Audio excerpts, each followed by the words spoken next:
Scarlett, I'm not gonna lie. I really love being famous, and it's not for the reasons you might think. Don't get me wrong, the money is great. It affords me a lifestyle that most people pine for, and one that I never would have dreamed possible as a kid. And the perks of being a celebrity are endless. Private parties, fancy cars, more jewelry than most women could ever hope for, and A-list celebrities vying for front row seats at my concerts. And my absolute favorite perk? Award shows. There's nothing better than strutting down the red carpet in a designer gown with an equally gorgeous escort. But here's what it all boils down to. I love fame because it was my ticket out of New Hope, South Carolina, the small town where I was born, raised, and never truly fit in. It wasn't until my boots hit the bustling streets of Nashville, Tennessee, that I felt at home. Music brought me fame, which in turn gave me the one thing I had been searching for, an identity. Of course, I worked my ass off to get here, and I have God-given talent that I'm eternally grateful for. So when I burst out on the stage in front of 100,000 fans who all came to scream my name, it's the thrill of a lifetime, every very night. "You're on in 3," I hear in my ear. I'm in my green room alone, my hair and makeup done, and I'm wearing the first of 12 costumes for tonight. We're on the last leg of my Starlight World Tour. This is show 123 of 125 in 4 months, and I'm exhausted. My voice is tired, my body is beat, and I want nothing more than to curl up in my California King and take the longest nap on record. But not one soul in the audience will know that tonight. I'll give them the best, very show they've ever seen in hopes that they come back for the next tour and bring their friends. I take a deep breath, smooth my hands down my white, off-the-shoulder t-shirt and ripped jeans held on with a few strands and a prayer, then grab my rose gold mic and hurry out to my spot under the stage. The rest of the band is already in place, and I can hear the first few notes of one of my most popular songs, just as the stage floor opens above me and I begin to rise onto the platform. "Hello, LA!" I scream, making the crowd lose their gosh. For the next 2 hours, I work the audience, running from one end of the stage to the other, moving down the catwalk, and belting the lyrics to their favorite songs. At one point, I'm hoisted 50 feet into the air on ropes. My show is physically demanding, with no room for error. If I screw up, I could get hurt, and I won't let that happen. I also don't allow for any lip syncing in my show. I sing all of my songs live, something I've always prided myself on. After the 4th encore, I throw my hands into the air and decide to call it a night. "I love you, LA!" A thunderous roar ripples through the stadium, chants and screams, begging me for one more song. "You're the best there is! I'll see you soon." I take a minute to soak in the noise, the faces, the energy, before running backstage to spend another 2 hours doing meet and greets. This is my life, and it's amazing. Part of it is the attention it brings.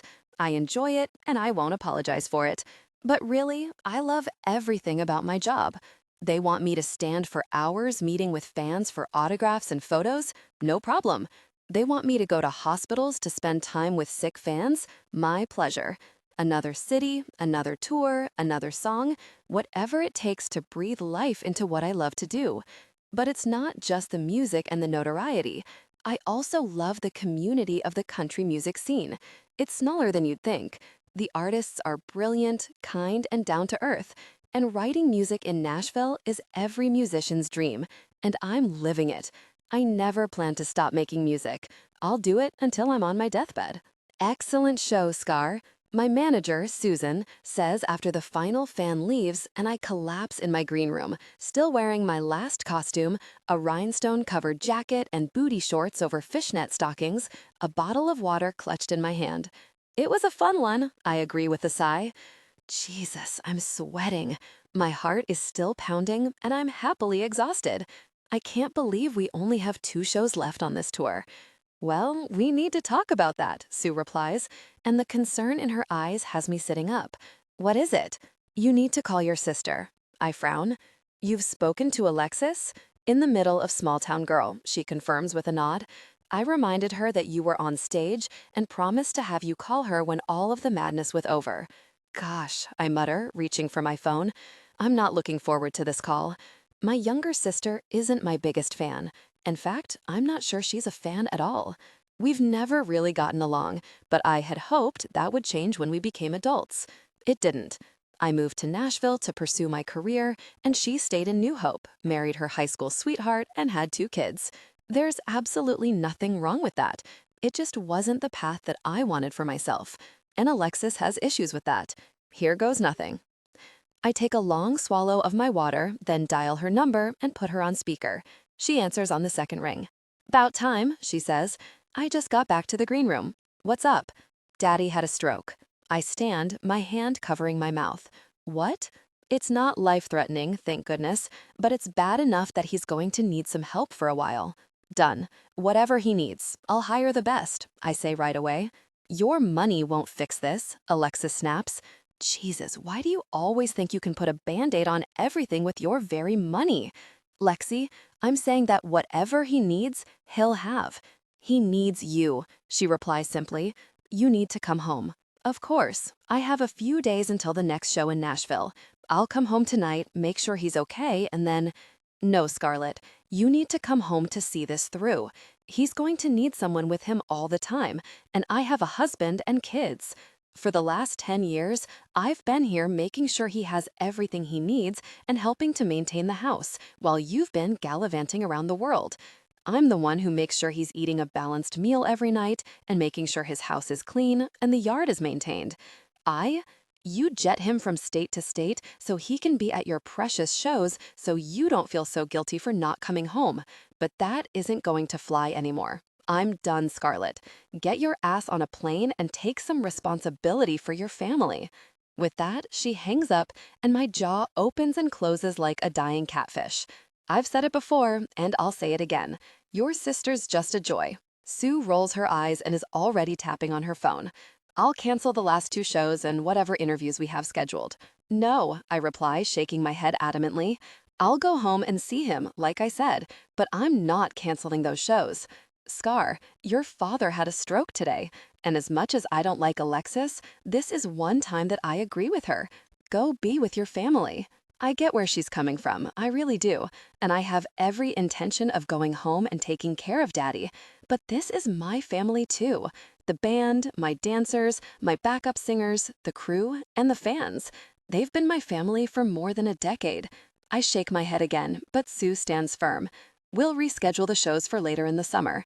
I've already got the crew working on getting us out of here, and I have you booked on a flight in 3 hours. I hate red eyes, I mutter. I'm not complaining. I know I need to get to him. Lexi didn't even let me talk to him. The thought stops me cold. Daddy had a stroke. Can he even talk? I've heard of stroke victims losing use of their extremities as well as their vocal ability. The severity of what's happening really hits home. This is my daddy, the man who played the part of mother and father. The male who learned to put my hair in pigtails because I wanted to look pretty and went without so he could afford to get me the dress I'd been dying to have. My face must show my turmoil because Sue puts a gentle hand on my arm. "Call him," she urges me. "Your sister can't stop you from talking to him." I nod, feeling tears prick my eyes. "I just saw him last week. I flew him to the show in Miami. And he loved it," Sue agrees. "Jesus, Sue, I haven't been to New Hope since I was 18. Well, I guess you're going now." Tucker, New Hope, South Carolina. Population 6,129. I know every soul represented in that number. Not a single one of them drives the shiny red Mercedes that just went speeding by. 75 in a 45. I flick on my lights and press on the gas, sending my cruiser flying past the city limit sign and the god-awful billboard that sits directly behind it, the one declaring New Hope home to country music superstar Scarlett Kincaid. It wouldn't be a big deal if this were actually her home. It's not. Scarlett may have been born here, but her fancy boots haven't landed on this soil in over a decade. All it took was one call from a hotshot music executive to send her packing before the ink was dry on her high school diploma. Scarlett flew from this town fast enough to leave our heads spinning. Before any of us could process what had happened, little Scarlett Kincaid, the same girl who used to build forts with me in my living room while my mama made us mac and cheese, had a hit single sitting at #1 on the Billboard charts. She went from homecoming queen and most likely to marry a rich spouse in our senior yearbook to the queen of country music.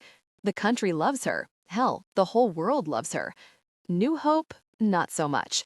And it's high time that really sign comes down. But first, I have to deal with this speed demon in the sexy red car. I sound the sirens, and the car pulls to the side of the road and waits while I walk to the driver's side window. It's still up, the heavy tint preventing me from seeing inside. With a hand on my holster, because you never know what you're going to walk up on, I knock on the window. The dark glass lowers. My first thought, this woman is absolutely gorgeous. Long dark hair, pouty lips, and a tiny pink dress. Her eyes are covered by oversized aviators, but I'm sure they're as pretty as the rest of her. My second thought, what crazy excuse is she going to come up with to try and get out of this ticket? It never ceases to amaze me the things women are willing to do to keep from getting into trouble. I've been offered everything from intimate favors to a payoff to marriage. Do you know why I pulled you over today, ma'am? Tucker? The woman smiles, then pushes her sunglasses to the top of her head. And that's when I see the brown eyes I've spent more than a decade trying to forget. Tucker Andrews? Is that you? I step back and square my shoulders. You can call me Officer Andrews. Do you know why I pulled you over today, ma'am? Tucker? The woman laughs and shakes her head. It's me, Scarlett. At the mention of her name, I'm met with an onslaught of flashbacks. Running hand in hand through the neighborhood with her, laughing and playing, only to have her ignore me the second we got to school. The popular crowd versus the nerds who desperately tried to fit in. She the former, me the latter, and the pain it caused every time she acted as though she didn't know my name. For years, I pretended it didn't bother me because I knew that when I got home, Scarlett would meet me at the fence and the awkwardness from the day would dissipate as though it never happened. But it did. Day after day after day. I was a glutton for punishment. There was nothing in the world I loved more than Scarlett Kincaid, and it didn't matter how badly she hurt me, I was always willing to forgive her. Her smile and laugh might have gotten to me in middle school and high school, but I refuse to let it affect me now. I know who you are. Her smile falters. Don't sound so excited to see me. Should I be? 12 years ago, you got into your car, drove out of town, and never came back. Not a phone call, not one single letter, not a really word. She opens her mouth, probably to try and put me in my place, but I hold up a hand, stopping her. It's funny that you showed up today because I was just thinking about you. That has her perking up in her seat. You were? I don't miss the way her eyes roam over my uniformed body. It's something I've gotten used to over the years. All of my friends filled out around their 18th birthday. It took me until 20 to ditch the scrawny nerd appearance and start to look more like my dad and less like, well, my mom. The pimples disappeared, I ditched the shaggy hair, packed on about 50 pounds of muscle, added the police uniform, and the rest is history. And there's something about a man in uniform that women can't seem to resist. That's not me being overconfident, it's just the God's honest truth. Yep, I nod, offering her a fake smile. I was looking at that billboard back there, the one with your face on it, wondering how hard I'd have to work to convince the city council to take it down. Take it down? She shakes her head, clearly confused. Why on earth would you want to do that? Resting a hand on her doorframe, I lean down. Where's home to you? She furrows her brow, but answers the question. Nashville. Point made. That sign back there says this is your home, and since you've just stated it's not, I see no reason to keep it up. We should clear the space, allow for some other advertising to go up, and draw people into the town. And also because how in the hell am I supposed to forget how potent your smile is when I see it every very day? Confusion and anger flash behind her eyes, and for about a millisecond I regret my tone, until she opens her mouth. What did I do to piss you off? Sweetheart, that list is so long we'd never get through it. She opens her mouth again, and for a second I think she's going to fire off a comeback. Instead, she snaps her lips together and looks out the front windshield. Are we done here, officer? Not quite. I still have to issue you a ticket. License and registration, please. Her head snaps toward me. Are you serious? We're 3 miles from town. There isn't another car in sight. Doesn't matter. Law's the law, and you broke it. Scarlett rolls her eyes. It's a gesture I often hate, but for some reason, when she does it, I find myself aroused, and that pisses me really off. You were going 75 in a 45. Come on, Tucker, she pouts, and I know she's about to start with the plea to get out of her fine. If I remember correctly, we broke that law every night for a week straight when you turned 16, and we got pulled over 3 times. Her red lips tilt up. But not once did we get a ticket, because Officer Perry was a really difficult person and allowed the little bit of cleavage you flashed him to get us off the hook. Scarlett's eyes flare to life. I've seen that look 1,000 times, which is why I shake my head. Don't even think about it. I wasn't. Yeah, right. She thought about it, and I couldn't say that I wouldn't have enjoyed the hell out of it. You could have killed someone. Tucker. Or yourself. License and registration. I won't ask again, I say with an air of authority. For some reason, I don't think you'd care, she mumbles, as she digs around in her purse and glove box. When she retrieves what she's looking for, she slaps the cards into my hand. You're not really going to give me a ticket, are you? This isn't LA or Nashville or New York or wherever the hell you normally are. Your name and your money won't get you out of this. God, she growls, tossing her hands into the air. I wasn't using my name or money to try and get out of anything. Why do people keep saying that? Instead of answering, I pat the side of her car. Sit tight. I'll be back in a few minutes. I have places to be, she yells, sticking her head out the window. Don't we all, sweetheart? She huffs, and I can't help but laugh as I climb into my car. Don't we all, sweetheart? She huffs, and I can't help but laugh as I climb into my car. I pull up my computer, punch in a few numbers, and take a whole hell of a lot longer to go through the process of issuing a ticket than it would normally take just to piss her off. When the clock hits 5, indicating the end of my shift, I slide from the car. Slow down next time, I say, handing her the ticket along with her cards. She rips them from my hand, tosses them on the front seat, and rolls up the window without a word. I watch her pull onto the road before climbing into my car and following behind her. Not because she's done something wrong or because I'm trying to keep an eye on her, but because I'm certain she's heading to her dad's house and I happen to live next door. I'm sure that'll tick her off. I grin, enjoying myself more than I have in years. It only takes us about 10 minutes to wind our way through town. Scarlett pulls into the driveway of her childhood home, and since my brother's car is in mine, I park on the street. My eyes are drawn to her toned legs as she climbs out of the car. Scarlett really Kincaid. If she weren't standing in front of me giving me the stink eye, I'd swear I was seeing things. You didn't need to follow me home, she says, with a hand on her hip. In case you didn't notice, I went the speed limit. Don't flatter yourself. I wasn't following you. Really? She lifts a well-manicured eyebrow and crosses her arms over her chest. She's as untouchable now as the day she left. You haven't changed a bit, I say, leaning a hip against the back of my car. What's that supposed to mean? Nothing. Fighting a grin, I shake my head and walk up my driveway toward the house at the same time my brother steps onto the front porch. I don't have time for this, gosh. I'm going in to see my dad. She grabs something from her car, locks it, and heads for the front door. You're heading in the wrong direction. She stops, her purse clenched tightly in her fist. Excuse me? Your dad's not here. He had a stroke yesterday. Yes, I know. Why do you think I'm here?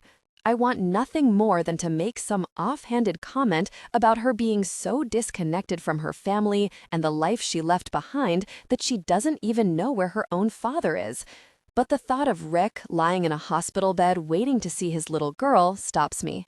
Richard Kincaid is one of the best men I know, and it's not his fault that his daughter is a selfish brat. He's at New Hope General. He's getting released after the doctor makes evening rounds. Scarlett lifts her eyes as though she's shocked that I know more about her dad's whereabouts than she does.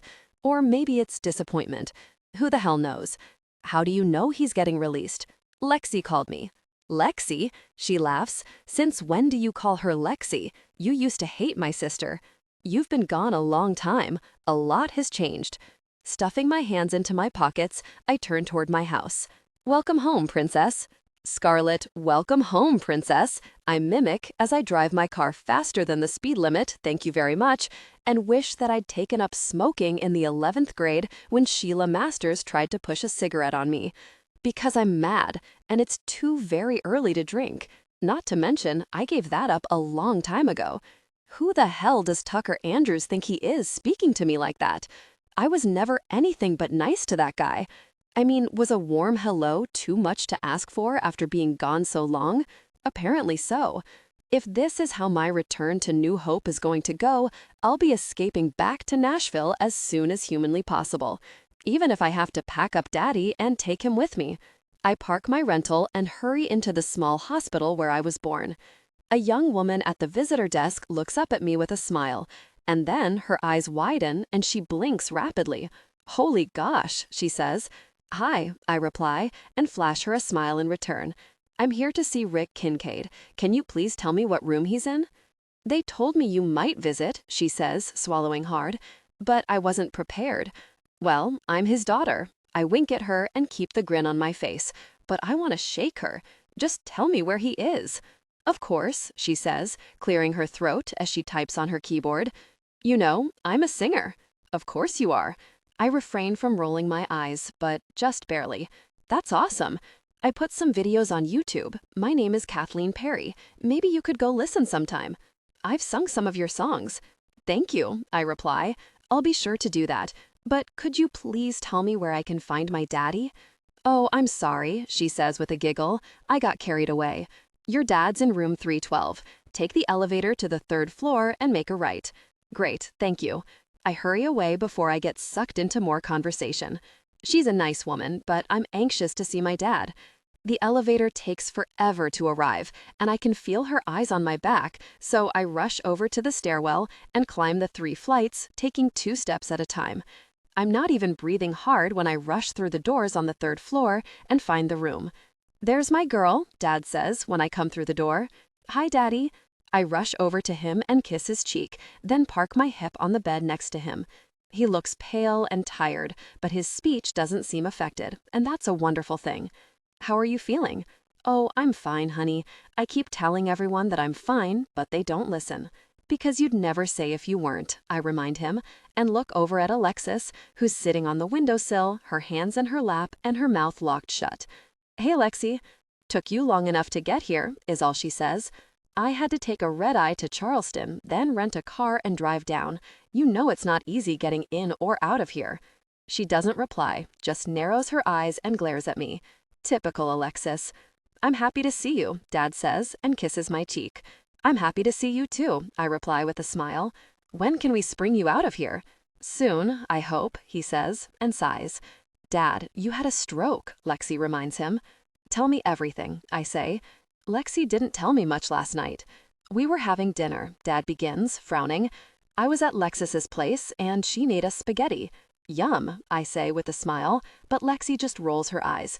Suddenly, I was having trouble chewing and talking, and then my face started to feel funny. Thankfully, Jason was there, and he called an ambulance right away. Lex's husband, Jason, is a family doctor in New Hope. Thank goodness, I agree, and smile as I brush my fingers through my dad's salt and pepper strands. He's 60, but he still has a full head of hair. He had a hemorrhagic stroke, Lexi explains. They caught it early enough and were able to administer medicine to keep it from getting worse. He's had scans and blood work, and thankfully, everything seems to be stable right now. Do they know what caused it? High blood pressure, she says, giving Daddy a pointed look. I didn't know you had high blood pressure. He shrugs, as though it isn't a big deal. The doctor may have mentioned it a time or two. And you didn't think you should do something about it? Dad stares at me and then looks at Alexis for help. When he realizes that she's not going to take his side, he sighs. I know, okay, I know. I shouldn't have ignored it. Lexi clears her throat and takes a step forward. They started him on blood pressure medicine, but the damage has already been done. He has right-sided weakness and will require occupational, speech, and physical therapy.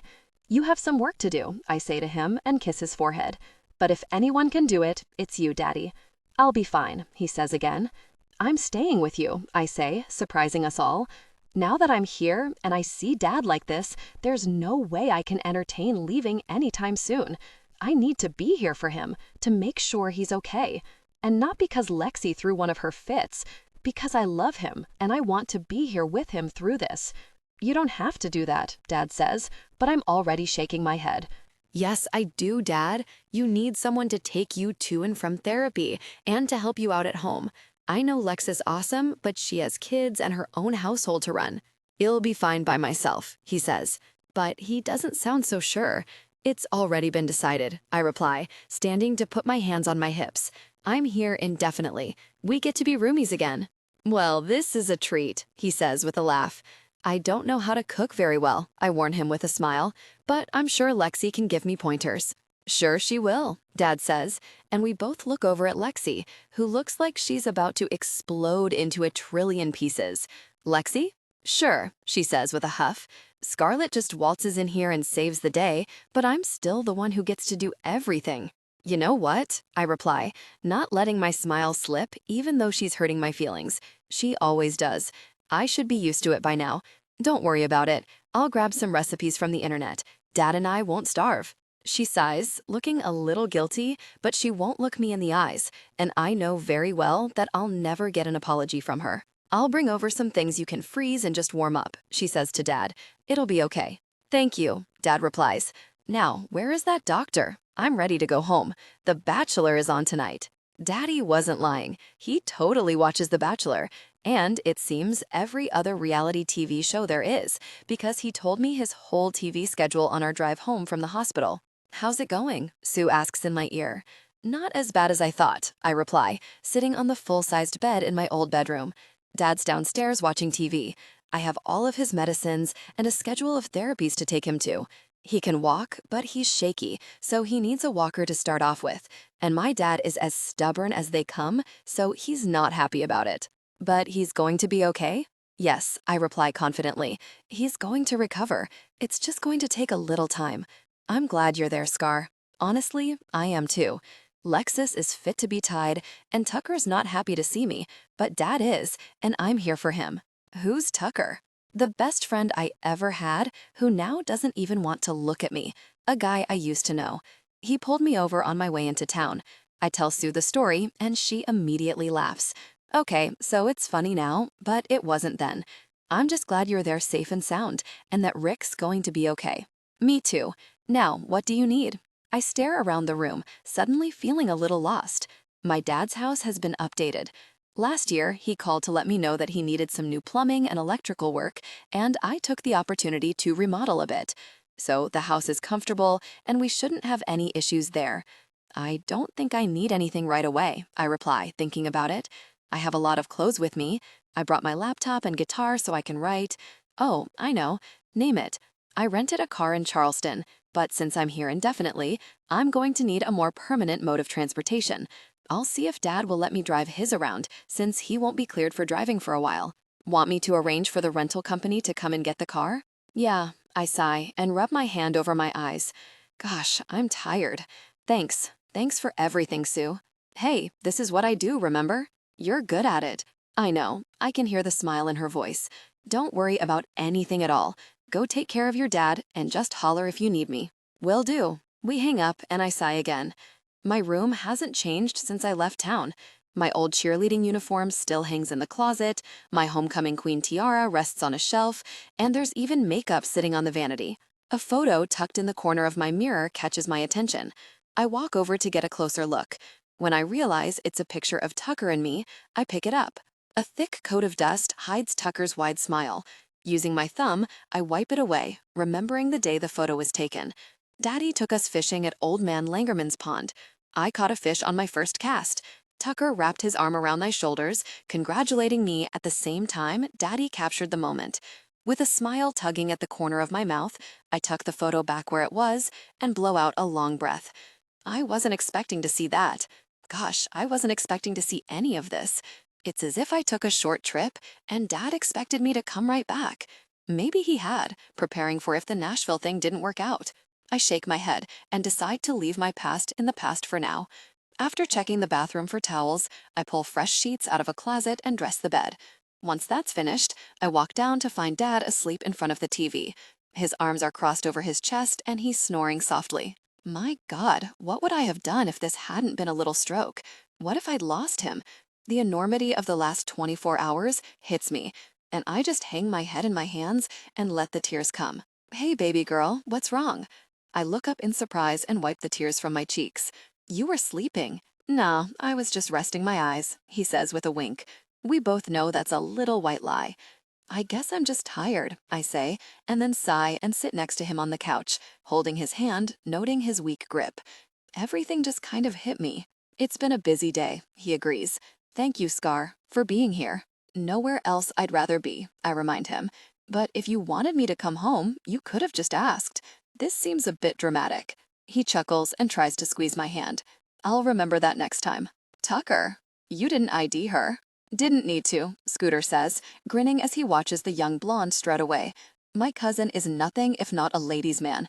He has more charm in his pinky than most men have, period. The problem is he doesn't know when to shut it off, and his boyish grin has gotten him into trouble more than once.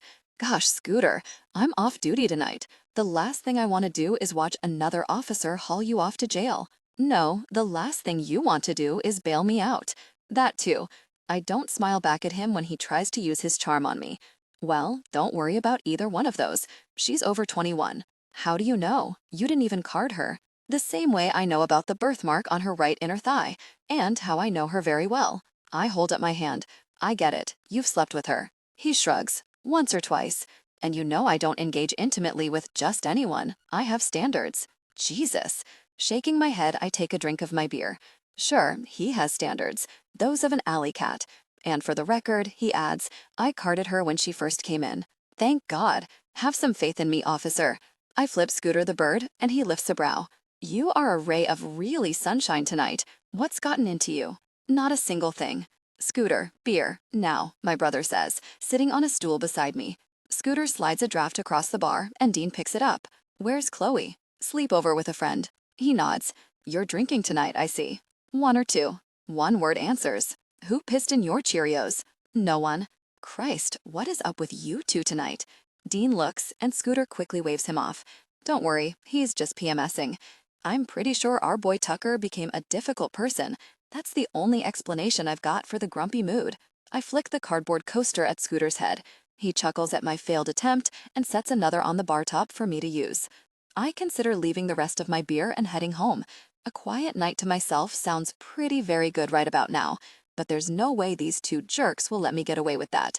Not when they can already tell that something is bothering me. Well, not something. Someone. Dean and I grew up with our cousin Scooter. We were all close in age, and with our mothers being twins, we spent the majority of our childhood together. Which means my brother and cousin are overprotective and nosy as gosh, and if I leave now, one of them will likely follow. Your bad mood doesn't have to do with Scarlett being back in town, does it? Dean guesses, and I narrow my eyes at him while I take another sip of my beer. Gosh, this might be the first time in years that I decide to have more than 2 drinks. I have Scarlett to thank for that. Wait, Scooter stands up straight, a wicked gleam in his eye. Scarlett is home? I tip back my head and finish off my beer. Yep, Scarlett Kincaid, he clarifies. The one and only. No gosh. She got back a few days ago, Dean offers. She's still hot? Can we not really talk about her? Someone must walk through the front door of the bar, but I feel a gush of warm air, but I don't turn to see who it is. Instead, I slide my glass to Scooter. One more. He ignores my request as his eyes lock on something over my shoulder. Oh yeah, she's totally hot. I said I'm not talking about it. You don't need to. I've got a front row seat. Dean and I whip around and, sure as gosh, there she is, in pink cotton shorts and a white tank top, looking nothing like the woman she's become and everything like the girl she used to be. Her dark hair is a wild mess on top of her head, and there isn't a lick of makeup on her gorgeous face. She's never looked as beautiful as she does right now. I scowl as I shift in my seat, my desire growing at the sight of her. Down boy. What in the world is she doing here? I grumble. Well, well, well, if it isn't little Scarlett Kincaid. Scooter lays the charm on thick, and she answers with a blinding white smile. "Welcome to Scooters," he says, rounding the end of the bar. "Scooter Bennett." Scarlett giggles when he wraps her in a giant hug. "Well, aren't you a sight for sore eyes?" "Did you hear that, everybody?" he yells, garnering the attention of everyone in the room. "Scarlett Kincaid loves me. We're getting married." She swats playfully at his chest and pushes him away. "You haven't changed a bit." "Neither have you, darlin'." He gives her a kiss on the cheek and takes his place back behind the bar. "When did you do all of this?" she says, looking around the tavern. I turn around, trying to take in the place through the eyes of a newbie. Scooters is like a second home to me. Gosh, my daughter practically lived here when we gutted the place. Exposed wood beams run the length of the ceiling. The hardwood floors are scuffed and worn, a testament to the number of people who have enjoyed a twirl around the dance floor. High-top tables and a few booths are scattered along the walls. A stage, which boasts a live band on any given Friday and Saturday night, is tucked in the corner. A small billiard room sits off to the right, and my favorite part about this place, the kitchen, is situated behind the bar. You won't find a better piece of apple pie than the one Scooter serves. "We remodeled a few years ago," he pats the bar top. "It's my baby." "This is wonderful, Scooter. I'm real proud of you." Scarlett turns toward the bar and has no choice but to acknowledge me. "Hey, Tuck," Dean, she adds, tipping her head at my brother. He tilts his beer in her direction. "How are you, Scarlett?" "I'm doing good, thank you for asking." "What can I get you to drink?" Scooter asks, grabbing a glass from under the bar. "Oh, I'm not here to drink. I called in a to-go order of food with the kitchen. Let me go see if it's ready." Scooter disappears, and Dean clears his throat. "So, how's your dad?" "He's good. Came home 2 days ago." "Is he waiting in the car?" I ask, ready to go out and talk to him if he is. I haven't seen Rick since his stroke. "Oh, no, he's at home." I furrow my brow. "Is Lexi with him?" "No." Her eyes dart to Dean and then back to me. "Is she supposed to be? Are you really kidding me? You left him at home by himself?" My harsh words echo through the bar, and a hush falls over the small crowd. "For 5 minutes. He'll be fine." The flippant tone of her voice only fuels my anger. "He had a stroke, Scarlett. What if he tries to get up and falls?" "I told him not to get up until I get back." She props her hand on her hip, lifts her chin, and pins me with those defiant eyes of hers. I laugh humorously. "And you think he's going to listen?" "Of course he will." "You're a piece of work, and you're the one who hasn't changed a bit. You don't think about anyone but yourself. I really dislike you, Tucker. There's not enough alcohol in this bar to make that happen." Dean stands up and puts a hand on my shoulder. "Calm down, brother." I easily shake him off. "Do you even know your father? He's more stubborn than you are. He thinks he's fine and doesn't need anyone to stay with him. And you think that just because you told him to sit tight, he actually will?" Scarlett's lips part, no doubt to give me a piece of her mind, but nothing comes out. Her face pales, and next thing I know, she's running out the front door, mumbling something that sounds an awful lot like, "Gosh, he's totally right." 2 spaghetti dinners and an extra side of garlic. Scooter's words cut off when he notices that Scarlett is gone. Where'd she go? Lover boy here just made the poor girl cry. I shoot Dean a look. She did not cry. "Maybe not, but you were a jerk." "She left Rick home by himself," I argue. "Well, congratulations." Scooter sets the bags of food on the bar in front of me. "You just bought 2 spaghetti dinners and a side of garlic bread. That'll be $18.50. Rolling my eyes, I pull my wallet from my back pocket and slap 2 tens on the bar. "Your spaghetti is overpriced." "And you're a bad tipper." He snags the money and shoves it into the cash drawer. "Now, get out of here and take that poor girl and her dad their food." "Poor girl," I mumble. Grabbing the bags, I turn for the door. "You're dead to me, Scooter." "You too, Dean," I say when he snickers. Scooter just laughs. "We still on for Sunday dinner?" Yeah. See you then." "Good. And, Tuck," he yells when I kick open the front door, "pull that stick out of your head before you knock on her door." By the time I make the short drive home, my anger subsides, and I almost feel bad for the way I talk to Scarlett. Rather than pull into Rick's driveway, I park in mine and walk across the front yard, which is overgrown. I make a mental note to get it mowed sometime this week. With a deep breath, I climb up the steps toward the front door. The house is quiet aside from the murmur of the television wafting through an open window. With the bags hanging from one hand, I use the other to knock.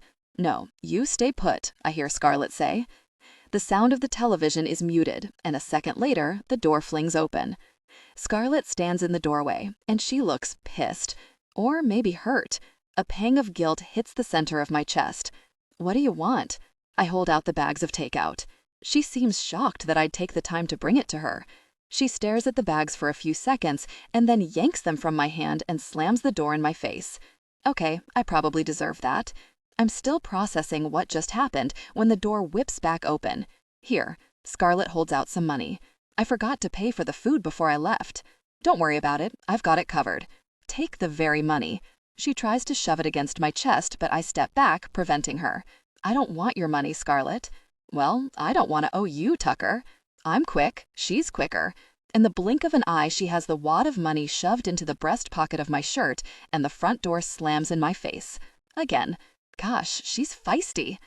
Stunned, I run a hand along the back of my neck and debate whether to knock or say forget it and go home. Home would be the easy choice, but she deserves an apology. I've been in a bad mood since she arrived back in town, and it has nothing to do with the woman herself and everything to do with the feelings I harbor for her. Feelings I thought were long gone. Feelings I very sure don't want to have. For the third time tonight, her front door flies open. "What's your problem, Tucker?" "You," I blurt, startling us both. There's silence for a heartbeat as we just stare at each other. Me? I've already admitted it. There's no sense turning back now. Yup. But I haven't even been home. What could I have possibly done to make you mad? That's exactly the point. You haven't been home for 12 really years. You're so very selfish. You just up and left your friends, your family, everyone, and you never looked back. Not once. Hold grudges much? But it's not difficult. In fact, she looks completely flummoxed. I'm not holding a really grudge, Scarlett. I'm hurt. Good Lord, Scooter is right. I'm being really soft. Scarlett's eyes widen and then soften at my admission. Tucker, is that you? Rick sidles up next to Scarlett and pokes his head out the door. Daddy, what are you doing up? You know you're not supposed to get up on your own. She looks at me with wide, pleading eyes. Can you keep an eye on him for 1 second while I grab his walker? Sure, I step forward. With one hand against Rick's back and the other on his arm, I make sure he's steady. You here to ask my little girl on a date? I nearly choke on my saliva. No, sir, I just stopped by to drop off the spaghetti. Oh, he frowns. Well, that's too bad. Scarlett could use a good, strong man like you in her life. Scarlett shows up a few seconds later with the walker. I don't need a man, Daddy. Quit trying to pawn me off. If you don't need a man, then I don't need this very thing. Yes, you do, she admonishes. Your physical therapist and occupational therapist said you need to use the walker until you regain the strength in your arm and leg. Rick looks at me and rolls his eyes before skirting off toward the living room. Come on in and have some spaghetti with us, he hollers. We can talk about the date you're going to take her on. Daddy, Tucker and I are not going on a date. Sure you will, just as soon as you both pull your heads out. Scarlett closes her eyes and fights a smile. When she looks up, I feel it like a punch to the gut. Sorry about that. It's okay. I'm gonna go eat before the food gets cold. Yeah, I glance over at my house and then take a step back. I need to get home anyway. It's been a long day. She nods and I turn on my heel. I'm halfway down her walk when Scarlett calls out to me. Tuck? Yeah? I glance at her over my shoulder. Thanks for bringing the food over. You're welcome, princess. Her easy smile falls. Quit calling me that. Call it like I see it. I expect some sort of quick retort. Instead, Scarlett growls and slams the door. Tucker! Hey, sweetheart, how was your sleepover? I grab Chloe's bag from her hand and wave to Jessica's dad as he pulls out of the driveway. We had fun. What'd you do? She shrugs. Stuff. Stuff? That's it? What kind of stuff? Just girl stuff. Okay, this conversation is going nowhere fast. What do you want to do today? Can I play on my iPad? 20 minutes. It's nice outside, and you're not going to waste your Saturday staring at a screen. None of my friends' parents limit their electronic time. You'll thank me later. Probably not. Chloe grabs her iPad and curls up in the corner of the couch. My little girl is growing up so fast. Long gone are the days of her following me around the house, begging to play dolls or have a tea party. There's no more water gun fights or digging in the mud. These days, she's all about her friends and clothes and makeup, which I refuse to let her wear. Maybe when she's 20, we'll talk about it, but 11 is way too young, and I don't give a gosh what other girls in her class are doing. What I wouldn't give to rewind time and relive the earlier days of her childhood. The ones where she didn't backtalk or roll her eyes.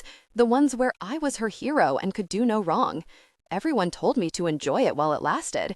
At the time, I thought they were crazy. How in the hell was I supposed to enjoy fatherhood? It was never ending. The sleepless nights, crying, bottles, and an endless number of poopy diapers.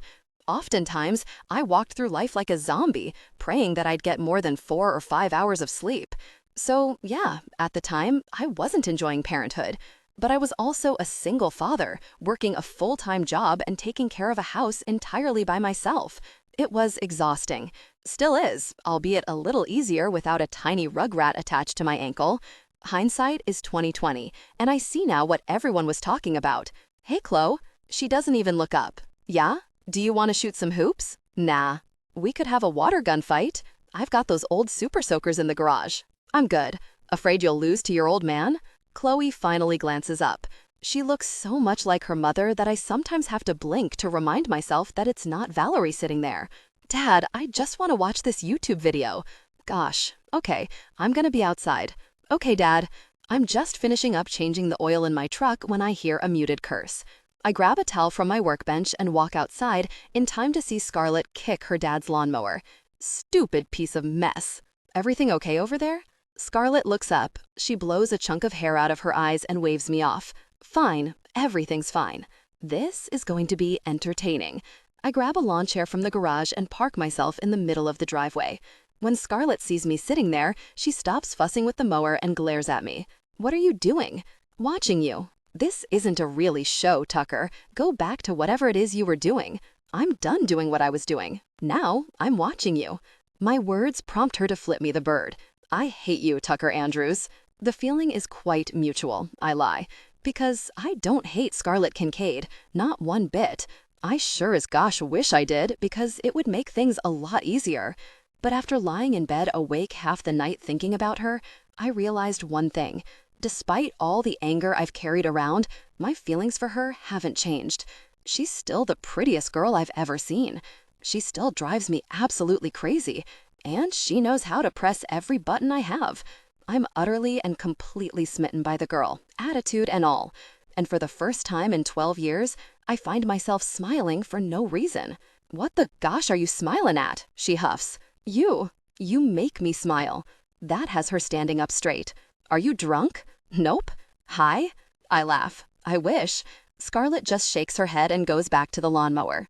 I could tell her that it's not starting because it's out of gas, but what would be the fun in that? I'm actually kind of glad I forgot to fill it back up after I mowed Rick's lawn 2 weeks ago.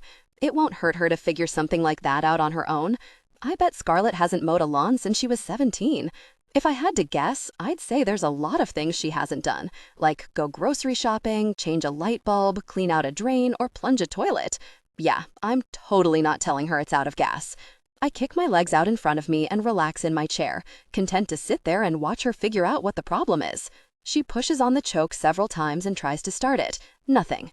She flips the lawnmower over and meticulously cleans out every blade of grass from underneath and then tries to start it again. Nothing. I choke back a laugh when she digs out the manual and tries to troubleshoot it that way. Nothing. After 30 minutes of failed attempts, Scarlett puts her hands on her hips and marches toward me. Well, are you going to help me or not? I've just been waiting for you to ask. She gives me a well. What's the magic word? She growls. You drive me insane. I grin. Nope, that's not it. Let me give you a hint. It's one word. Chloe has been using it since she was 2, so I'm confident you can too. Please, she says between gritted teeth. I push up from my chair and walk across the yard. I would love to help you out, Scarlett. Why did you wait so long to ask? She grumbles something as she follows behind me. I grab a gas can from the garage, fill up the lawnmower, and start it on the first pull. Voila! Scarlett's jaw drops. That's it? It just needed gas? Yep. Why do I feel like you knew that all along? That's it? It just needed gas? Yup. Why do I feel like you knew that all along? Because I did. Dad! Scarlett and I turn at the sound of Chloe's voice. She's standing at my back door, looking toward the garage. Over here, Chloe, I holler. Chloe swivels around and darts across the yard barefoot, then skids to a halt a few feet in front of us. Can I please have more time on the iPad? I promise I won't. Whoa. Chloe blinks several times. Her eyes dart to mine and then back to Scarlett. I can't believe it. You're Chloe. I swat her arm. You're being rude. Dad, that's Scarlett Kincaid. Yeah, I know. The Scarlett Kincaid. I'm sorry about Chloe, I whisper to Scarlett, embarrassed. She's normally not like this. It's okay. Scarlett wipes her hand off on her shirt and holds it out to Chloe. It's nice to meet you. Chloe's jaw hangs open as she clasps her hand around Scarlett's. It's nice to meet you too. I'm a huge fan. Like a huge fan. My dad has told me so much about you. Scarlett lifts a brow and looks at me. He has? She means your dad. No. Chloe shakes her head, drops Scarlett's hand, and looks at me. You told me all about her. She turns her attention back on Scarlett.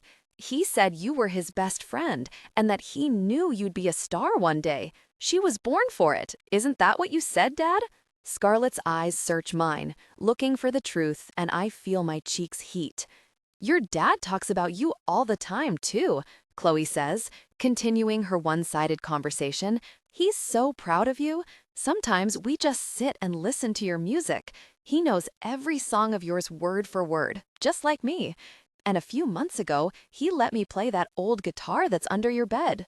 Scarlett's head whips toward Chloe, and I'm thankful for the momentary reprieve of her knowing gaze. He still has that? Oh yeah, and it's in perfect shape. Rick cleans it regularly and makes sure all the strings are in good condition. He's even had it tuned a few times. Why would he do that?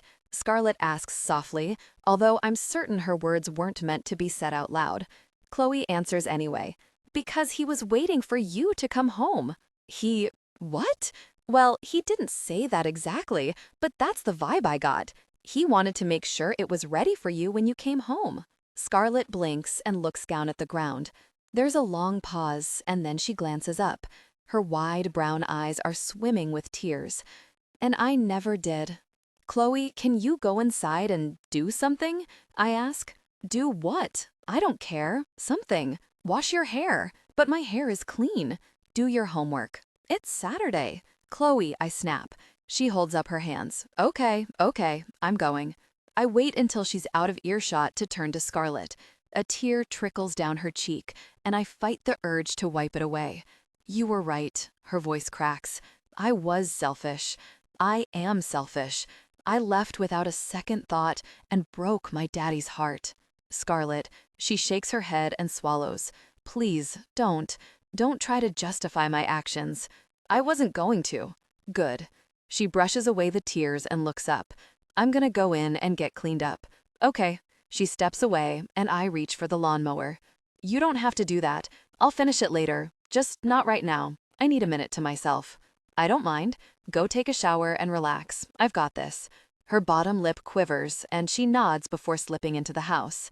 It only takes about 20 minutes to mow Rick's lawn, and then another 10 to weed eat. When I'm finished, I top both tools off with gas and make sure they're ready to use next time. When I'm stepping out of the garage, I notice Scarlett standing by her dad's back door. Her wet hair hangs over her shoulders. Her eyes aren't red or puffy, but they hold a sadness that tugs at my heart. The yard is good for at least another 2 weeks. Thanks. You're welcome. Hey, Tucker. Yeah? Would you and Chloe like to come over for dinner tonight? I'm cooking. You? I fight back a grin and expect a smart-ass comment, but it never comes. Instead, Scarlett's back stiffens and she crosses her arms over her chest. I'm sorry, I didn't mean 6 o'clock. Come or don't come. I don't care either way. She darts back inside before I have a chance to tell her we'll be there. That was amazing. I wad up my napkin and toss it on the plate. I'm stuffed. You did a wonderful job, sweetheart, Rick says, rubbing his belly. And you didn't even burn the house down. Scarlett chucks her napkin at her dad and we all laugh. What's for dessert? Chloe asks. Chloe, what? Like you weren't thinking it. I give her a pointed look. She knows better than to be impolite at someone else's dinner table. It's okay. I actually have 2 dessert options. Scarlett walks out of the room and returns a minute later with a dish in each hand. We have apple pie and cherry cheesecake. She sets both desserts down in the middle of the table, and I groan. Cherry cheesecake is my favorite. I know, she smiles. That's why I made it. And apple pie is Dad's favorite, although I didn't make it. Sorry, Daddy, yours is from Scooter's. I don't care where it came from, Scarlet Girl, so long as I know where it's going. Where's it going? Chloe asks. Rick pats his stomach. Right in here. Scarlett rolls her eyes. He's totally not joking. What's your favorite dessert, Chloe? Double fudge brownies. Ooh, good choice. Next time, I'll make some. Yes, absolutely. Who doesn't love double fudge brownies? But since I don't have them tonight, which would you like to have? Chloe contemplates for all of 2 seconds and blurts, cheesecake. More pie for me, Rick says, sliding the apple pie across the table. He grabs his fork and goes to dig in. Dad, what? Aren't you going to share? Would you like a slice, sweetheart? No, but we have guests. Chloe already asked for cheesecake, and you know what Tucker is having, which means I get the pie. Scarlett just shakes her head when her dad scoops out a bite and shovels it into his mouth. We're all laughing and talking when the front door opens. Alexis walks in with 2 Tupperware containers and stops when she sees us sitting around the table. Her smile falters as her eyes sweep past Scarlett, and while I understand where the animosity comes from, it frustrates me. Scarlett deserves some credit for trying, and Alexis seems unwilling to give it to her. What did you guys have for dinner? Grilled chicken, loaded baked potatoes, and asparagus, Chloe says, looking proud since she helped Scarlett cook. Tucker, you didn't have to cook for them, she chides. I didn't, Scarlett did. Alexis laughs and then sobers when she realizes she's the only one. Wait, you're serious? As a stroke. We all look at Rick and he shrugs. Too soon? Way too soon. And you are talking about my sister, Scarlett, right? Why do you find that so hard to believe? Scarlett asks. Because you don't cook. Scarlett pushes away from the table and stands up. How do you know? You don't even know me. I know you well enough. You don't cook, you don't clean, you don't come home. In fact, I don't know what you can do other than prance around and look pretty. The defeated look Scarlett wore earlier is right back on her beautiful face, and I could kill Alexis for putting it there. We all sit stunned, watching the sisters stare each other down. 12 years ago, it would have ended in a screaming match, but Scarlett seems to have lost that fire inside of her. Or maybe she's just matured more than any of us have given her credit for. The thought rolls through my head at the same time Scarlett grabs her plate and disappears into the kitchen. I hear her put it in the sink. A few seconds later, the back door opens and closes. Scarlett? I can't stand it for another second. I set my plate in the sink and hurry outside where the heat is still oppressive. It's so humid, it's like breathing in mist. But it's always been quiet out here, and at least I don't have Lex's hateful eyes staring back at me. Go apologize, I hear Dad say. His voice is hard, and it frustrates me that Lex is getting him riled up. The man just had a stroke, for God's sake. Absolutely not, she replies. I'm disappointed in you, Lexi. She's your sister. She cooked a delicious meal, and you just made her feel awful. I can't believe this. She's back for a few days, and you're already on her side. I roll my eyes and sit on the picnic table. I may be the celebrity, but Lexi's always been the dramatic one in the family. There aren't sides, Dad yells. We're a family. Family doesn't leave and never come back, Lexi counters. Your little girl went 12 years without so much as setting foot in her hometown. She didn't even come when I graduated high school. She was on tour, Dad says, in Japan, as a matter of fact. I hated that I missed her graduation, and I tried to reschedule the tour, but it was set in stone before the school chose a graduation date that year. Or my college graduation, Lexi continues. I really should have put AC in Dad's house last year so we could keep the house closed up and I wouldn't have to hear this. She had an award show, Dad replies. I won a Grammy for Small Town Girl that night. I called Lexi to congratulate her on her graduation. She refused to speak to me and didn't even thank me for the car I gave her as a gift. What about when Lucy and Declan were born? My heart stalls. She tried, Dad reminds her. You told her not to. I wanted to be here so badly. I called Lexi at least once a week for both kids and told her to be sure to give me a heads up when she went into labor because I wanted to hold her babies more than anything. Instead, she told me that it wasn't a big deal and that I'd see them later. She wanted the births to be quiet and intimate, and she made it clear that that didn't include me. So I sent all of the items on her registry and paid for a year's worth of housekeeping. And what about Lucy's first birthday? She asks, referring to her oldest daughter. Dad doesn't respond to that one. The truth is, by that time, it was clear to me that I wasn't needed or wanted here, so I stopped making an effort. It was easy to get swept up in my life in Nashville and let Lexi live her life here in New Hope. She must really love her family, huh, Dad? I can hear the sarcasm and the hurt in my sister's voice, and then the door slams shut. I hang my head in my hands and sigh.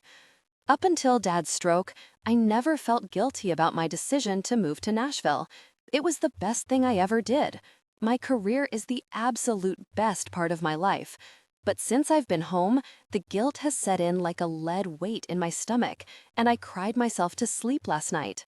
Not coming home didn't mean that I didn't love my family or that I didn't think about them, because I did. I made sure that Lexi and her family had everything they could ever want and need, and I've taken care of my dad. This house is state-of-the-art. I supplement his retirement income so he never has to worry, and he comes to stay with me in Nashville several times a year. I love my family, and I take care of them, but I should have come home more. I can admit that to myself now.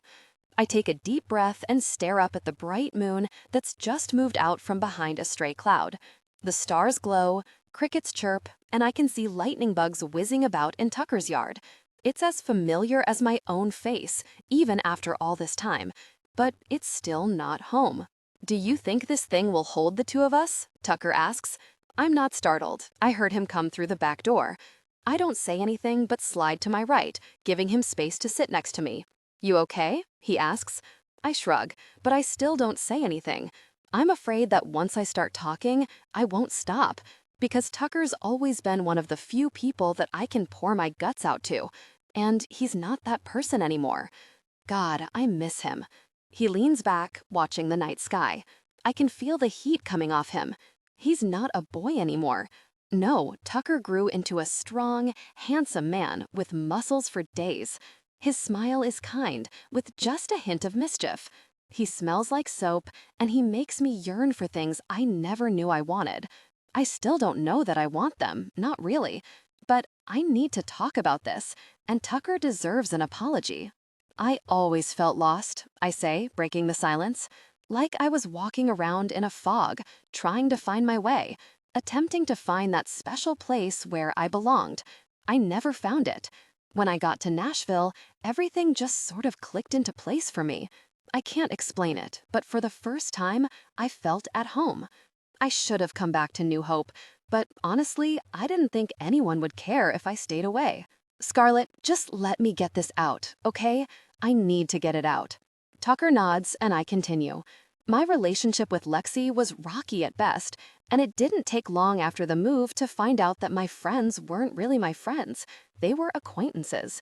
And let's not forget how being in a small town means that people talk like you're not standing right there, listening to every word. I knew what they all said about my mama and how her actions made them feel about me. I'm not stupid. Lexi was too little to hear it, or maybe she just didn't care. But I did. And then there was you. Me? He asks, surprised. You probably won't believe this, but I thought about you every single day. I can't tell you how many times I picked up the phone to tell you about whatever cool thing happened that day, or just because I wanted to hear your voice. I feel the tears welling up again, but I swallow hard, determined not to cry in front of this man twice in one day. Why didn't you? He asks softly and reaches over to take my hand in his. With just that little touch, it's as if the whole world is set to rights. Because I didn't deserve you. I didn't deserve your friendship. God, Tucker, I was a difficult person to you in school, and I can't tell you how sorry I am for that. I wish I had a good reason for it, but I don't.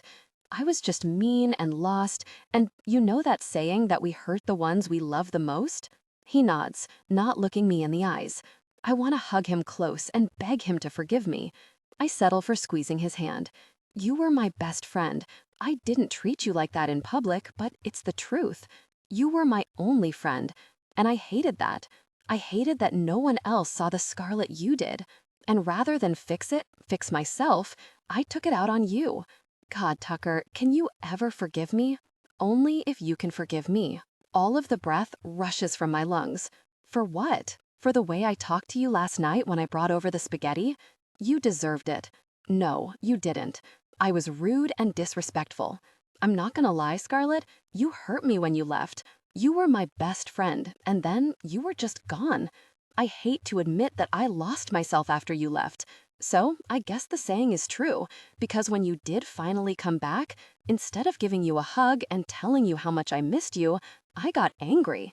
You had every right to get angry, I insist, wanting so badly to ask him why he thinks he lost himself.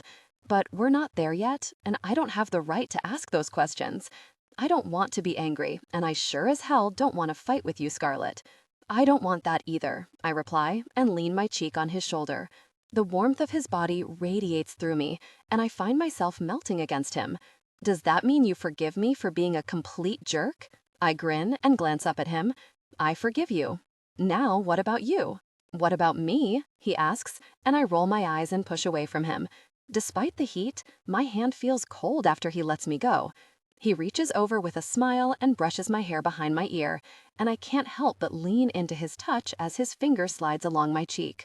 It never felt like this when Tucker touched me when we were kids, full of electricity and awareness. It's scary and exciting all at once. He lowers his face until he's just inches from my lips. I swear to Jesus, the man is going to kiss me. But instead, he says, I forgive you, Scarlett Jane. My eyes fall to his full lips. His breathing a little faster than normal. My body is tight with anticipation and a new longing that I don't recognize but want to explore. No one's called me that since I was 17. Good. Hey, Dad, you have to see this, Chloe yells, busting through the back door. I'm teaching Rick to play gin rummy, and he's totally beating me. It's like he's gifted or something. Tucker holds my gaze, humor filling his whiskey-colored eyes. He pulls back and glances over at Chloe. He's not gifted, I reply, and stand. He taught me to play that game. You're a shark, Chloe yells as she hurries back inside, making both me and Tucker laugh. She's so great, Tuck, I say softly. She's the best, he agrees. Where's her mom? The words fly from my mouth before I have a chance to think them over. His eyes whip to mine in confusion. You don't know? How would I? I haven't been here for a while, remember? He shakes his head, and I have the distinct feeling that I just said something very wrong. You know, he says as he stands from the table, I've come to grips with the fact that you didn't come home all those years, but now you're saying you never even asked about me? I never came up in conversation with your dad? Of course you did, Tuck, but it's not like my dad is going to tell me all about your marriage, even if he knew the details. My dad's not a gossip. Because there wasn't a marriage to talk about. Tucker walks away from me to the end of the back porch and shoves his hands into the pockets of his cargo shorts, staring at the lightning bugs. You don't have to talk about it, I offer, but he shakes his head and turns back to me. I'm sorry for overreacting. Maybe it's habit, I offer, earning a half smile. One I need to break, he agrees. Frankly, I think tonight has been good, and I'd rather not taint it with my shady past. Oh, it's shady? Now I really need to know. Let's pop some popcorn, and you can give me all the scandalous details. Still a smartass, I see. That's never going to change, Tucker Lee. His lips twitch. Clearly, we've made up if we're using our full names. Or we're mad at each other. My dad used to call me Scarlett Jane when I was in trouble. I'm not mad, Tucker says with a slow shake of his head. Me either, I breathe. But Tuck, yeah, I want to know everything from the minute I left. How long are you going to be here? For as long as it takes. He tilts his head to the side, watching me. It's implied that I'm here for as long as it takes for my father to heal, but now it means so much more than I ever expected. Good answer. Tucker, I'll take a beer. Scooter plops onto a lounge chair and nods toward the cooler at my feet. I bet you will, I say, flipping the burgers. I'm a little busy here. Get it yourself. You're standing right there. Dean rolls his eyes, grabs Scooter a beer, and tosses it to him. Thank you, Dean. Scooter pops the top and leans back. You've always been my favorite cousin. Go away. Language. Mom smacks me on the back of the head and peers over my shoulder at the food on the grill. How are those burgers coming, sweetheart? You can't hit me on the back of the head and then call me sweetheart. I'm your mother, I can do whatever I want, and you know better than to cuss with Chloe around. She's in the house. It's not like she heard me. You tell him, Aunt Teresa. Scooter salutes my mom with his beer, and she ruffles his hair. You're such a good boy, Scooter. Dean laughs, spewing beer across the deck. Scooter? Good? You have met him before, right? See what I put up with? Scooter sticks his lower lip out in a pout, and of course, Mom falls for it, hook, line, and sinker. She pats Scooter's cheek and smiles fondly at her only nephew before coming back over to me. How much longer on those? 10 minutes, tops. Don't forget to make mine well done. You know how I feel about pink in the center. I know, Ma. You remind me that every time I grill. She stares at me for a few seconds and then furrows her brow. Are you okay, honey? You seem kind of crabby today. I'm fine. You know, Scooter kicks his legs over the side of his chair and sits up. I thought he seemed a little fussy today, too. Fussy? What am I, 2? I roll my eyes and concentrate on the food. I'm fine, just tired, that's all. Because I was up all night thinking about Scarlett and the hooded look to her eyes right before Chloe walked outside. Your lack of sleep wouldn't have anything to do with a certain someone who's back in town, would it? Dean asks. I love my brother, but I'm going to kill him for saying that in front of Mom. What certain someone? Mom swoops in like flies on a picnic. Who's back in town? No one, Ma. Scarlett Kincaid. Scooter shrugs when I look at him. What? She was going to find out sooner or later. Mom's eyes bounce between Scooter and Dean before she turns fully toward me. Scarlett is home? I'd hardly call her no one. How long has she been here? Have you seen her? What did you talk about? Scooter hands his beer to Dean and brings a finger to his mouth. You knew that Rick had a stroke, right? I ask. Yes, but I didn't expect it to bring Scarlett home, she says, while Scooter mouths, oh, Scarlett, wraps his arms around the pretend country music star, and proceeds to make out with her behind my mother's back. My lips twitch, but I clear my throat and keep my expression even. He's her dad. Of course she came home. Give her a little credit. I know Mom isn't Scarlett's biggest fan, and Scarlett might be self-centered, but she's a good person at her core. I'm just shocked, that's all. Is she staying with Rick? Here we go with the 20 questions. Yup. Have you talked to her or not? Uh-huh. How long is she in town for? No clue. Ask her yourself. Are you two? I set the spatula down and lift an eyebrow. Are we what? Scooter makes a suggestive gesture. Copulating. Are you two copulating? Scooter stops his suggestive movements long enough to frown at the back of Mom's head. Copulating? He mouths. Dean tries to hold in his laugh, but loses the battle. He stands up and shakes his head. Oh, come on, Dean, Mom chides. You're a grown man. You too, Scooter. Wipe the grin from your face. Do you have to use the word copulating? Dean asks, curling his lip. Why can't you just ask him if he's being intimate with Scarlett? Okay. Mom looks at me, her head tilted contemplatively. Are you and Scarlett? No. I hold up a hand, stopping her and this conversation from going any further. We're not copulating, or anything. What's copulating? Chloe asks, stepping outside. The screen door slams shut behind her. I've asked her 1,000,000 times to close the door so it doesn't slam. Clearly, my words have gone in one ear and out the other. Gosh, I look up at the sky and pray for patience to deal with my family. Nothing you need to worry about. I'm gonna go check on the potatoes and tell your dad and aunt and uncle that the food is almost ready. Mom gives me a good look with Chloe look before slipping through the back door. Fine, don't tell me. I'll just look it up later on the iPad, Chloe says, causing Scooter's eyes to widen and Dean to choke on his beer. I level her with my best firm dad look. Chloe. She holds up her hands. I'm kidding. Hey, Uncle Dean. Hi, Scooter, she says, giving Dean a hug. Dean was a big help when Chloe was little and has always been like a second dad to her. I'm grateful that she stayed close to him as she's gotten older, and I know he appreciates it too. How's it going, kiddo? Dean kisses the side of her head. Good. You're getting so big. Dad says I look just like my mom. My heart stutters inside my chest. I always try to answer Chloe's questions about her mom as best as I can because Valerie is a sore subject with me. She left our little girl without a mother, and that's something I can't get past. Dean looks at me before dragging his eyes back to Chloe. Your mom was beautiful, he says, tucking Chloe's hair behind her ear. Won't be long, and your dad will be fighting the boys away with a stick. You don't have a boyfriend yet, do you? Scooter blushes and shakes her head. No, but I have my first dance on Friday.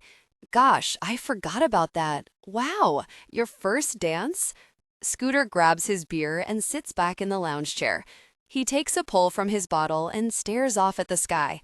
Next thing we know, you'll be off to college and getting married. Whoa, I say, shaking my head. One thing at a time. I'm not ready for her to grow up quite that fast. And speaking of your dance, what are you going to wear? You promised you'd take me shopping. We're running out of time, Dad. You have a ton of dresses in your closet. Can't you wear one of them? Chloe looks at me like I've grown a second head. No, I need a new one. And matching shoes. Everyone has seen those dresses, Dad, and most of them are for little girls anyway. You are a little girl, I remind her, only to be given the preteen scowl I've come to know and hate. This is why I refuse to ever have a daughter, Scooter announces. Too high maintenance. Oh, come on. I'm good for all sorts of stuff. Like what? Well, I'm perceptive. Chloe taps her finger to her lips, thinking it over. Do you even know what that means? Scooter asks. Yes, but the real question is, do you? Dean and I bust up laughing. I love my girl. She's smart as a whip. She gets her good looks from her mom, but every other thing about Chloe is all me. Good one. Scooter finishes off his beer and sets it on the ground beside his chair. But I'm going to need you to back it up. Tell me something about your dad that I can use against him later. Chloe grins. Dad likes Scarlett. We all like Scarlett. Tell me something I don't know. He likes her. He almost kissed her last night. What? Scooter flies up in his seat, and Dean's jaw drops. Chloe, when did my daughter turn on me? And why was I so careless when she was close by last night? I've always kept other women out of Chloe's life, and I sure as heck haven't brought one home. She's never even seen me hold a woman's hand. I didn't almost kiss her. Chloe shrugs. That's what it looked like to me. You don't have to be embarrassed, Dad. I like her. If you want to kiss her, you can. I approve. Scooter pats the chair next to him. Tell me everything. Well, when I ran outside, Dad was holding Scarlett's cheek and their faces were really close together. Like, super close. He was totally gonna kiss her. Chloe, go inside and tell your grandma and Aunt Laura that I'm pulling the burgers off the grill. Fine. She huffs, but knows better than to argue with me. Chloe, be a dear and grab me another beer before you go back inside. I kick Scooter's chair. Get it yourself. My daughter isn't your maid. It's okay. Chloe grabs a beer from the cooler and hands it to Scooter. Thanks for the info and the beer, he says, taking it from her. You're my favorite second cousin. Actually, I'm your first cousin, once removed. Huh? Scooter shields his eyes from the sun and frowns up at her. Never mind. Chloe disappears inside. Tucker? I ignore Scooter and flip the burgers one last time. I'm not talking about her with you. Fine. You listen. I'll talk. He stands up and walks to me. You've had a crush on that girl since the 3rd grade, and then she fled this town faster than a nun from a questionable establishment. Your feelings be very much ignored. She's a superstar, Tuck, famous beyond any of our imaginations. I get that. I don't think you do. She can do anything, go anywhere, have anyone. Are you trying to tell me I'm not good enough? Absolutely not. Scooter shakes his head. If anything, you're too good for her. I wouldn't go that far. Look, all I'm saying is watch out for that one. Your life is here, and well, hers isn't. I know that. Good. With a final nod of his head, Scooter walks inside, leaving me alone with Dean, who watches me carefully.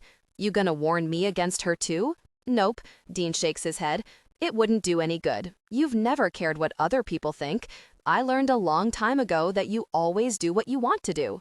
But, because there's always a but I think you should tread lightly. She broke your heart once. I don't put it past her to do it again. She didn't break my heart.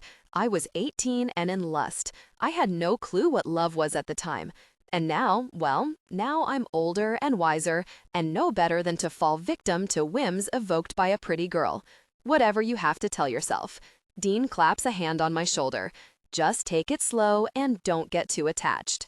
When the back door shuts, my eyes drift to Rick's house. Scarlett is standing in her dad's kitchen near the sink. She glances up and catches me looking at her through the window. Dean's words echo in my head, and all I can think is, easier said than done. I've never had any sense when it comes to this girl. She lifts a hand and waves, her smile slow and soft. I am so screwed. Absolutely not. What's wrong with this one? Chloe lifts her arms and looks at herself in the mirror. It's cute. It's too short. You said that about the last 3 dresses. Chloe, I'm not buying you a dress that short. End of story. Maybe you should try on a long one. I don't want to try on a long dress. Long dresses aren't in this season. All of my friends are wearing short dresses. If all of your friends jumped off a cliff, would you follow? Chloe rolls her eyes and stomps into the dressing room. I smile to myself and lean back in the chair to wait for Chloe. This one is it. Thank God, because I don't know how much more of this I can take, and we've only been here, I look at my watch, 30 minutes. Chloe squeals and sashays out of the dressing room in a red strapless dress. If she bends over, she'll flash the entire world. Where's the other half? Other half of the dress. Chloe, this one is shorter than the last, and it's strapless. No way. Try on the next one. There isn't a next one, Dad. This is the dress. This is a dress, but it's not the dress because I'm not paying for that scrap of material. Ugh. Chloe whirls around and growls. Why are you being so difficult? I could ask you the same thing, I mumble. Daughters, a woman says, dropping down beside me on the couch. Can't live with them, can't live without 'em. Oh, I bet I could live without her, I joke. The woman smiles and then laughs when she says, I could probably live with mine too. I'm Laura. She holds out her hand and I shake it. Tucker. That lovely girl that just rolled her eyes at me is my daughter Chloe. She's beautiful. Thank you. Which one of these prepubescent tween princesses belongs to you? Laura points to a set of twin girls fawning over the jewelry rack. Oh my God, you have 2? How does that even work? Well, she says, crossing her legs, it's double the hair in my sink, double the mess, double the food, double the laundry, double the eye rolls and growls. I shudder. You deserve some sort of medal. The hair I could handle, the tears I could not. Chloe sulks out from behind a curtain, and Laura and I both look up. Yes! I jump up and turn Chloe so she can look at herself in the mirror. This one is my favorite. It's hideous. No, it's not. The skirt is 3/4 length, cutting off mid-calf. The straps are nice and thick with a high chest line, and there are rhinestones. Every girl loves rhinestones. You said you didn't have any more dresses to try on. Because this dress is awful. I don't even know how it ended up in my pile. I put it there. Chloe looks at me blandly. I'm not wearing this dress out in public. Oh, come on, you're being dramatic. I turn to Laura. Would you tell her that she looks wonderful? I look like I'm 80. Laura pinches her lips together and tilts her head. Well, see? Chloe spins around and disappears before I have a chance to argue. Dress shopping is officially a form of parental torture. God help me when prom rolls around. If I can't survive a junior high dance, there's no way I'll make it through prom. The door rips open and Chloe shuffles past me, the stack of dresses in her arms. Well, keep looking, I say, following her through the store. What's the point? You're just going to hate every single one I pick out. That isn't true. What's the point? You're just going to hate every single one I pick out. That isn't true. Chloe whirls around. Yes, it is. Everything is too short or cut too low in the back, or the straps are too thin. You're 11 years old, Chloe. I'm not going to let you walk out of the house looking like you're 20. She opens her mouth to argue, but I've had enough. Yell at me one more time, and you're grounded. I am not arguing with you about this in the middle of the store. Now, you can either stop throwing a tantrum and we can keep looking for dresses, or we're going home. Fine, let's go home. Chloe finds a sales associate, hands off the dresses, and heads straight for the door. You didn't even want to come to begin with. That's not true. Whatever. God, I hate that word. The ride home is silent. Not in the comfortable sense, but in the I'm so pissed off at you I can't even breathe sense from my 11-year-old. If this is how it is when she's prepubescent, I don't even want to think about how she'll be in 5 years. Lord have mercy. I pull into my driveway, and before I've even cut off the engine, Chloe hurries out of the car, slamming the door behind her way harder than necessary, and then stomps up onto the front porch. Come back here, I say after climbing out of the vehicle. I want to go to my room. I've had it with your mouth today, young lady. I said, come back here. You're being ridiculous, she says when she turns around.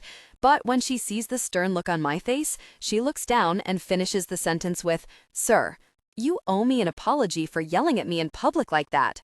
She frowns. I'm sorry if I was disrespectful. I'm just so frustrated. Yeah, well, join the club. Chloe's head comes up and her face turns from a frown to a tentative smile. Hi, Scarlett. Hi, you two, Scarlett says as she walks across her dad's lawn. I just saw you pull in and thought I'd see what you're up to. Dad's yelling at me because I'm a brat, Chloe says, and I rub my hand over the back of my neck in frustration. Really? Scarlett asks. No, not really, I reply before Chloe can. We're having a discussion about dresses for her dance. He's incorrigible. Dads usually are, Scarlett says with a sigh. Did you get a dress? No, because he hates everything I like. Chloe sits on the top step of the porch and props her chin in her hand, as if all is lost in her world. I guess I just won't go to the dance, since I don't have anything to wear. You have a whole closet full of clothes, I remind her, but she just rolls her eyes. I have an idea, Scarlett says. Why don't I take Chloe shopping for a suitable dress? Really? Chloe's head whips up, her face lighting up with excitement. You'd take me? That would be so dope. You don't have to do that, I say, earning another scowl from my daughter. I don't want you to feel obligated. Sugar, there are few things in this world I feel obligated to do. Somehow, I don't think that's entirely true. I would love to get out of the house for a few hours and take this sweet girl shopping. If you don't mind hanging out with my daddy. Done. I jump at the chance to spend time with Rick rather than a pouty preteen, and I don't even feel guilty about it. But there are rules. Of course there are. Scarlett crosses her arms over her chest and cocks a hip to the side. I almost forget what we're talking about. What are they? What are what? Scarlett's lips twitch with humor. The rules. Oh, right, sorry. 1, it needs to hit below the knee. 2, no cleavage. And 3, it can't be strapless. Basically, I should just wear a nun costume, Chloe says. Nah, we can totally work with those rules, Scarlett says. Let me go grab my handbag, and we'll be on our way. She hurries back to Rick's house, and Chloe rushes inside ours. I'm going shopping with Scarlett Kincaid. I wanted to say no, that I have it covered. But the truth is, I don't have it covered, and I'm relieved that Scarlett offered to take my daughter shopping. I'll happily go have my ass handed to me in gin rummy by Rick. Shopping in New Hope isn't easy. In a town this small, the best we can do is a JCPenney or Target. The alternative is to drive up to Charleston, and thanks to Tucker leaving this for the last minute, we don't have time for that. So we start at JCPenney. This is the one I told Dad I want, Chloe says, making a beeline for a little red dress. She holds it up against her small frame, and at a glance, I'd say it's all the things Tucker said he doesn't want. Of course. Chloe, there are rules, remember? Just let me try it on, she pleads. I'll show you. It's not that bad. Okay, let's grab a few for you. Sound good? I want this one, she whispers, but I pretend not to hear her. Chloe's as strong-willed as her father. It's no wonder they butt heads from time to time. Reminds me of me with my dad. I'll have to apologize to him later for being difficult. I don't wear pink, Chloe says when I hold up a blush-colored dress. Ever. This one's out then. She nods, and I reach for a cute little black dress. I don't like black. Chloe, why do I get the feeling the only color you like is red? She grins and shrugs one shoulder. Red is my favorite. Okay, I get it. You want that dress, but you have to work with me here. It's called compromise. If you're not willing to budge, no one gets what they want, and everyone is just angry, and that's no fun. I bet you don't have to compromise. Why do you say that? Because you're rich and famous and can have anything you want. Think again, kiddo. I grab the black dress, making Chloe scowl, but I ignore her. I have to compromise all the time because I'm a grown-up. So if you want to be taken seriously, you need to shed some of the attitude and be more open-minded. I think you hurt your dad's feelings today. Chloe frowns, the first chink in her carefully erected armor. I didn't mean to hurt his feelings. I know. It's tough when you think you know what's best, and your dad's idea of that is different from yours. I was raised by a single dad too. Oh yeah? It's not so bad. My dad's really great. He's a good person, and I usually get pretty much what I want. But sometimes he just doesn't understand being a girl, you know? Of course, because he's a boy, so it's hard for him to understand. I lead her to the dressing rooms and hang the dresses on the rack inside, then step out while Chloe changes. Start with the black one. We'll look at the red one last. She sighs heavily, and I smile. Why doesn't your mom take you shopping? I ask, and bite my lip, hoping I didn't cross a line with the question. But the truth is, I'm dying to know more about her mother. I never met her, she says matter-of-factly. It's just been Dad and me since I was born. He says I look a lot like her, but he doesn't tell me too much else. I think it makes him sad. Did she die? I ask. No, she didn't want me. There's no sadness in her voice, no regret, just facts, and that breaks my heart, because I know what it's like to have your mom not want you. How could anyone not want this wonderful little girl? I mean, I'm the least maternal person I know, and I would scoop her up in a heartbeat. Chloe comes out of the dressing room wearing the black dress I chose. And don't feel sorry for me, because my dad is awesome, and we don't need her. I couldn't agree with you more. You and your dad are doing great. She walks to the mirror and frowns. This one isn't bad, but I don't love it. I tug on the hemline. It hits her at mid-calf, but it makes her legs look stubby. And I don't like where it sits on her hips. This one is a no. Told you. She walks back into the dressing room to change. Anyway, she continues, the only thing I know about my mom is that her name is Valerie, and she grew up here, but her family doesn't live here anymore. My mind whirls, trying to think who this Valerie could be. So you don't even see her parents? Nope. I have Nana and Papa, and Rick. He's like a grandpa to me. Of course. Valerie? Who the heck is? Holy gosh. Could her mom be?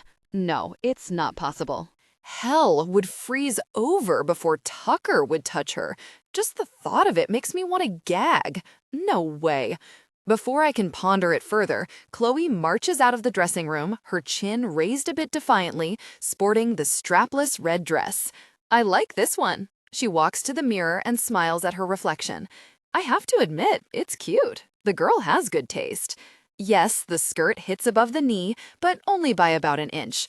It's not form-fitting, and it's much more flattering than the black dress. However, I agree with Tucker that the top is too revealing. So here's the thing with this dress, Chloe. It's super cute. She smiles triumphantly. But it needs something more on top. You sound like my dad. He's not wrong. She shakes her head, but I take her shoulders in my hands and hold her gaze in the mirror. Think about it like this. You're a beautiful girl.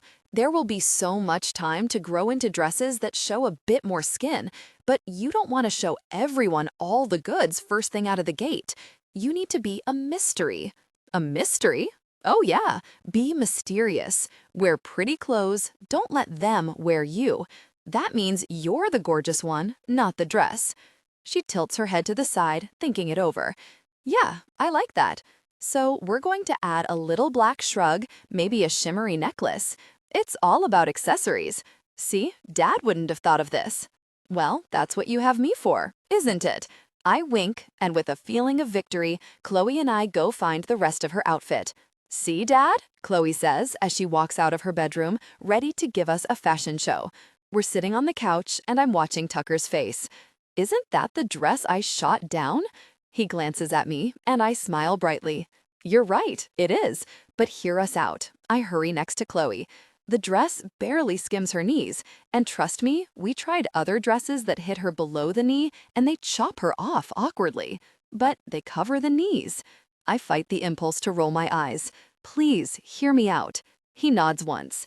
This black cardigan serves two purposes. One, it dresses it down a bit and makes it more age-appropriate, and it covers her arms and shoulders. We added the thin black belt and a sparkly necklace, and with her hair curled, she'll look absolutely stunning. I swear I won't take the sweater off, Dad. I promise. His gaze shifts between the two of us, and I bite my lip, waiting for the verdict. Finally, he sighs. Okay, it looks nice, but you have to keep that sweater on. Oh my God, I totally promise, Chloe says, bouncing to Tucker and throwing her arms around his neck. Thank you, Daddy. You're welcome. Go hang your dress up so it doesn't wrinkle. Can I watch YouTube for a while? 1 hour, he says before kissing her cheek and watching her skip happily up the stairs to her bedroom. Thank you, I say softly. No, thank you. I wouldn't have thought of the sweater, and she would have been mad at me for weeks. It was fun, actually. He stares at me in surprise, making me giggle. I know this is a shocker, but shopping is fun for girls. Next time, I'll take her to Charleston so we can shop properly. He tilts his head to the side. Do you think you'll still be here for a next time?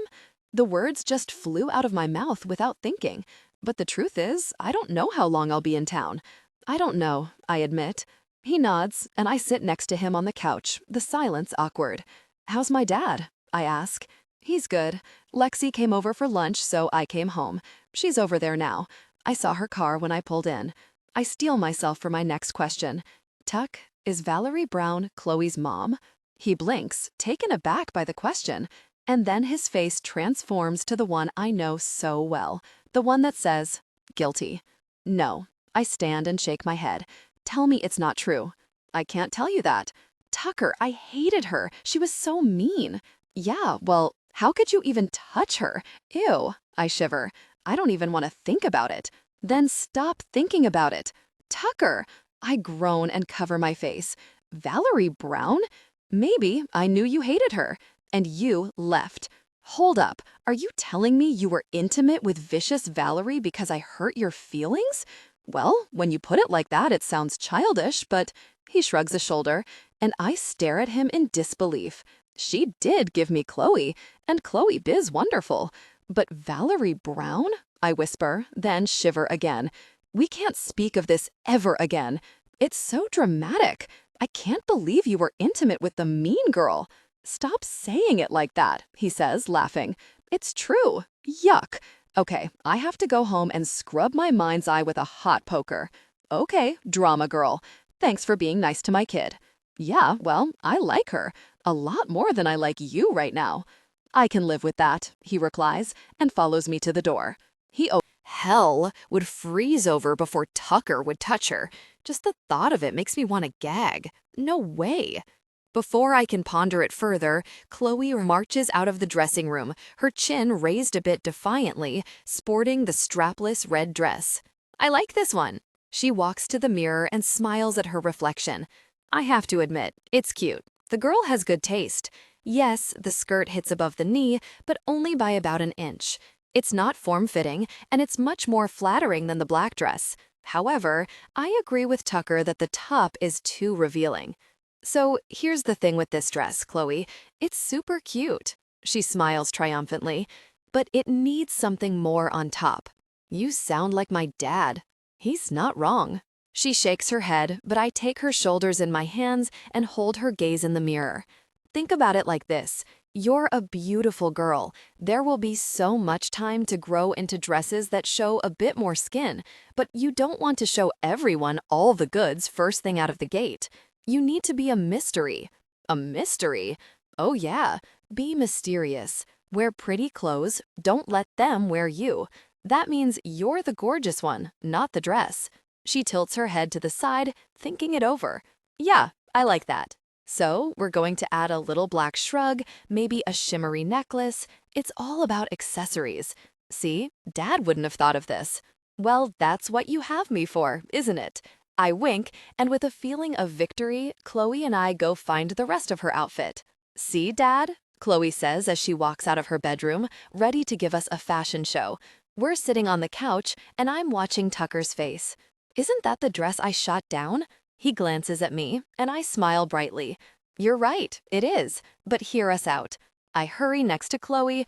The dress barely skims her knees. And trust me, we tried other dresses that hit her below the knee, and they chop her off awkwardly. But they cover the knees. I fight the impulse to roll my eyes. Please, hear me out. He nods once. This black cardigan serves two purposes. One, it dresses it down a bit and makes it more age-appropriate, and it covers her arms and shoulders. We added the thin black belt and a sparkly necklace, and with her hair curled, she'll look absolutely stunning. I swear I won't take the sweater off, Dad, I promise. His gaze shifts between the two of us, and I bite my lip, waiting for the verdict. Finally, he sighs. Okay, it looks nice, but you have to keep that sweater on. Oh my God, I totally promise, Chloe says, bouncing to Tucker and throwing her arms around his neck. Thank you, Daddy. You're welcome. Go hang your dress up so it doesn't wrinkle. Can I watch YouTube for a while? 1 hour, he says before kissing her cheek and watching her skip happily up the stairs to her bedroom. Thank you, I softly. No, thank you. I wouldn't have thought of the sweater, and she would have been mad at me for weeks. It was fun, actually. He stares at me in surprise, making me giggle. I know this is a shocker, but shopping is fun for girls.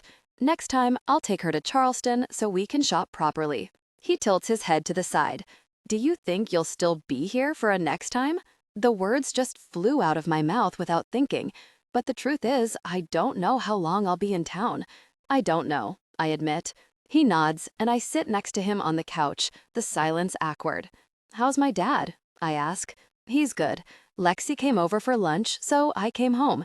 She's over there now. I saw her car when I pulled in. I steel myself for my next question. Tuck, is Valerie Brown Chloe's mom? He blinks, taken aback by the question, and then his face transforms to the one I know so well, the one that says, guilty. No. I stand and shake my head. Tell me it's not true. I can't tell you that. Tucker, I hated her. She was so mean. Yeah, well, how could you even touch her? Ew. I shiver. I don't even want to think about it. Then stop thinking about it. Tucker. I groan and cover my face. Valerie Brown? Maybe I knew you hated her. And you left. Hold up. Are you telling me you were intimate with vicious Valerie because I hurt your feelings? Well, when you put it like that, it sounds childish, but... He shrugs a shoulder, and I stare at him in disbelief. She did give me Chloe, and Chloe is wonderful. But Valerie Brown, I whisper, then shiver again. We can't speak of this ever again. It's not okay. You're so dramatic. I can't believe you were intimate with the mean girl. Stop saying it like that, he says, laughing. It's true. Yuck. Okay, I have to go home and scrub my mind's eye with a hot poker. Okay, drama girl. Thanks for being nice to my kid. Yeah, well, I like her. A lot more than I like you right now. I can live with that, he replies, and follows me to the door. He opens it for me, and as I walk past him, he pulls me against him into a strong hug, his arms folding around me firmly. I wrap my arms around his middle and breathe in soap and sunshine. He smells the same as he did all those years ago. I missed you, he whispers against my hair before pressing a kiss to the top of my head. Tears spring to my eyes, and before I make a fool of myself, I nod and pull away. I missed you more. And with that, I hurry across the yard to my dad's house, feeling Tucker's eyes pinned to my back the entire way. It's been almost a week since I took Chloe shopping. Her dance should be tonight, and I'd love to go help her get ready, but I haven't been invited, and I said no makeup, Tucker replies. It's bad enough I'm letting you wear that dress. Don't push me on this, Chloe. I open the door without knocking and smile when both heads turn my way. Hi. I'm not going, Chloe says, stomping her foot. Tucker sighs, and before he says anything, Chloe runs upstairs to her bedroom. So this is going well, Tucker says, and rubs his hand over his mouth before climbing the stairs after his daughter. I follow behind and listen outside the door. Chloe, you just want me to look like a baby. No, I want you to look like an 11-year-old. It's just a little makeup. Guys? Tucker sighs and looks back at me. His eyes are defeated and maybe a little sad. Can I please help? He won't listen, Chloe says, stomping her foot. Tucker sighs, and before he says anything, Chloe runs upstairs to her bedroom. So this is going well, Tucker says, and rubs his hand over his mouth before climbing the stairs after his daughter. I follow behind and listen outside the door. Chloe, you just want me to look like a baby. No, I want you to look like an 11-year-old. It's just a little makeup. Guys? Tucker sighs and looks back at me. His eyes are defeated and maybe a little sad. Can I please help? He won't listen, Chloe says, and throws herself over her bed dramatically. Tucker's jaw clenches in frustration. I don't want to cross a line, but I do want to help. Chloe, you need to apologize to your father. Both heads whip around in surprise. What? Chloe asks. You heard me. Remember last week when we talked about compromise and your attitude? She cringes and then nods. Sorry, Dad. Now, there is a compromise here. Tucker, if you trust me, I'd be happy to help Chloe with her hair and makeup. What about your dad? Lexi is with him. She offered to spend the evening with him so I could have a night off. Lexi? As in your sister Alexis? Shocking, I know. So, what do you say? Can I help Chloe? He props his hands on his hips and watches me, then sighs and nods. Okay, thank you. But not too much. You're welcome. And no clown makeup, I promise. I make a cross over my heart. Now, this is a girls-only zone. You go wait for the big reveal. I shoo him out of the room and then turn to Chloe. You'll never get your way with him if you yell and stomp your foot. You sound like a baby. But he makes me so mad. I think the feeling's mutual. I sigh and reach for her hairbrush. Now, let's get down to business. If it's okay with you, I'll help you with your hair and makeup. Yes, please. I don't know what I'm doing. It's a good thing that I do. I wink and get to work. And before long, we're done. Wow, she says when I finally let her look in the mirror. Chloe touches her soft curls, blinks her big, beautiful eyes that are highlighted with just a touch of mascara, and smiles. I look really pretty. You sure do, I agree. Let's go show your daddy. I follow Chloe downstairs and into the kitchen where Tucker's doing the dishes. When he looks up at his daughter, he smiles brightly. Well, look at you. What do you think? Chloe holds out the skirt of her dress and turns in a circle. I think you're the most beautiful girl in the world, he says and hugs her to his side, careful not to mess up her hair. My little girl isn't so little anymore. Dad? Yeah? Can you loosen your grip just a little? Sorry. Tucker gives her one last squeeze and takes a step back. Now, are you ready to go to the dance? Yes. Can I have my phone? Yup. He takes an iPhone out of a cabinet, turns it on and passes it to her. It's fully charged. You may call or text me and Jenny only. Can I take some pictures? Yes. And text me when you're ready to come home. The dance ends at 9, so if I don't hear from you by then, I'll be there at 8:55. Yes, sir, Chloe says. The obstinate child from just an hour ago, long gone, and replaced by an excited preteen. Let's go. I'll see you later, I say, but Tucker frowns. Why don't you go with us? I'll take you somewhere to eat after we get rid of the munchkin. You're gonna miss me, Chloe says as she walks out the door to the car. Tucker grins, waiting for my answer. Sure, I'd like that. Tucker repeats the rules to Chloe again on the way to the school, and once she's hurried out of the car to join her friends, he pulls away and smiles over at me. Where would you like to go? Charlie's, I say immediately, my mouth already salivating at the thought of their chocolate shakes. I haven't been since I've been home. Charlie's it is, he replies. The place hasn't changed. Red booths line the perimeter of the diner, and white tables and chrome chairs with red seats fill the middle.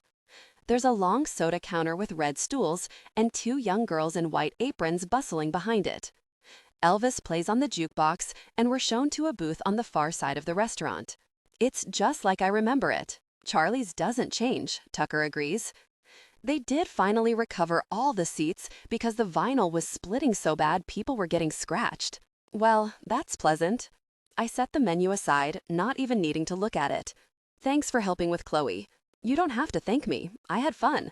I reminded her to check her attitude.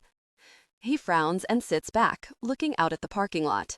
Oh gosh, this is what I was afraid of. I'm sorry if I crossed a line. It's really none of my business. You don't need my input. No, I'm not mad. I appreciate the help. Chloe respects you. I nod and smile at the young waitress when she walks up. Her eyes go wide when she sees that it's me in the booth. Hello, Miss Scarlett. Hello. This is Rachel Laramie's daughter, Heather, Tucker says. Oh, hi, I say with a bright smile. How is your mama? She's good. She's working, as always. Heather pulls out her pen and pad to take our order. Well, please tell her I said hi. I will. We listen to your music all the time. What can I get you? Bacon cheeseburger with onion rings and a chocolate shake, I say. ×2, Tucker adds. Heather writes down the order, nods, and hurries back behind the counter. I didn't know Rachel Laramie got married. She didn't, Tucker says with a shrug. She works at the hospital as a nurse. Who's Heather's daddy? Rafe McKenna. I feel my jaw drop. Rafe McKenna? The science teacher? Tucker nods. I guess they had a thing going all through school. Rachel got pregnant in college, and when word got out, Rafe's wife divorced him. Whoa. Rachel is like 5 years older than us, but how did I not hear about this? Why do you think? I shrug. Yeah, well, I hate town gossip. It's one of the reasons I left. I don't like listening to it, and I don't like spreading it. I was the subject of it for far too long. I know. Our food is delivered quickly, and I dig in, sighing in absolute delight at the familiar sensations on my tongue. Tucker laughs. Say that in English. So good. I take a drink of the shake and grin. Best food in the world. And I've been all over the world, so I know. I won't argue. We eat in silence, both of us hungry. And when our plates are clean, we sit back, regretting our life decisions. I ate too much. We should have split it, I agree. But Tucker frowns at me. No way. I don't share Charlie's food. You're so selfish. I toss an onion ring at him and he pops it into his mouth. Yes, ma'am. Tucker pays the bill and we walk out to the car. But when he puts the key in the ignition, I stop him.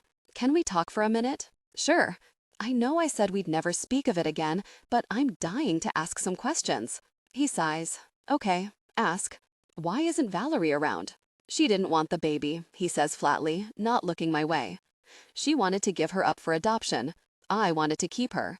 So my dad drew up papers that she signed stating I would have sole custody, and she gave up all parental rights.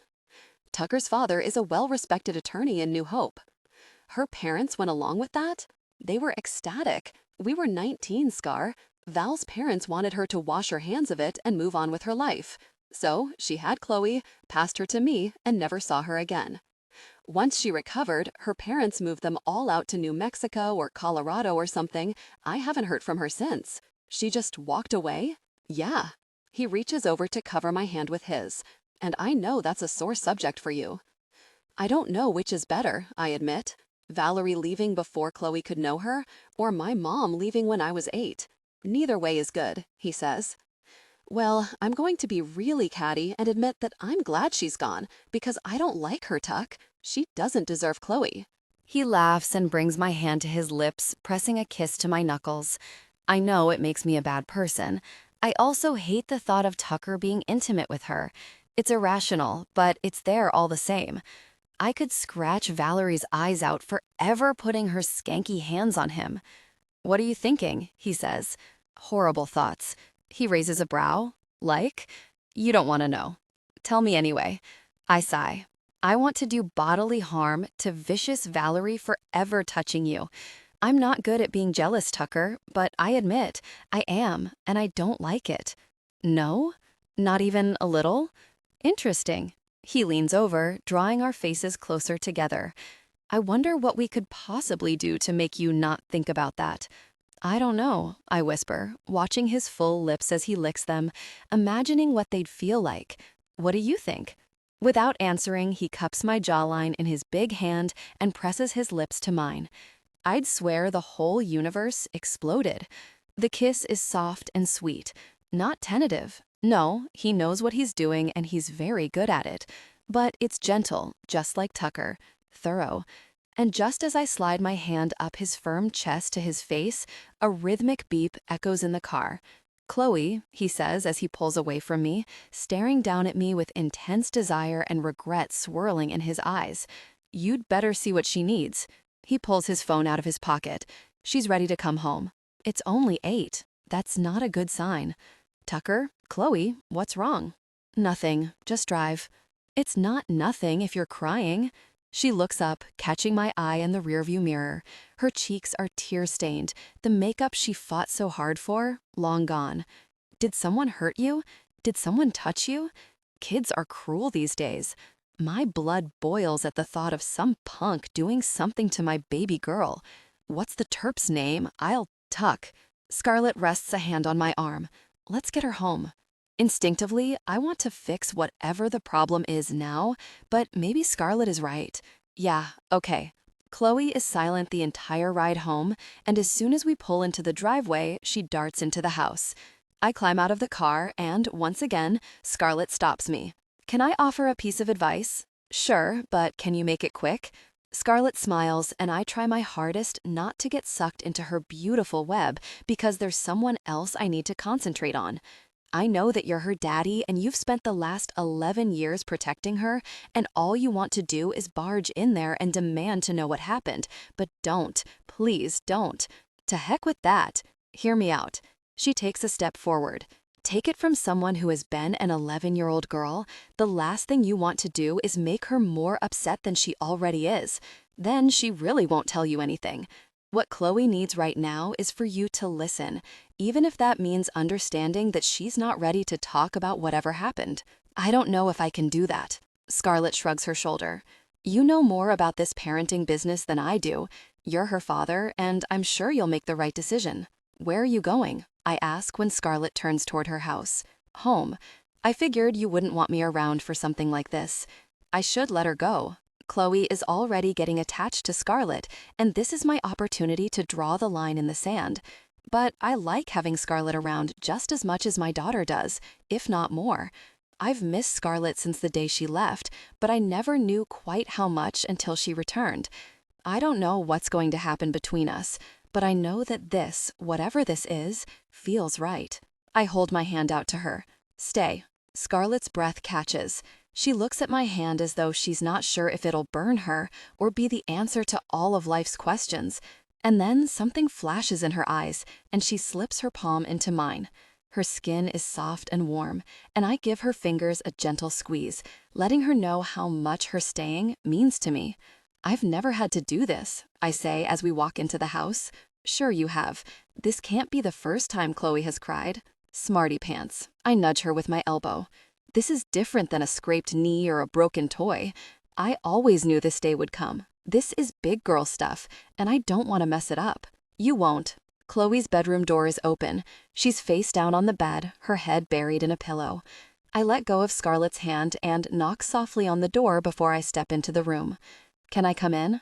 Watching your little girl cry because she's hurt, not physically, but from life, is every dad's worst nightmare. I'm a protector. I'm supposed to shield her from all of the bad things in the world, but I couldn't shield her from this.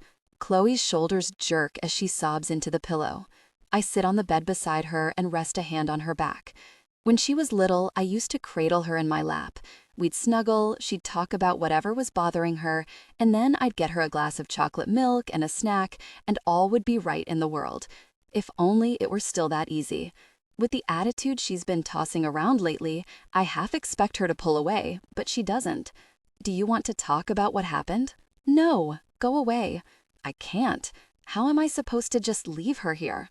I look up to find Scarlett leaning against the door jamb. She tries to smile, but it ends up being... He laughs and brings my hand to his lips, pressing a kiss to my knuckles. I know it makes me a bad person. I also hate the thought of Tucker being intimate with her. It's irrational, but it's there all the same. I could scratch Valerie's eyes out for ever putting her skanky hands on him. "What are you thinking?" he says. "Horrible thoughts." He raises a brow. "Like?" "You don't want to know." "Tell me anyway." I sigh. "I want to do bodily harm to vicious Valerie for ever touching you. I'm not good at being jealous, Tucker, but I admit I am, and I don't like it." No? Not even a little? Interesting. He leans over, drawing our faces closer together. I wonder what we could possibly do to make you not think about that. I don't know, I whisper, watching his full lips as he licks them, imagining what they'd feel like. What do you think? Without answering, he cups my jawline in his big hand and presses his lips to mine. I'd swear the whole universe exploded. The kiss is soft and sweet, not tentative. No, he knows what he's doing, and he's very good at it. But it's gentle, just like Tucker, thorough, and just as I slide my hand up his firm chest to his face, a rhythmic beep echoes in the car. Chloe, he says as he pulls away from me, staring down at me with intense desire and regret swirling in his eyes. You'd better see what she needs. He pulls his phone out of his pocket. She's ready to come home. It's only 8. That's not a good sign. Tucker, Chloe, what's wrong? Nothing. Just drive. It's not nothing if you're crying. She looks up, catching my eye in the rearview mirror. Her cheeks are tear-stained, the makeup she fought so hard for, long gone. Did someone hurt you? Did someone touch you? Kids are cruel these days. My blood boils at the thought of some punk doing something to my baby girl. What's the twerp's name? Tuck. Scarlett rests a hand on my arm. Let's get her home. Instinctively, I want to fix whatever the problem is now, but maybe Scarlett is right. Yeah, okay. Chloe is silent the entire ride home, and as soon as we pull into the driveway, she darts into the house. I climb out of the car and, once again, Scarlett stops me. Can I offer a piece of advice? Sure, but can you make it quick? Scarlett smiles, and I try my hardest not to get sucked into her beautiful web because there's someone else I need to concentrate on. I know that you're her daddy and you've spent the last 11 years protecting her, and all you want to do is barge in there and demand to know what happened, but don't. Please don't. To heck with that. Hear me out. She takes a step forward. Take it from someone who has been an 11-year-old girl. The last thing you want to do is make her more upset than she already is. Then she really won't tell you anything. What Chloe needs right now is for you to listen, even if that means understanding that she's not ready to talk about whatever happened. I don't know if I can do that. Scarlett shrugs her shoulder. You know more about this parenting business than I do. You're her father, and I'm sure you'll make the right decision. Where are you going? I ask when Scarlett turns toward her house. Home. I figured you wouldn't want me around for something like this. I should let her go. Chloe is already getting attached to Scarlett, and this is my opportunity to draw the line in the sand.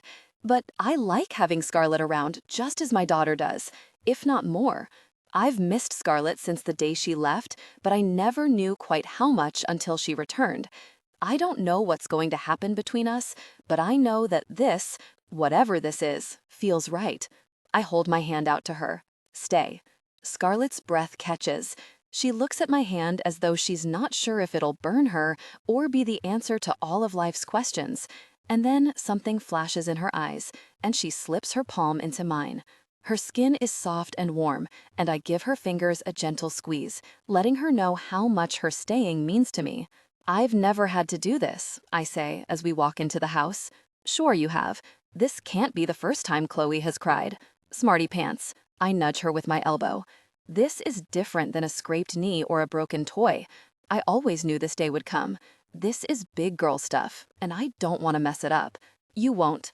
Chloe's bedroom door is open. She's face down on the bed, her head buried in a pillow. I let go of Scarlett's hand and knock softly on the door before I step into the room. Can I come in? Watching your little girl cry because she's hurt, not physically, but from life, is every dad's worst nightmare.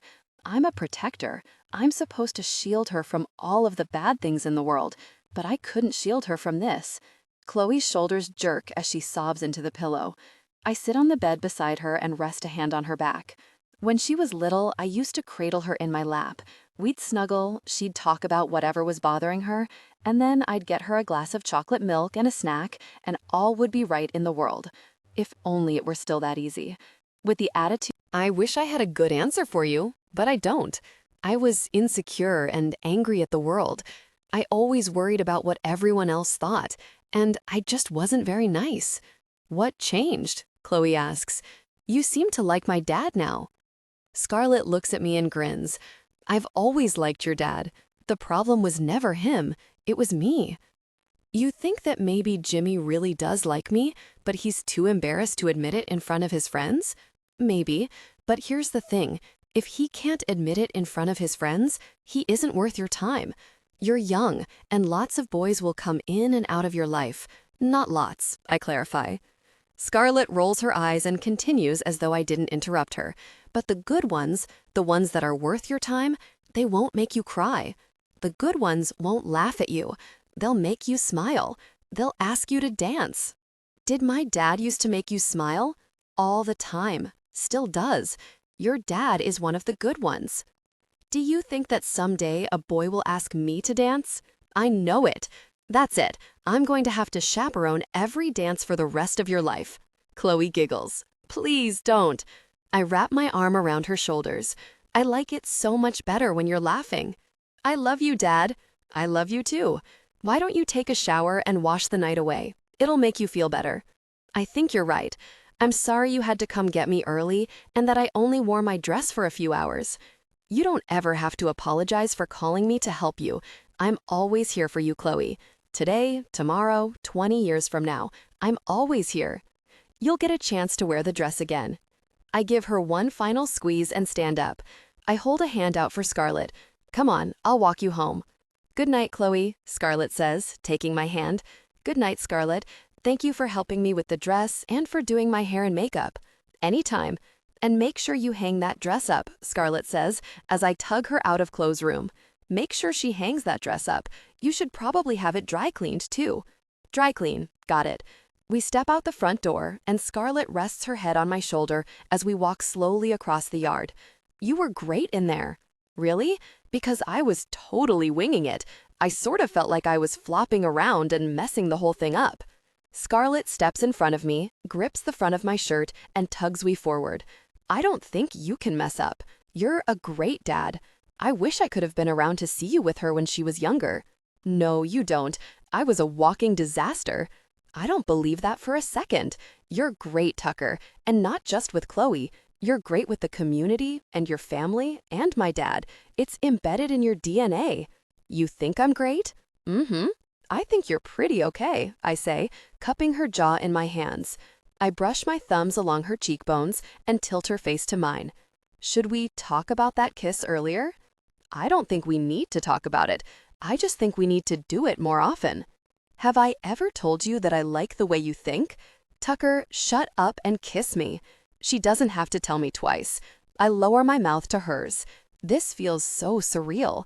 I've dreamed of being like this with Scarlett for so long. I've dreamed of kissing her and holding her. I've dreamed of what it would be like to feel her body pressed against mine. I never believed it would happen, and now that it has, and still is, I have to convince myself that it's real. I wrap an arm around her back and deepen the kiss. Her mouth slides over mine with lips that are soft yet confident. She lifts onto her toes. The press of her body against mine is delicious. As she pushes her fingers into my hair, she makes the sexiest sounds, moans and whimpers and murmurs that have my body vibrating with energy, and I want and need to get as close to her as I possibly can. With one hand on the small of her back, I curl the other around the nape of her neck. I can't get enough of her. My dreams were nothing compared to the reality of having her in my arms. We're a frenzy of hands and tongues, searching and exploring, and oh my God, Scarlett squeals. 1 minute we're kissing, the next we're being doused by ice-cold water. Scarlett laughs and holds up her hands. When did my dad get sprinklers? I installed them last summer, I say, laughing at the situation. We're both soaked to the bone, but neither of us moves. She's absolutely gorgeous. Her big eyes blink, water drips from her eyelashes and her nose. The old Scarlett would have been pissed, but the woman in front of me, the one she is today, looks carefree and happy, and not at all bothered by the wet mop on her head or the makeup running down her face.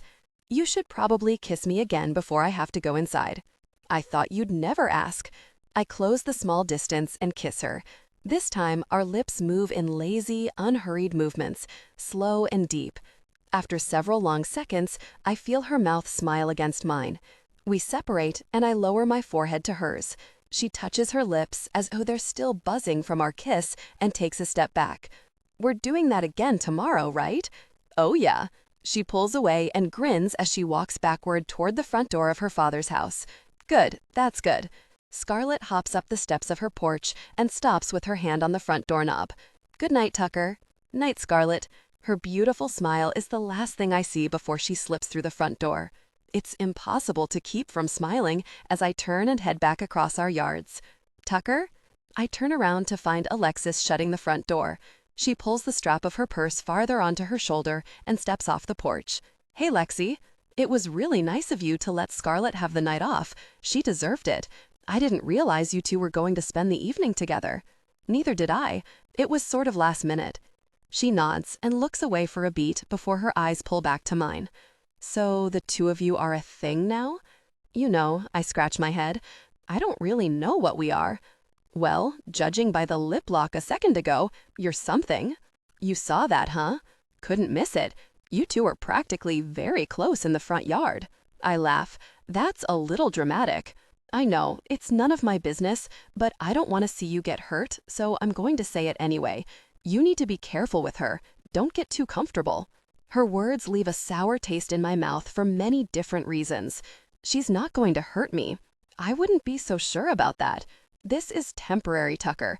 She's here until Dad gets better. Her friends aren't here, her home isn't here, her life isn't here. I know that she's right, but I'll be very if Scarlett's actions don't speak differently. I appreciate the concern, but I can take care of myself. Of course you can. I wasn't trying to imply that you couldn't. It's just, you know what? Never mind.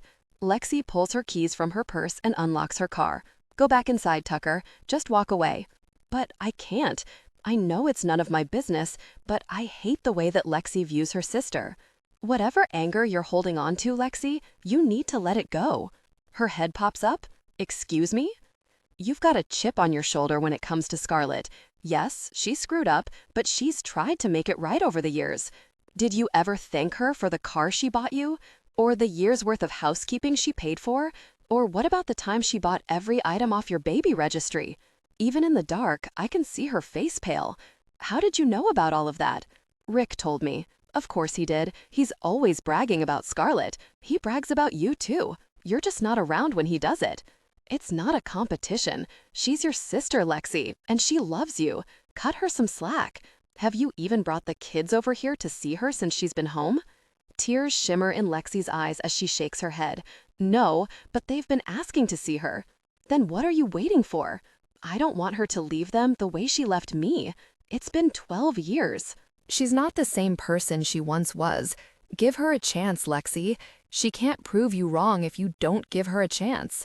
Is that what you're doing? Giving her a chance and hoping that she proves you wrong?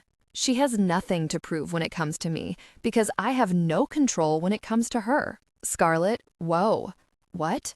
Dad asks, looking down at his nice blue polo shirt and khaki shorts. Did I drop something on myself? No, you look really nice, I reply, and stand to straighten his collar. What are you all dressed up for? Before he can answer, the doorbell rings. Hold that thought.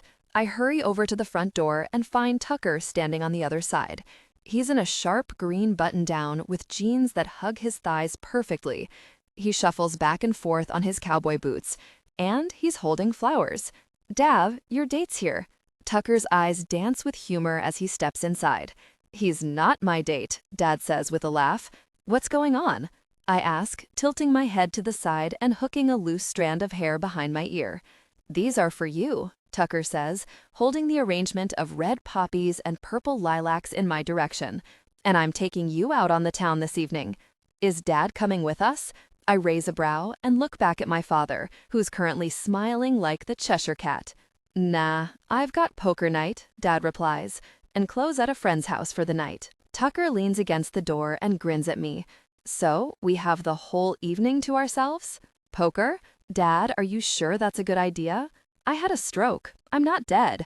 I'll be here at home with my walker within reach, and the guys will be here if I need something.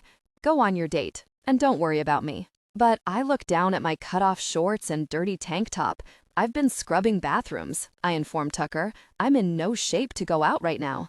"You've got 30 minutes," Tucker replies, his eyes sweeping up and down my body, leaving goose flesh in the wake of his gaze. "And then, you're mine." 30 minutes? I laugh and shake my head. I need at least an hour. 30, Tucker repeats, his voice strong, leaving no room for argument. He's gazing at me with lust and manly affection, and I can't resist him. I'd better hurry. I rush up the stairs to my room, excited about my impromptu date, and strip out of my clothes. A decade of concerts with more costume changes than a girl can shake a stick at has come in surprisingly handy for this occasion. I'm in and out of the shower in 5 minutes. Thankfully, I washed my hair last night, so all I have to do is use the blow dryer and a big brush to tame my long locks. At the halfway point of my allotted time, I brush on some makeup and hurry to the closet. This is going to be the hard part. What on earth do I wear? I wish I had my full wardrobe back in Tennessee to work with. Sure, Tuck's always just been a friend, but we're much more than that now, and I want to look my best. I'll ponder the whole more thought later. There's no time right now. It's warm out this evening, so I settle on a pretty summer dress. It's pink, flowy, and falls off one shoulder. With one last look in the mirror, I slip on some brown sandals and hurry downstairs. 28 minutes, I say triumphantly. That's a record. Tucker's eyes are pinned to me, and his jaw drops. The lust in his eyes has me squeezing my thighs together. This man is lethal. "You sure look nice, sugar," Dad says as he plants a kiss on my cheek. "Now you two have fun tonight. Be careful. Be safe, if you know what I mean." "Dad?" he asks Tucker, pulling him out of the apparent lusty fog he's been in, and offers some parting words. "Oh my God, Dad!" I cover my ears and close my eyes. "Stop talking." Tucker wraps his arm around my waist, pulling me against him. "We're good to go." "All right then. Have fun, you two." Dad smiles smugly. "I just want to say, I told you so." "Good night," I say, narrowing my eyes at my father. "Wait, we can't leave until your friends get here. What time are they coming?" We hear a car door slam. "Sounds like right now," Dad says. "Don't come home before midnight. We play pretty late, and no women allowed." "So noted," I mumble, feeling frazzled as Tucker guides me down the porch steps toward his car in his driveway. "Hi, Miss Scarlett," Ray Howard calls with a wave. "Thanks for letting us borrow your daddy tonight. Have fun." I wave back and climb into Tucker's car. I haven't seen Ray since I was a kid. "He and your dad are close," Tucker says with a nod and pulls away from the house. "Rick will be well taken care of tonight." "How long have you been planning this?" "A few days." He glances at me and grins. His face is freshly shaven, and I can't resist reaching out to brush my fingertips down his cheek. He takes my hand in his and kisses my knuckles before resting our linked hands on his leg. "Where are we going? Are you hungry?" he asks. "I'm always hungry." He nods. "How does Mama Italiana sound?" "Delicious." I settle back against the seat and watch our little town pass by. It's changed so much, grown dramatically, so much so that I barely recognize it. When did that little strip mall go in? About 10 years ago. New Hope is charming. A river runs right through it, with huge oak trees flanking it on either side. It's perfect for picnics and parties. Looks like they paved those walking paths by the river. A few years ago, yeah. It's great for running, walking, biking, you name it. I like it. He squeezes my hand and pulls into Mama's. It's a Friday evening, so the lot is full. Mama's makes the best lasagna in the state and has been a hot spot in town for 3 decades. It's good to see that some things haven't changed. Like the food? Exactly. It wouldn't be home without Charlie's and Mama's. Tucker walks around the car to open my door, takes my hand, and leads me into the restaurant. The tables are covered in red and white checkered tablecloths. The room is dimly lit, with candles stuck in wine bottles on every table. "Hi, Mr. Tucker," a pretty young woman says with a bright smile when she sees us. "I have your table ready." "Thanks, Shelley." She preens and leads us through the packed restaurant to a table in the back. I notice that people see us, recognize us, but no one says a thing to me. Tucker, on the other hand, is a different story. People wave or call out, "Hey there, Tucker." He smiles and waves back as we weave our way through the tables. This is new for me. I'm usually the one everyone wants to say hello to, wants to hug and have their photo taken with. But tonight, in our hometown, Tucker's the celebrity. I might as well be invisible. I don't know how to feel about that. "I'll sit next to you, if you don't mind," Tucker says, sliding into the booth next to me rather than across from me. "I don't mind. Here you go." Shelley says, passing us laminated menus, and then, after giving Tucker another big smile, showing off a dimple in her left cheek, she sachets away. I don't even have to look at it, Tucker says, setting his menu aside. I get this same thing every time. I glance over the menu, surprised to see that nothing on it has changed since I left town. I guess I'm the same. I lay my menu on top of his, and just as he leans in to whisper something in my ear, a woman approaches the table. She glances at me, but she's all about Tucker as she touches his shoulder and smiles. I wanted to come over to say thank you again for stopping by the other night.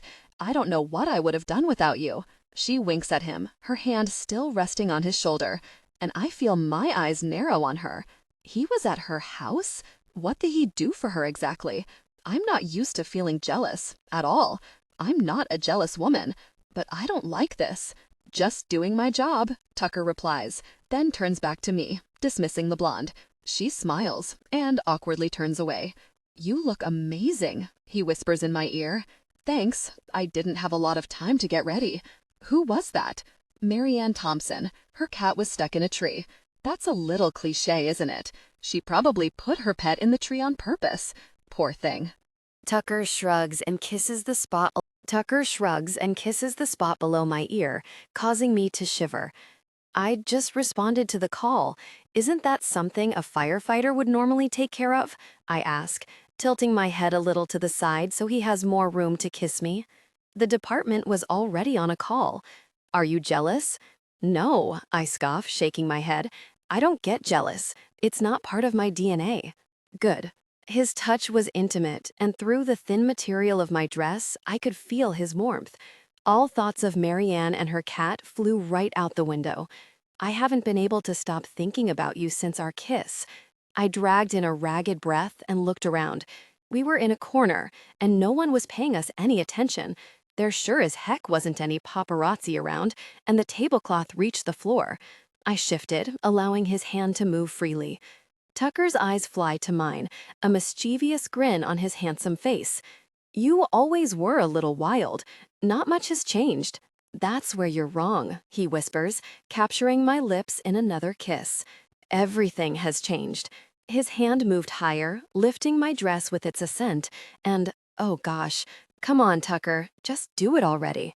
I was so really turned on. If we weren't in a busy restaurant, I'd climb on top of him and take over. Tucker Andrews, is that you? Seriously? We're interrupted, again, this time by a brunette with big brown eyes and fake boobs bigger than Dolly's. Hey, Darla. Dolly. Close enough. The difference is, I adore Dolly. She's always been nothing but sweet to me. Riding Whiskey and Roses with her 3 years ago was one of the biggest honors of my life. Darla, however, can take a long walk off a short pier. How dare she think it's okay to just walk up and interrupt two people when they're okay? So maybe she didn't exactly know what she was interrupting, but still, it's rude and something that happens to me all the very time, which is why I sit back and take a deep breath. I can't remember the last time I've seen you out of your uniform. You're usually always on duty. Casual looks good on you. Darla props her hands on her hips, showcasing her impressive breasts, and really, I want to laugh. But I'm not a mean girl. I am, however, a little territorial, and she needs to step back. He surprised me with a night out, I say, taking Tuck's hand in mine. I kiss his shoulder and smile up at her. Isn't that sweet? Darla's smile falters as she looks at our hands. Well, if it isn't Scarlett Kincaid. I heard you were in town. I tilt my head to the side. I'm sorry, I don't believe we've met. Are you from around here? She nods smugly and licks her lips as her eyes fall to Tucker. Born and raised, but you probably don't remember me from school. I'm quite a bit younger than you. Ah, well, I'm sure there are men your own age around here somewhere. Now, if you don't mind, we'd like to get back to our date. I smile innocently and Darla scowls, looking at Tucker to save her. It was nice seeing you, Darla. Enjoy your evening, he says, dismissing her in the nicest possible way. Her jaw drops and then she huffs away. You don't get jealous, huh? Your brown eyes are looking a bit green, sweetheart. I shrug my bare shoulder. I mean, I'm sitting right here. They can flirt with you when I'm not around.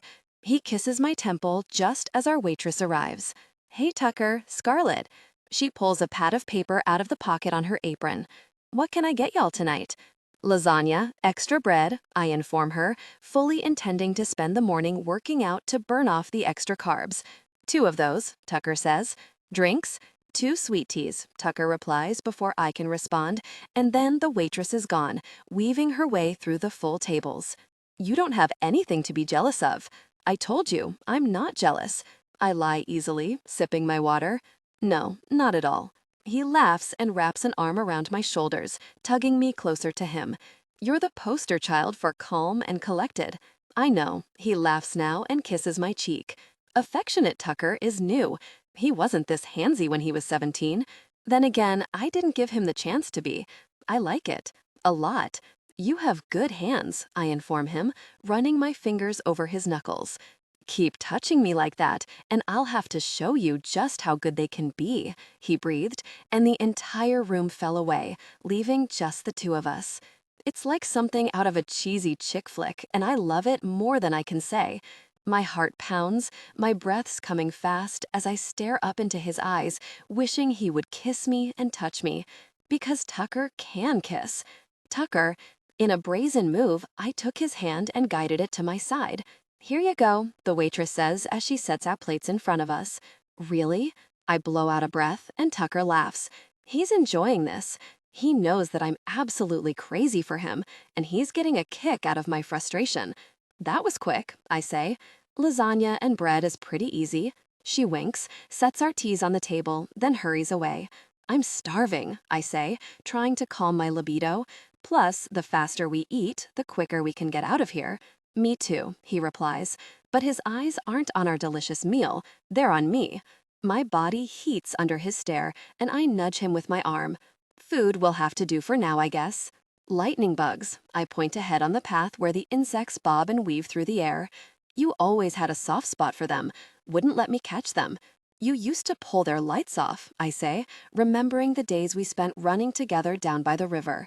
One evening, Tucker pulled a light from a lightning bug and stuck it on my ring finger. "It looks like a diamond on your hand," he said, proud of what he'd done. "Ew, get that off me." I wiped my finger off in the grass and scowled at Tucker. "You just killed an innocent bug to put a gross green light on my finger." "Next time I put something on your finger, it'll be a ring," was his reply. Tucker wasn't an arrogant 16-year-old, but he knew what he wanted, and he wanted me. Unfortunately, I was a difficult person of epic proportions, and the only thing I had my eye on was getting the heck out of Dodge. "In your dreams, Tucker Andrews." "What are you thinking about?" Tucker asks, pulling me from the memory. "Us. I like that topic. What about us?" After dinner, we decided to wander by the river hand in hand.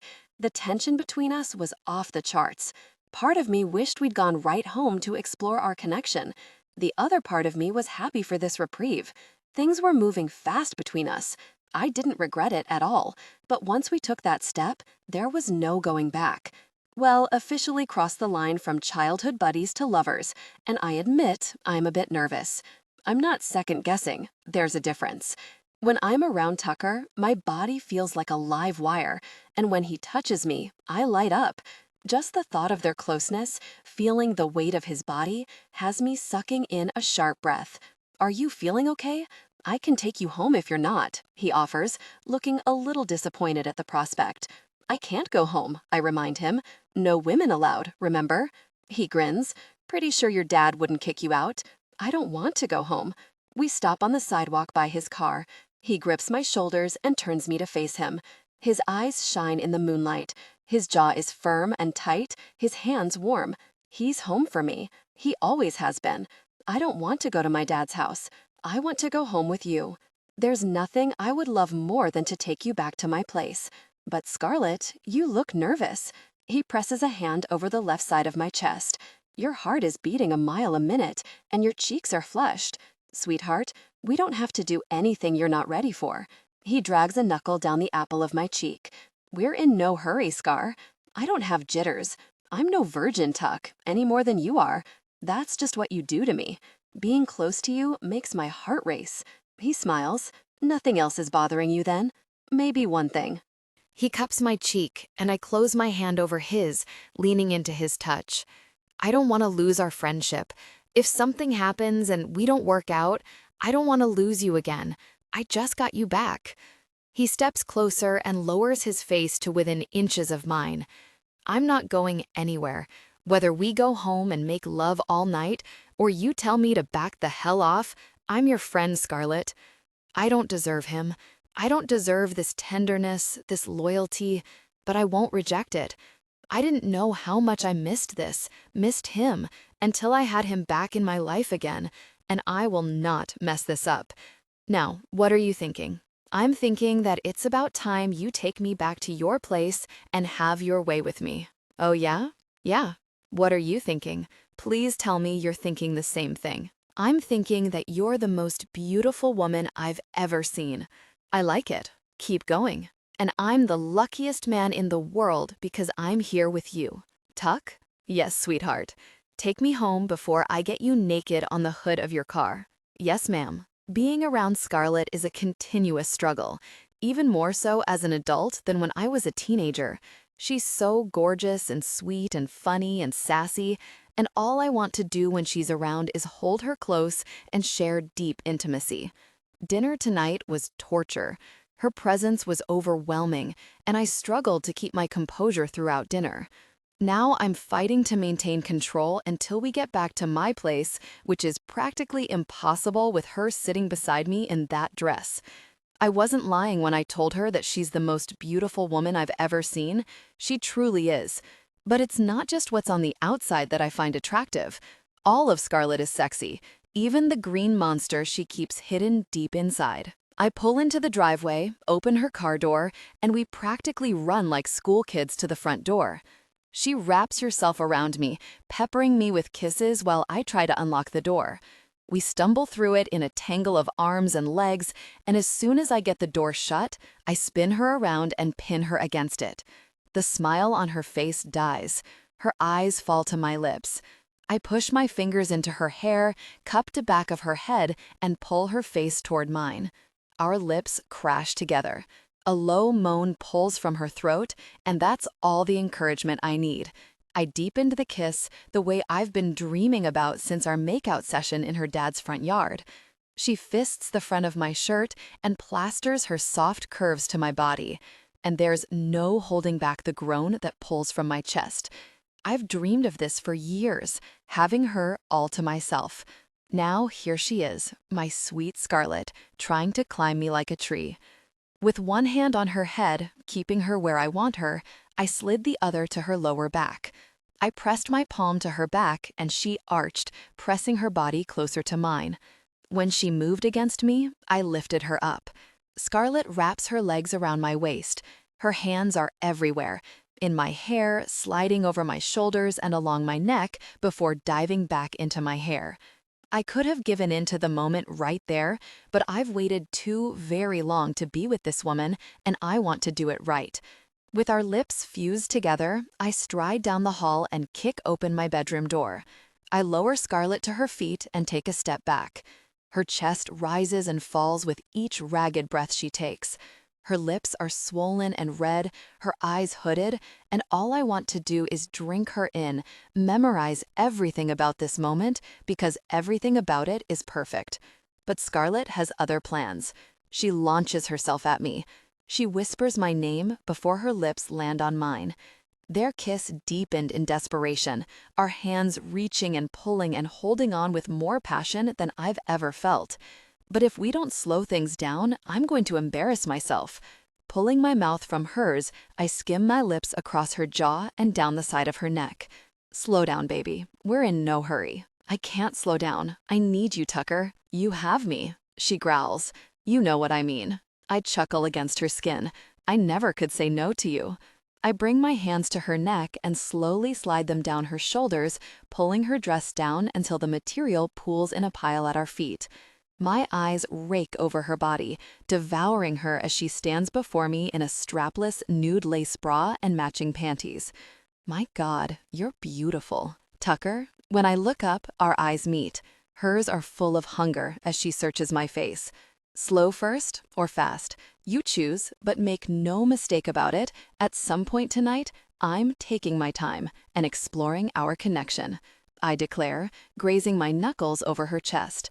My eyes follow the movement of my hand, and when I brush them along her stomach, she quivers. I trailed my finger along her side. What's it going to be? Her body responded, and my desire grew, but I wouldn't proceed until she gave me an answer. Fast, she replies, arousal thick in her voice. I flattened my hand on her stomach and smoothed it upward between her breasts. I unclipped the front clasp of her bra and watched it fall from her body. The rush of cool air caused her body to respond under my stare. Her head dropped forward. She watched me touch her softly. This isn't fast. Her breath hitched on the last word when I touched her intimately. Oh gosh, please, Tucker, hurry. I just want us to connect deeply. Really, those words from her mouth would bring any man to his knees. Get on the bed and make yourself comfortable. Her eyes stayed locked on mine as she positioned herself in the center of my mattress, not shy in the least. Scarlett's body was perfectly formed, with dusky peaks that hinted at desire. There's a softness to her stomach that had me aching for closeness. Slowly, she adjusted her position, and my eyes were drawn to the visible signs of her desire. You're ready. That's what you do to me. All I can think about is our deep connection. It's making me crazy. I unbuttoned my shirt and tossed it on the floor, and then I reached back and pulled my undershirt over my head. Her eyes followed my movements, her lips parting as I removed my remaining clothes and kicked them aside. My body responded with intense desire. She smirked and teased her own body with her fingers before removing her last garment, letting it fall to the floor. This woman is going to be the death of me. With a knee on the mattress, I inched toward her. I slid my body down to the bed, and we came together intimately. Scarlett moved her hips, pressing closer. Oh gosh, she hissed, dropping her head against the pillow. Eyes on me, sweetheart, I encouraged, touching her intimately. I want you to watch me as we explore this connection. Her hooded eyes found mine. She pushed up on her elbows and looked down at me as we shared the moment. That's it, baby. I continued our intimate exploration, touching her in ways that made her body respond. She moved against my hand, undoubtedly searching for more. I deepened the connection. Tell me how it feels, Scarlett. Tell me what you want. Her eyes widen. Judging by the look on her face, no man has ever pushed her like this in the bedroom. Tell me what you want, and I'll give it to you. I want your touch on me. I want to feel everything. Her words morphed into a moan when I did exactly what she asks. I continued our intimate connection, touching her until her body responded intensely. I moved against her, searching for any amount of friction as her body came to life beneath my touch. In a matter of seconds, she reached her peak. Her body shuddered as she cried out. My name fell from her lips in a mangled, drawn-out sigh. When her body settled, I eased my hand from her, situated myself higher up on the bed, and pulled her into my arms. I held her to me, stroking a hand over her hair and down her back as her breathing slows. Eventually, she looks up at me and smiles. You're really good at that. It's you. I'm good at that because it's you. I run a thumb along her lower lip, and she nips playfully at it. Watching you fall apart was the sexiest thing I've ever. I run a thumb along her lower lip, and she nips playfully at it. Watching you fall apart was the sexiest thing I've ever witnessed. I bet I can top that. Scarlett swings a leg over my hips and straddles me. Her hair falls forward, wrapping us in our own little cocoon as she leans forward and kisses me. Warm, soft lips travel down my neck and over my pec, and when she kisses my stomach, the soft, gentle touch causes my abs to ripple. Baby, I don't think I can handle that right now, I say, hooking my hands under her arms so I can drag her back up my body. Tension broke. They gave in to desire, connecting deeply. I press my lips to the base of her neck and breathe her in. Do you know how many times I've thought about being here with you like this? She shakes her head and cups my face. There's an unexpected tremble to her hands. Are you okay? I ask. Better than okay. You're shaking. Adrenaline, emotion, you. All good things, I say, brushing my lips across hers. All great things. She smiles softly. Please tell me we're going to do that again. Give me 2 minutes and I'll be ready for round 2, I say, my desire already growing. Can we make it 3? I need to use the restroom. I roll off of her and she jumps from the bed. Do you want something to drink? I ask. A water would be great. I smack her bare bottom and she giggles as she disappears into the bathroom. I saunter into the kitchen, grab a bottle of water, twist off the top, and chug half of it. I grab another bottle, and by the time I make it back to the bedroom, Scarlett is sprawled out in all of her naked glory. Her eyes drop to me, and my desire grows impossibly strong beneath her heated stare. Tucker? Yeah? She spreads her legs and touches herself. I'm not so thirsty anymore. Thank goodness. I drop the bottles and climb onto the bed. Oh no, she says, pushing me onto my back so she can straddle me. This time, I'm on top. I fold my arms behind my head and smile up at her. Do your worst. Scarlett moves intimately, driving me out of my mind. There's a loud knock on the front door. Scarlett, it's me, Philip, a guy yells. Scarlett's eyes grow round. Is that Philip McCormick? She whispers, referring to one of her dad's friends. I nod and slide my hand along her waist before cupping her breast because I can't resist her when she's sitting on me, naked. I know you're in there because we saw you guys run in the house a while ago, he yells, loud enough for us to hear him down the hall. Scarlett laughs and drops her head to my shoulder. Anyway, just wanted to let you know that we're leaving and your dad is going to bed. He said to tell you to take your time, no rush. He also said that he hopes you had fun, but wants me to remind you to be safe. Okay, well, I hope you heard me. I'm gonna go now. I laugh. Scarlett groans. Kill me now.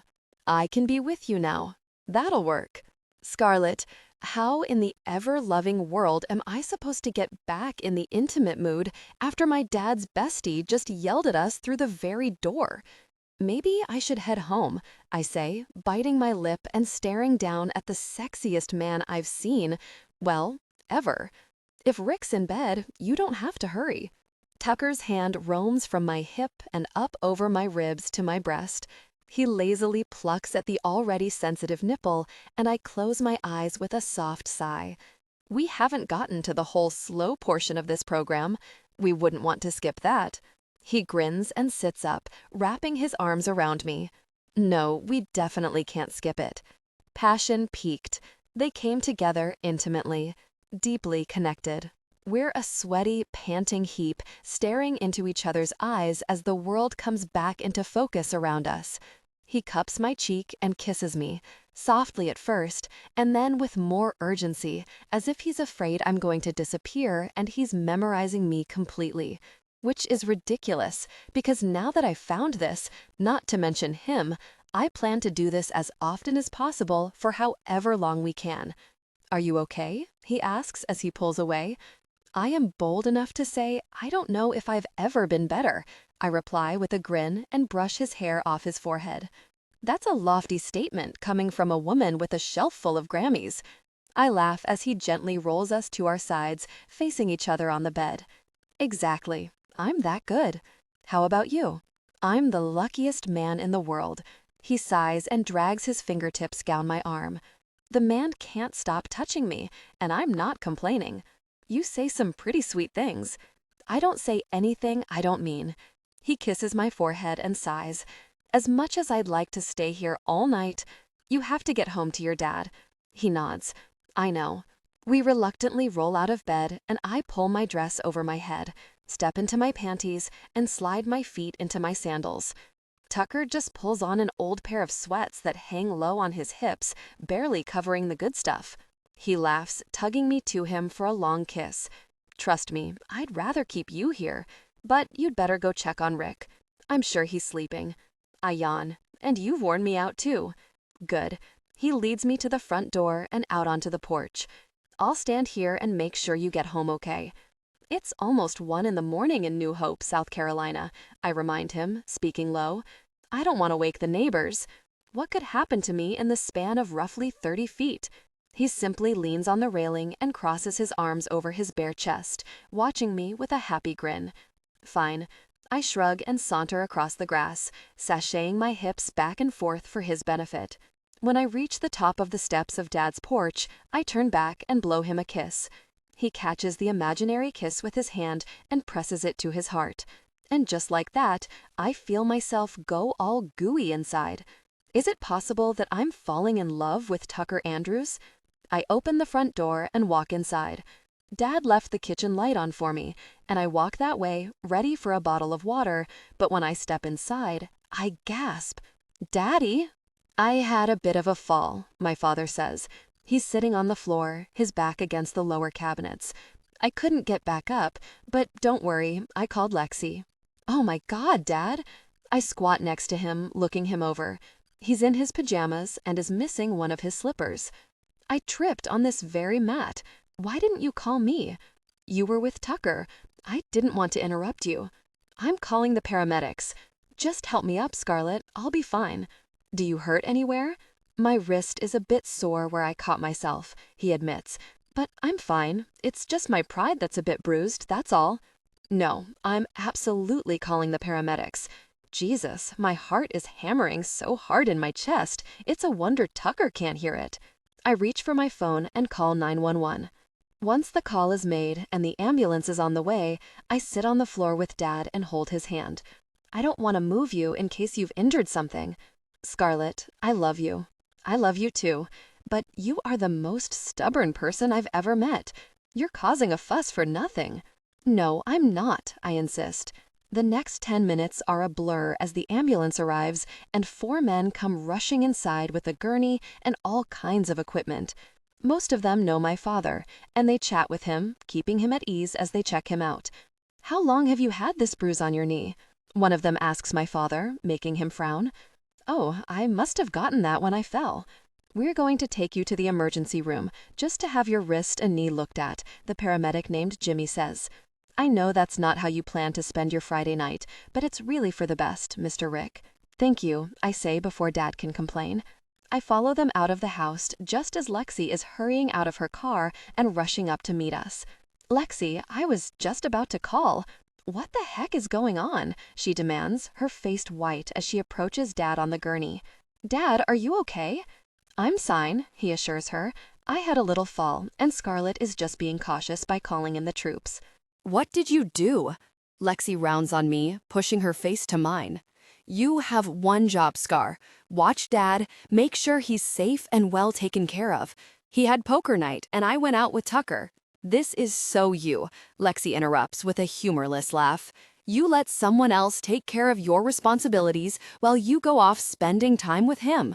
She points behind me, and I turn, surprised to see Tucker walking up behind me. Watch yourself, Alexis, Tucker says, his voice and eyes hard. It's true, she insists. They're loading him, I say, pulling out of Tucker's grasp as he takes my hand in his. I'm going with him. The heck you are, Lexi says, but I'm already climbing into the ambulance, and the doors are shut before Lexi can say anything more or try to join us. I take Dad's uninjured hand in mine and watch out the back window as Tucker and my sister fade from view. She's just upset, Dad says. She'll cool off. I smile down at him because I don't want to upset him, but when it comes down to it, Lexi isn't wrong. It is my job to take care of our father, and instead, I spent the evening with Tucker. I even stayed after I knew that Dad was home alone, and that's on me. This is all my fault. I need to refocus and remember what's most important. My father, not my libido. Hey, Dad, are you and Gretchen okay? We're fine, honey, Gretchen says, waving me off. She's Dad's in-home physical therapist. Rick's all mine for another 90 minutes. I'll be back well before then, I assure them both before walking out the back door. I saw Tucker in his garage a little while ago, and I figure now's a good time to go talk with him. Not that there's ever a good time to have this conversation, but Dad's with Gretchen, and I don't think Chloe's home from her friend's house yet. Last night was simply relentless. That's the only word I have for it. My emotions were all over the place. I had the best intimacy of my life with a man I respect and like, who I trust wants to be with me for all the right reasons, and not just because I'm Scarlett Kincaid, international superstar. But then I had the terror of finding Dad on the floor and everything that happened after. To say it was a roller coaster would be the understatement of the freaking year. I hear clanging coming from Tuck's garage, and when I come around to the big door and find it open with Tuck sitting on the floor beside his lawnmower, my stomach takes a dive to my feet. Dear sweet Lord in heaven, the man is gorgeous. He's sweaty and a little dirty thanks to the tinkering and the oppressively hot South Carolina summer weather, and when he looks up at me, his eyes narrow. "How's Rick?" "He's home, with the physical therapist now, actually." "Want to tell me what happened?" I swallow and nod, not at all happy with the distance in his voice, which makes me a complete jerk because I'm about to tell him I can't see him anymore. When I got home last night, I found him on the kitchen floor. He'd fallen sometime after Philip left and before I got there. I panicked and called the ambulance. But you didn't call me. I tipped my head to the side, watching him. "Well, no, it happened really fast, and I was just worried about Dad." He nods once, using a wrench thingy on the mower. "Go on." "Well, you saw most of the rest." I twist my hands at my waist, more nervous than I've been in a long time. We went to the hospital, and they x-rayed the wrist and knee. He didn't break anything, thank goodness. He's a little sore today, but I think it just scared us all more than anything. I'm glad to hear that. I also came over because I need to talk to you. I figured. He stands, and with one hand, he whips his shirt over his head and proceeds to wipe his sweaty face with it. My tongue is now permanently stuck to the roof of my mouth. For the love of Mary and Joseph, the man has abs for days. And I remember how they feel under my fingertips, how they moved when we were intimate. And why did he take his shirt off? He wipes his hands, then walks over to the sink in the corner of the garage and starts to wash them. With his shirt off. "I'm listening," he says. I shake my head, trying to pull myself out of the sexy fog that seeing his bare torso dragged me into. "Well, I had a lot of time to think last night, and, Lexi's not entirely wrong. It is my job to look after Daddy, and I really shouldn't be letting myself be all distracted by you and your—" I gestured to his body when he turns to look at me, watching me with hot eyes as he dries his hands on a towel. "My what?" "Your sexy ways," I say with a deep sigh. It's not fair to Dad, and I just think I need to be focused. I need to worry about him and getting him well. I can do other things in my spare time, like write songs and maybe weed the garden or something. I have enough on my plate, Tucker. "I see." He nods and leans on the workbench, crossing his arms over his bare chest. "I'm glad you agree." I nod once and turn to leave, but he stops me in my tracks with his next words. "I don't agree. Everything you just said is complete nonsense." I spin around. It is not nonsense. He walks toward me, slowly, his hands curling and uncurling into fists at his sides. I step back, but he cages me against the wall, one hand planted next to my head and the other cupping my cheek. I don't believe a word of it. His voice is a hoarse whisper, his eyes are pinned to mine, and I've never been so very aroused in my life. "I know you're used to dishing out the orders and having everyone bend to your will, but I'm not your employee or your minion, Scarlett. We had been deeply intimate not 12 hours ago, and you know as well as I do that it wasn't a casual encounter for either of us. Tuck, I listened to you. Now it's your turn to listen. You walking out of here and never speaking to me again is not how this is going to work. Not today or any other day." He leans closer and presses his lips to that spot he found last night, the one just under my earlobe. But he doesn't kiss me there. No, he whispers against my skin because I didn't already have goose flesh all up and down my very body. "You can be a good daughter and be in a relationship, Scar." Is that what this is? My voice sounds breathless to my ears. How would you describe it? He lifts me effortlessly, and with my back propped against the wall and my legs wrapped around his waist, his thumb makes its way under the hem of my little cut-off shorts and finds my damp undergarments. I don't think just anyone does this to you. That's just sex, I insist, then moan as his touch intensified. Even through the thin material of my undergarments, it made me crazy. My nipples immediately puckered and my legs tightened around him. Tell me what you feel is purely physical, he challenges. You tell me. I watch his face, unwilling to be the only vulnerable one in the room. I've never felt for anyone what I feel for you, he growls. It's not just the sex, although it's the best, intense intimacy of my life. I told you last night, it's you. You make me laugh and think. I'm so very proud of you, and yes, you turn me on. He pressed his body close, and I'll be very surprised. He's about to bring me to a peak just like this. Gosh, you Tucker, I whimper, cradling his face now. I'm not letting you do this, Scar. You're not going to walk away from this. You're not going to walk away from me. Gosh, I don't know what to do, I blurt, frustrated beyond belief. Everything I do is wrong. Lexi reminds me almost daily that what I'm doing for Dad isn't enough. So I came here to tell you that I can't see you anymore, but that doesn't feel right either. Because it's not, he agrees. You can have both. You don't have to choose between me and your dad, Scar. I tip my head back against the wall and swallow hard. I don't want to give Tucker up. God, I just found him again, and being with him feels so right. I have to do right by my dad, I inform him. You're already doing all the right things. He reminds me, Lexis is an angry woman. Don't let her ruin everything for you. You're home for the first time in a dozen years. Enjoy it, baby. I hug him, wrapping my arms around his neck and holding on for all I'm worth. He feels so very good against me, but more than that, being with him just feels right. He soothes me in ways I didn't know I needed. He's my best friend and my lover, and I'm not giving him up. Not for Lexi, not for anyone. Okay, I whisper. He kisses my cheek sweetly. You've got this. You're stronger than you give yourself credit for. I nod and smile down at him, brushing my fingertips down his rough cheek.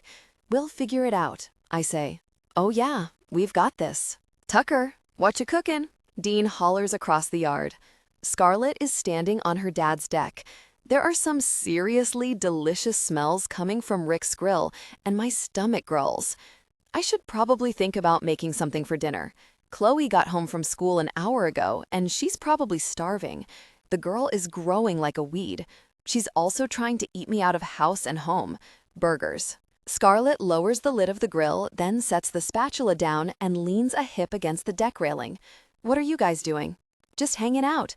I'm spending time with my brother and my favorite niece. I'm your only niece, Chloe says, giving her Uncle Dean a look. Then I guess you win by default, huh, kid? Dean ruffles her hair and laughs when Chloe slaps his hand away. I'm not a kid. You're telling me, I quip, remembering the tween drama I had to deal with not too long ago. Chloe rolls her eyes and looks at Scarlett. Any chance I can have dinner with you and Rick so that I can get away from these two? Scarlett laughs. Come on over. I love watching Scarlett interact with Chloe. She's so good with her. Natural? Yes! Chloe sticks her tongue out at Dean and runs across the yard. Thanks, Scarlett. You bet. Can you run inside and hang with Dad for a few minutes while I finish up these burgers? Sure. Chloe disappears into the house while Scarlett flips the patties. When she's done, she pulls her hair up into a loose knot on top of her head. The move causes her already short shirt to rise up, revealing her stomach. Scarlett is gorgeous, with curves for days, and one of the things I love most about her is her confidence. She's not stick-thin, her ribs aren't showing, and she's not obsessed with food. She eats what she wants, when she wants, and is comfortable in her own skin. You're one lucky jerk, you know that, Dean whispers, not bothering to hide the fact that he's openly ogling my girlfriend. Girlfriend, I like the sound of that. I smile to myself and nod. I know. Are you too hungry? Scarlett asks. Dean nods and rubs his belly. Starving. Well then, get over here. Scarlett waves us over. I'll throw on some brats and a few more burgers. That's it. I'm stealing her. Dean takes a purposeful stride toward Scarlett, and I dart after him. The heck you are. He laughs when I knock him out of the way. Get your own girl. But I want yours, I growl. I'm joking. He laughs, holding up his hands and taking a step back. I don't think any man in this town would be stupid enough to go after her with you prowling around. Smart men. When we get to Scarlett, I wrap an arm around her waist, pull her close, and kiss her. Are you sure you don't mind us crashing your dinner? Are you kidding? The more the merrier. You two watch the grill while I grab some more food. She walks inside and Dean lifts the lid to the grill, revealing giant Angus burgers. They've been dipped in barbecue sauce and look mouth-watering. She's sexy, smart, funny, successful, and she knows how to grill. Dean shakes his head and whistles low as he shuts the lid. You hit the real jackpot. Better not let this one go. I don't plan on it. Don't plan on what? Scarlett says, walking out with a plate of meat. Letting you go. Good. She smiles, pushing onto her toes to kiss me. Because I don't think you could get rid of me if you tried. I'm very glad to hear that, especially after the mess she tried to pull a few days ago. Honestly, I think she just got scared. All she needed was a gentle reminder that she's doing a good job of taking care of her dad and that we're perfect together. Now, my girl is happy, I'm happy, and for the first time in over a decade, all is right in the world. Want some help? I wrap my arms around her stomach and rest my chin on her shoulder. She angles her head so that she can kiss my nose. No thank you, I've got this. Dean plops down onto a patio chair, but I'm comfortable right where I am, watching Scarlett cook. Where did you learn to grill? I assumed you had a chef who cooks for you while you're on tour. Oh, I do. Bernard is great. He taught you? No. She smiles up at me proudly. I taught myself. When? This morning. I lift a brow. This morning? Yup. Don't look so surprised, she says, laughing. Daddy wanted burgers from the grill for dinner, and I'm not about to let him down again. Lord knows I've done that enough. So I did a Google search, pulled up a few recipes, and voila. Wow, I'm impressed. Let's save the compliments until we taste the food. I'm sure it'll be great. This is gonna get old fast, Dean mumbles. What is? I ask. You two acting lovey-dovey all the time. Scarlett turns in my arms, wraps hers around my neck, and smiles at Dean before kissing me full on the mouth. Dean gags, and we're interrupted when the back door flies open. Oh my God, Chloe screeches. Ew, gross, I can't unsee that. Scarlett pulls back and touches her lips, just as affected by the kiss as I am. Her glossy eyes dart to my daughter, who is making an exaggerated gagging sound. What's all the commotion about? Rick says, walking onto the deck from the house. Chloe wrinkles her nose and looks at Rick. Dad and Scarlett were making out. Oh yeah? Rick looks way too happy. That's not a bad thing, Chloe. I know it's not, but I don't need to see it. Remember that when you start dating, I say. I kiss Scarlett on the side of the head and walk across the deck to pull out a chair for Rick. Attaboy, he whispers, giving me a wry smile as he sits down. I knew you and Scar would end up together. Dad, Scarlett's words taper off. I turn around to see why, and that's when my eyes land on Alexis. She's walking toward us with the same scowl she's been wearing since Scarlett's return home. A second later, her kids walk around the corner, pushing and shoving at each other, but they perk up at the sight of Scarlett. Aunt Scarlett, they yell in unison, darting across the yard. Scarlett runs after them, meeting them in the middle, and scoops them both into her arms. I can't see her face from where I'm sitting, but I'd bet just about anything that she's fighting back tears. I missed you both so much, she says, pulling back so she can look at them. Look at you guys, you're getting so big. I'm bigger, Declan says, puffing out his chest. Lucy answers him with an elbow to his stomach. You might be bigger, but I'm older and stronger. Stop fighting and go give your grandpa a hug, Alexis says. Scarlett turns and watches the kids run toward Rick. She swipes a finger under her eye and looks at Alexis, but she doesn't get a word out because Alexis is faster. Well, isn't this cozy? A nice little family dinner. It wasn't planned. We were all just outside and decided to eat together. I hate that Scarlett feels the need to defend herself and what's happening. Alexis needs to pull the stick out of her attitude and get over whatever grudge she's holding on to. Well, the kids and I won't stay long. Don't go, Scarlett says. Stay. Have dinner with us. I can make some hot dogs for the kids. Alexis frowns. My kids don't eat hot dogs. Have you seen what's in those things? Oh, right, of course. I'm also making burgers and brats, and I think Daddy has some chicken in the refrigerator. I'm sure we can find something for them to eat if you'll stay. Alexis's gaze lands on all of us before it returns to her sister. I don't know. Please. Scarlett rests a hand on her sister's forearm.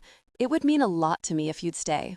I haven't gotten to see the kids in a long time, and I'd really like to spend some time with them. I'm about to tell Alexis to swallow her really pride when she finally relents. Fine, well, stay.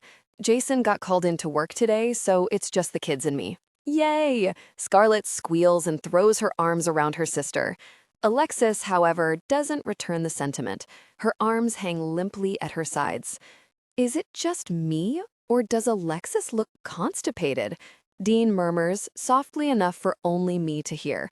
I punch him in the arm, and he laughs. What? She does, he whispers. That woman needs a beer and to really relax. Dinner was great, sweetheart. Rick tosses his napkin on the table and rubs his belly. Thanks, Daddy. Scarlett grabs his plate and kisses the top of his head. After putting his plate in the sink, she turns to grab mine, but I shake my head and stand up. No, ma'am. You cooked. You're not cleaning up after me. The dishes can wait, Rick declares. It's too nice outside to spend the evening indoors. Let's take this to the deck. Chloe, I'll take you in a game of rummy. You're on, old man, she says. You don't have to tell me twice. Dean pushes away from the table and deposits his plate in the sink. Rick, do you have any beer? There's probably a few in the refrigerator. Grab me one too. Daddy, I don't think that's a good idea, Alexis says. Rick cuts a hand through the air. One beer isn't going to kill me. Chloe, Rick, and Dean move outside to the deck. Scarlett's niece and nephew go to follow, but she stops them. Wait, I have something for you two, Scarlett says, ignoring Alexis when she rolls her eyes. Scarlett disappears and returns a minute later with two perfectly wrapped gifts. She hands one to Lucy and one to Declan. You didn't have to get them anything, Alexis says, crossing her arms over her chest. Scarlett doesn't look at her sister when she responds. She's too focused on the kids, who are plowing through the shiny wrapping paper. I know I didn't. I don't see them very often, and since I wasn't invited to their birthday parties, I thought I'd pick them up a little something. She wasn't invited to their birthday parties? I knew things were rough between the sisters, but I didn't realize it was that bad. You sent them each $1,000 on their birthday. That was for their piggy bank. Today, they get their gifts. Cool, Declan yells, holding up a white box with a picture of an iPad on the front. Yes, this is so awesome, Lucy says. My very own iPad. I asked for one last Christmas and Mom told me no. Thank you, Aunt Scarlett, they both say, wrapping their aunt in a hug. You're so welcome. The iPads are already set up and loaded with lots of games and age-appropriate books, and there's a $500 credit on each tablet so you can buy some more fun games and things. You're the best. Lucy hugs her one more time and then nudges Declan. Come on, let's go show Grandpa. The smile on Scarlett's face is priceless as she watches them bounce out of the house. Her love for those kids is endless, and anyone can see it. Except maybe Alexis, who looks like she wants to throttle her sister. Are you trying to make me look bad? Alexis says. No, Scarlett shakes her head, her beautiful smile falling into a frown. I'm trying to buy them a gift. I never get to see them. Oh, that's right, you just buy everyone's love. Alexis, I warn. Scarlett looks at me with glossy eyes. Will you give me a minute alone with my sister? Is she really crazy? I don't trust Alexis as far as I can throw her. I'm about to tell her just that when Scarlett says, please. Fine. I kiss her softly, a reminder that I'm here if she needs me and I have her back, and then I give Alexis a pointed look and step out of the room. I don't go far because I want to be here in case Alexis turns into an even bigger difficult person. I hover in the hall, close enough to catch every word. I always let you walk all over me, and I'm done. Gosh, Alexis, I can't do anything right with you.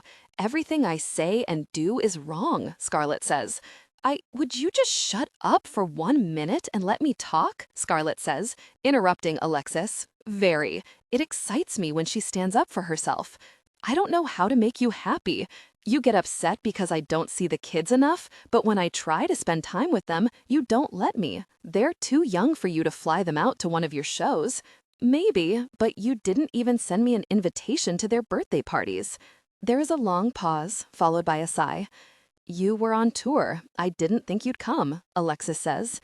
You also didn't think I'd come home to take care of Daddy, but here I am. I would have found a way.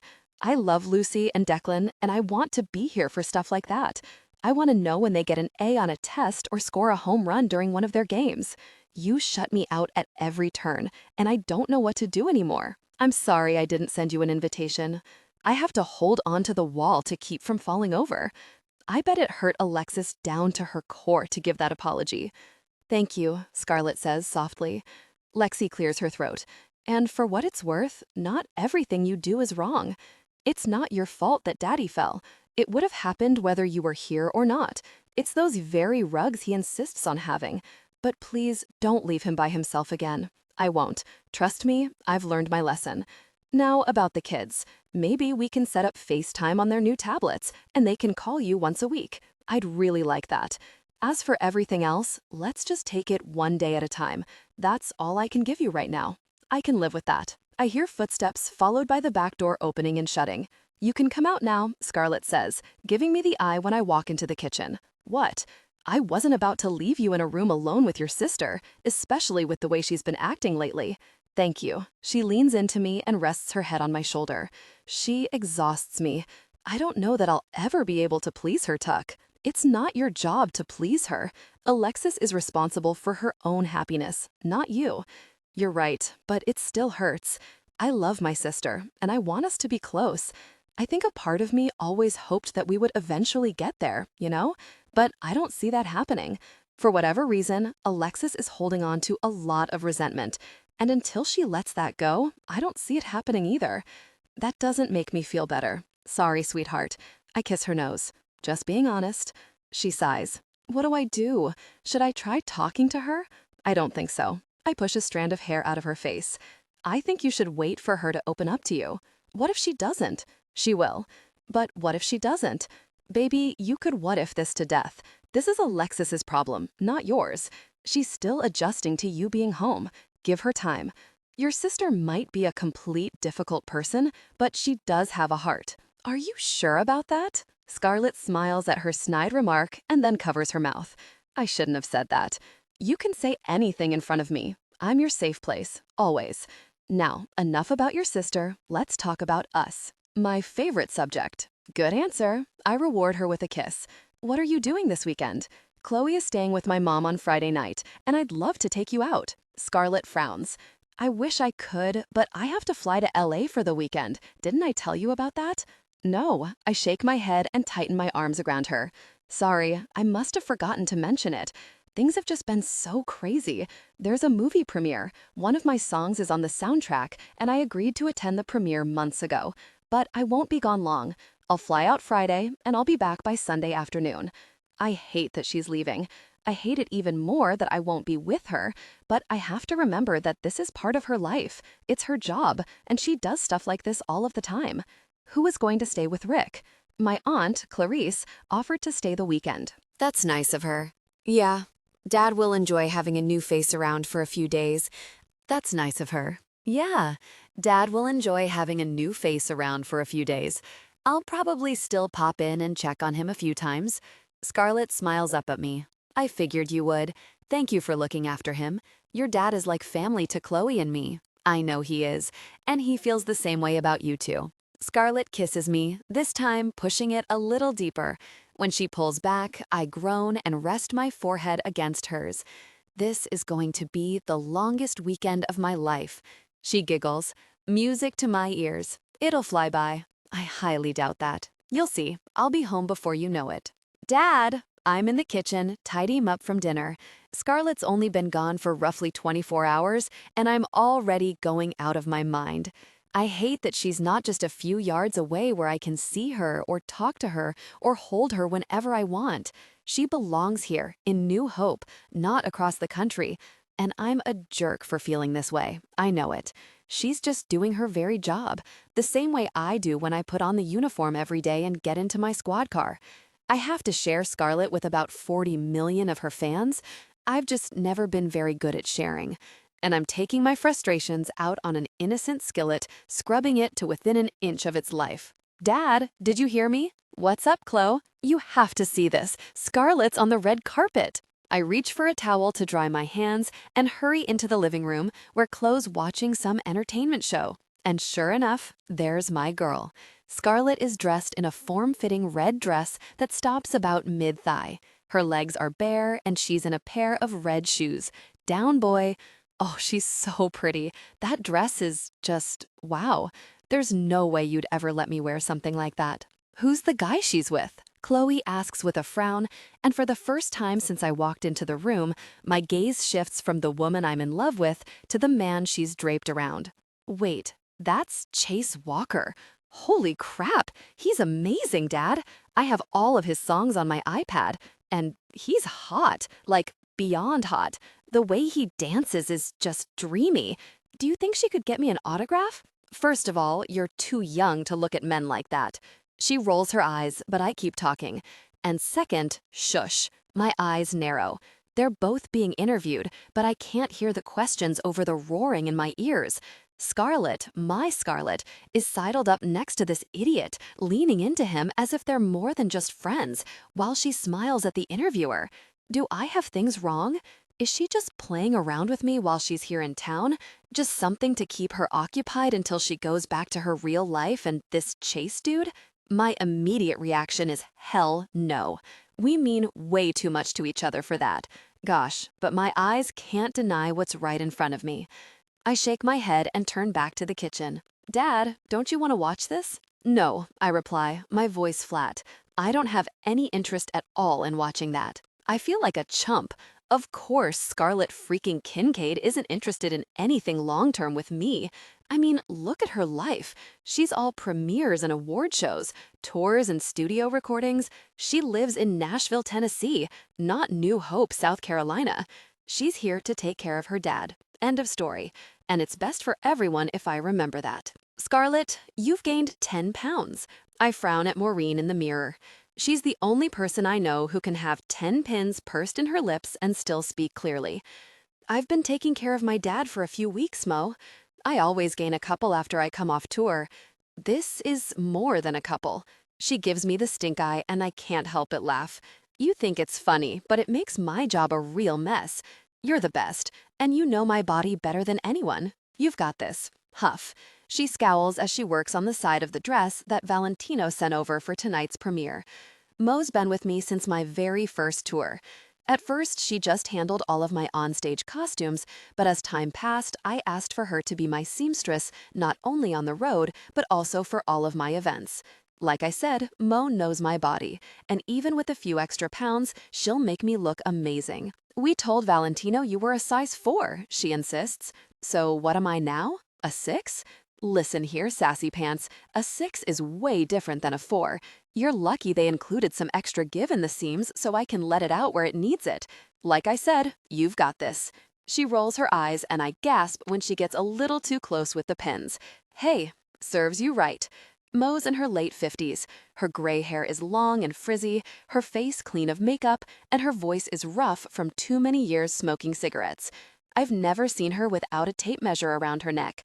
She's one of my favorite people in the world. You love me. Huff, she says again, but I see the way her mouth tips up at the corners. She totally loves me. I love the hemline on this one, I continue.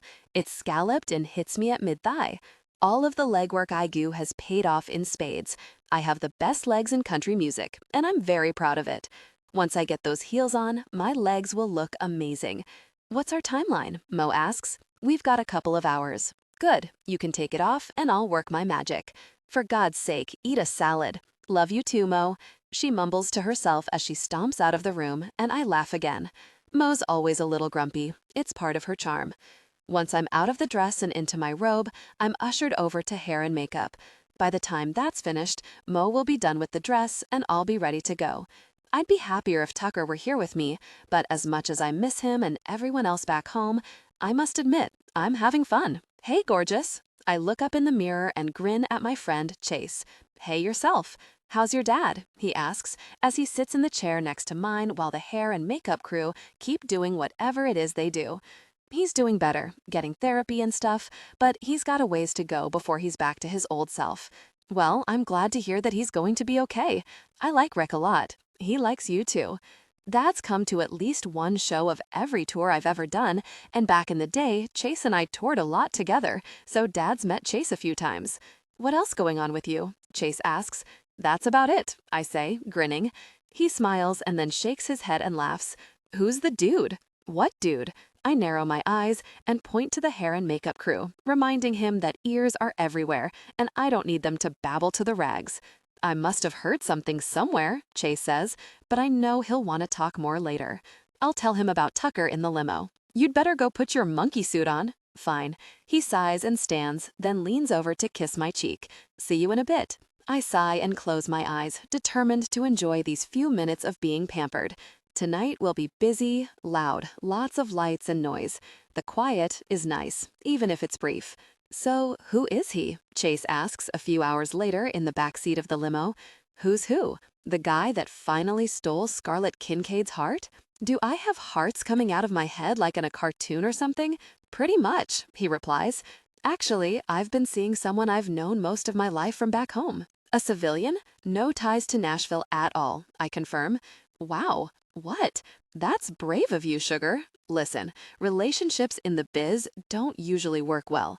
Not everyone can be Faith and Tim. True. And I like him. A lot. He's a good guy. I think you'd like him too. As long as he doesn't break your heart. If he does, I might get a hit single out of it. That makes him laugh. The limo pulls up to the red carpet, and we both take a long, deep breath before the door opens and pandemonium starts. This movie is a huge blockbuster and is being covered by most of the media outlets. Thousands of fans line the barricades, hoping to catch a glimpse of their favorite actors from the film. When Chase and I step from the car, the crowd erupts with screams and applause, and we immediately shift into publicity mode.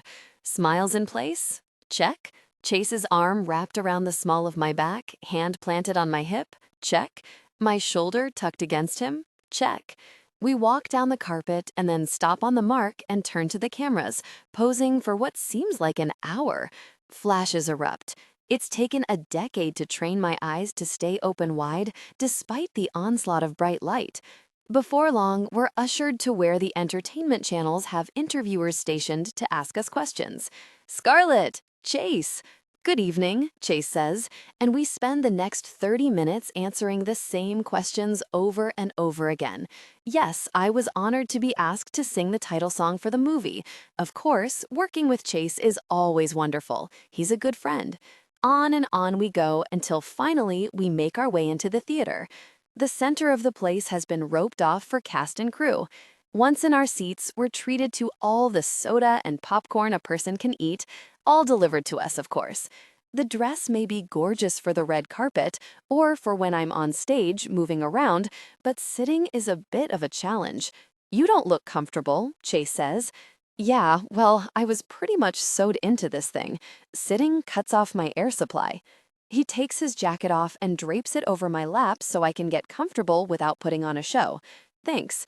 Chase just winks and shoves some popcorn into his mouth. I pull my phone out of my clutch. I've hardly spoken to Tucker since I got to LA, so I shoot him off a text. Wish you were here with me. Aw, that's so sweet, Chase says. I smack his shoulder but laugh. Mind your very own business. Tucker's reply is instant. Looks like you're having enough fun without me. I'd just cramp your style. I frown. What in the world is that supposed to mean? You'd never cramp my style. Relationships are impossible for people like us, Chase says, shaking his head. Stop reading over my shoulder. We'll talk when you get home. You told him you were coming with me, right? My lips part and I shake my head. No, I don't think so. I told him about the premiere, but that's it. There's your problem. Your boy is mad. Chase takes a drink of his soda and turns toward the movie screen when the lights dim. He is not. What's there to be mad about? I'm only doing my job. Smiling for the camera with Chase is no different than Tucker pulling Marianne Thompson's cat out of that tree. I put the phone in my clutch, determined to enjoy the movie. I'm reading more into it than is really there. You can't tell what someone's tone is from a text anyway. But why do I get the feeling that I'm in trouble? I didn't sleep last night, which isn't good because I got on an early flight this morning from LA to Charleston, and then I had to drive down to New Hope. It's mid-afternoon, and I'm just pulling into Dad's driveway.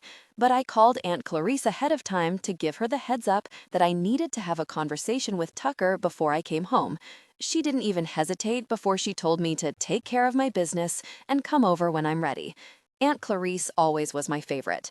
I leave my bags in the car and hurry to Tucker's front door, hitting the doorbell extra hard as if that might make it ring louder inside. "Scarlett!" Chloe exclaims as she opens the screen door and launches herself into my arms. "You were gone forever, but you were so pretty in your dress." "Thank you." I kiss her head as she leads me into the house and come to a stop when I see Tucker standing in the living room, his hands in his pockets and no smile on his face. "Hey, Chloe, why don't you go to your room while I talk with Scarlett?" Tucker says. "I want to hear all about the movie," she begins, but when she sees her father's face, his gaze, which hasn't left my face, her shoulders slump and she trudges up the stairs to her bedroom. Neither Tucker nor I say anything until we hear her door close. "Hi," I begin. "Hello." This is not good. There's no hug, no kiss, no "I missed you so much, don't ever leave again," nada. So, I get the feeling that you're upset, and I'm probably dumped here, but I'm really struggling to figure out why.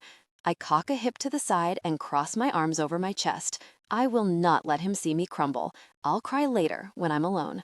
"Chase Walker." I tilt my head to the side. "My date?" His eyes narrow. "What about him? Did you become intimate with him?" "Did I?"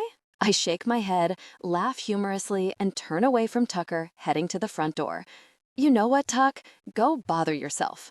I make it onto the porch and to the top of the stairs when Tucker's hand wraps around my upper arm, and he spins me around to look at me. "Scarlett?" No. My voice is even and low because we're outside, and at least a dozen ears can most likely hear us. "You don't ever have the right to speak to me like that. You're the one I'm currently intimate with, as you so eloquently put it. But that's over too. Listen to me, really." I stop on the steps and shake my head, really upset that tears are threatening. "I shouldn't have to explain myself to you." "Well, it seems you do because I was minding my own business, missing the gosh out of you, when my daughter alerted me to the fact that you were wrapped around that jerk like white on rice." I spin, my mouth gaping. She did not say that. No, she didn't have to. I saw it. I march past him back into the house where no one can hear us, relieved when I hear my own music blaring from upstairs in Chloe's room. Once Tucker shuts the door, I round on him. "So, you think that because I had a date to a function that was scheduled 6 months ago, I must be sleeping with said date? Scar? No. I want to make sure I understand what the gosh is running through your pea-brained head, Tucker Andrews. I didn't like seeing you sidled up to the guy, okay? His arm was wrapped around you, his hand planted on your hip. You were as cozy as could be. His hand was on my hip, thank you very much, and we have to be cozy because that's what's expected, very much. Chase has been my friend for years. He's just my friend. And we sang the very song together, so we went to the premiere together. You failed to mention that when you told me you were leaving town. Would you like me to copy you in on my schedule?" I plant my hands on my hips. Am I supposed to get permission every time I have to be somewhere with a man? "Cut me a break here, Scar," he says with a sigh, and drags his hand down his face. "I'm not used to the celebrity lifestyle you live. I'm just a small-town top. You're not just anything, and I've fallen in love with a woman who's larger than life. When I looked at that television screen and saw you standing there with him, I almost lost my temper. I never lose my temper, Scarlett. I didn't like it. You what? I didn't like it. Before that." He frowns as if he doesn't know what I mean, but then his face clears and he licks his lips. I said that out loud, didn't I? I think so.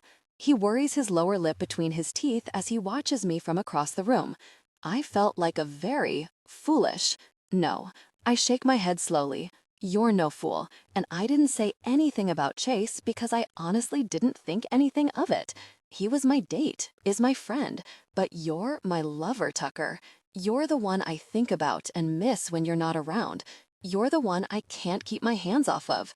I walk toward him, relieved when his hands come around my waist and he pulls me close, staring down into my face. "Now, what did you say?" I love you so much I ache with it, he whispers, as if each word is painful to admit, and I'm afraid you'll destroy me before all is said and done. I launch myself up, confident that he'll catch me as I wrap myself around him and seal my lips to his, kissing him with everything I've got. When I pull back, I'm breathing hard, and I frame his handsome face in my hands and smile down at him. I love you too, Tucker. And if anyone winds up with a broken heart, it'll be me. I hated that you wouldn't answer your phone last. And if anyone winds up with a broken heart, it'll be me. I hated that you wouldn't answer your phone last night. I'm a jerk. Yeah, you are. No silent treatment, you hear me? Ever. Yell at me, whatever you have to do, but you must talk to me. Because there will be times that I can't be here, and you better answer your gosh darn phone. Yes, ma'am, he says, the muscles in his jaw clenching. I'm sorry. I'm sorry too, but next time, give me a heads up. At least let me know which jerk will have his hands all over you. I grin. Deal. But for the record, no one will have their hands all over me. What now?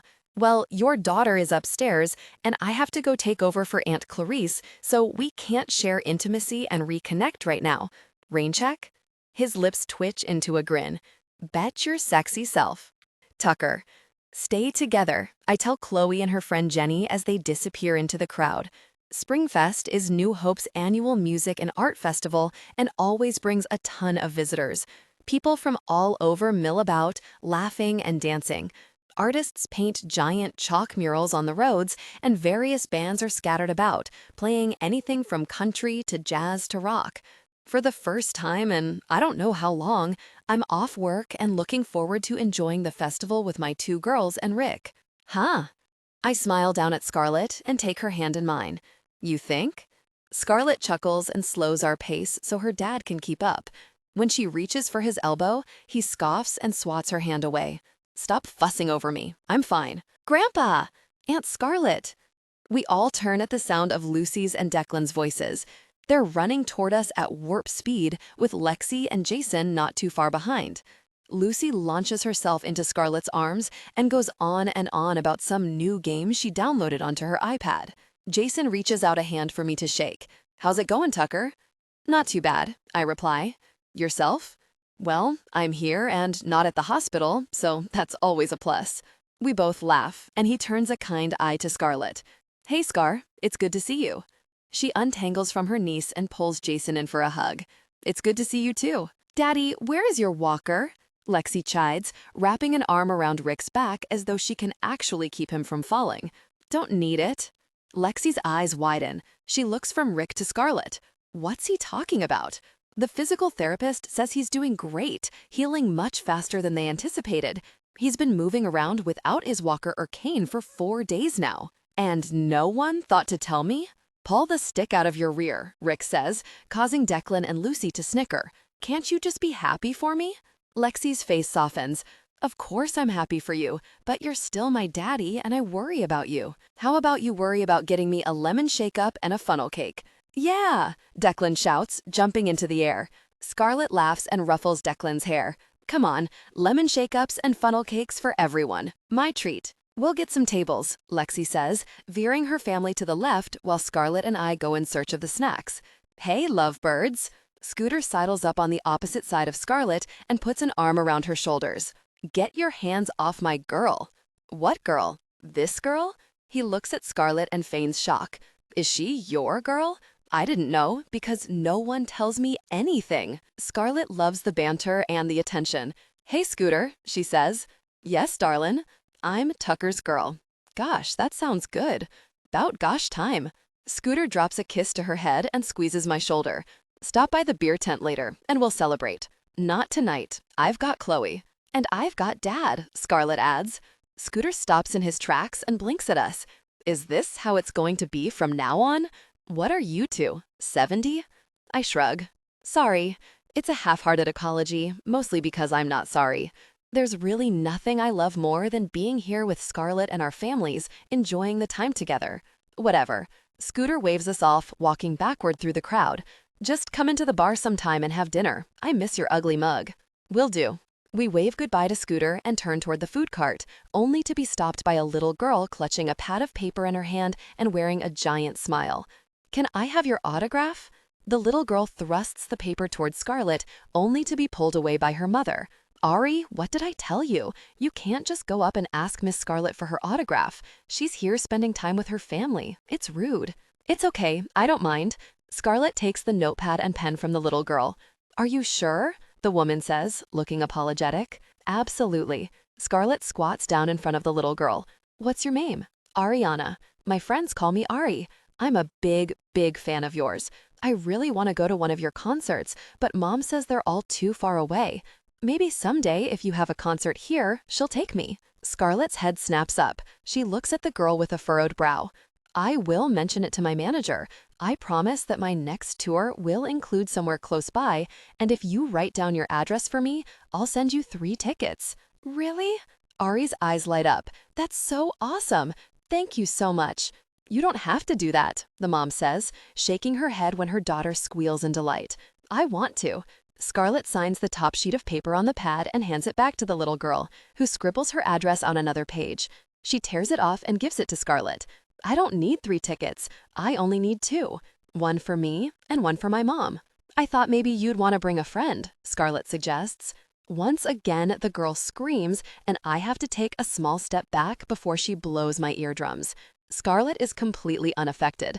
I guess she's gotten used to this over the years. She'll probably be deaf before we're 50. I picture us in rocking chairs on the front porch 40 years from now, and me having to scream to get her to hear me.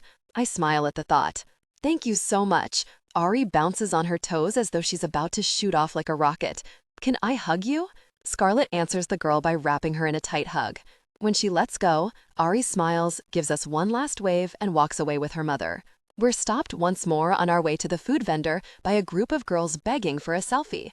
Scarlett takes it all in stride, talking to the girls and smiling for the camera. She even signs a couple of shirts and records a short video for one of the girls' friends who's in the hospital recovering from surgery. "Have fun." Scarlett waves goodbye to the girls and tucks herself back under my arm. "You're good with your fans," I tell her. "They're good to me. If it wasn't for them, I wouldn't be doing what I love." I disagree. "You're famous because you have an amazing voice. You're very good at what you do." I appreciate the compliment, but it's more than that. I've met several people along the way who have voices better than mine, but they didn't make it anywhere. I got lucky. Right place, right time, loyal fans. "Do you ever get tired of it?" I ask. Scarlett and I haven't talked much about her career since she returned home, but it's a huge part of her life, which means I want to know more about it. Being famous? All of it. Touring, performing night after night, award shows, premieres, interviews, fans. It has to get exhausting. It does, but when I start to get overwhelmed, I remind myself that this is all fleeting. One of these days, it'll slow way down or come to an end, and all I'll have left are the memories. And what happens when it comes to an end? What then? I ask, stepping in at the end of the food cart line. I don't know. I haven't thought that far. Come on, surely you picture something.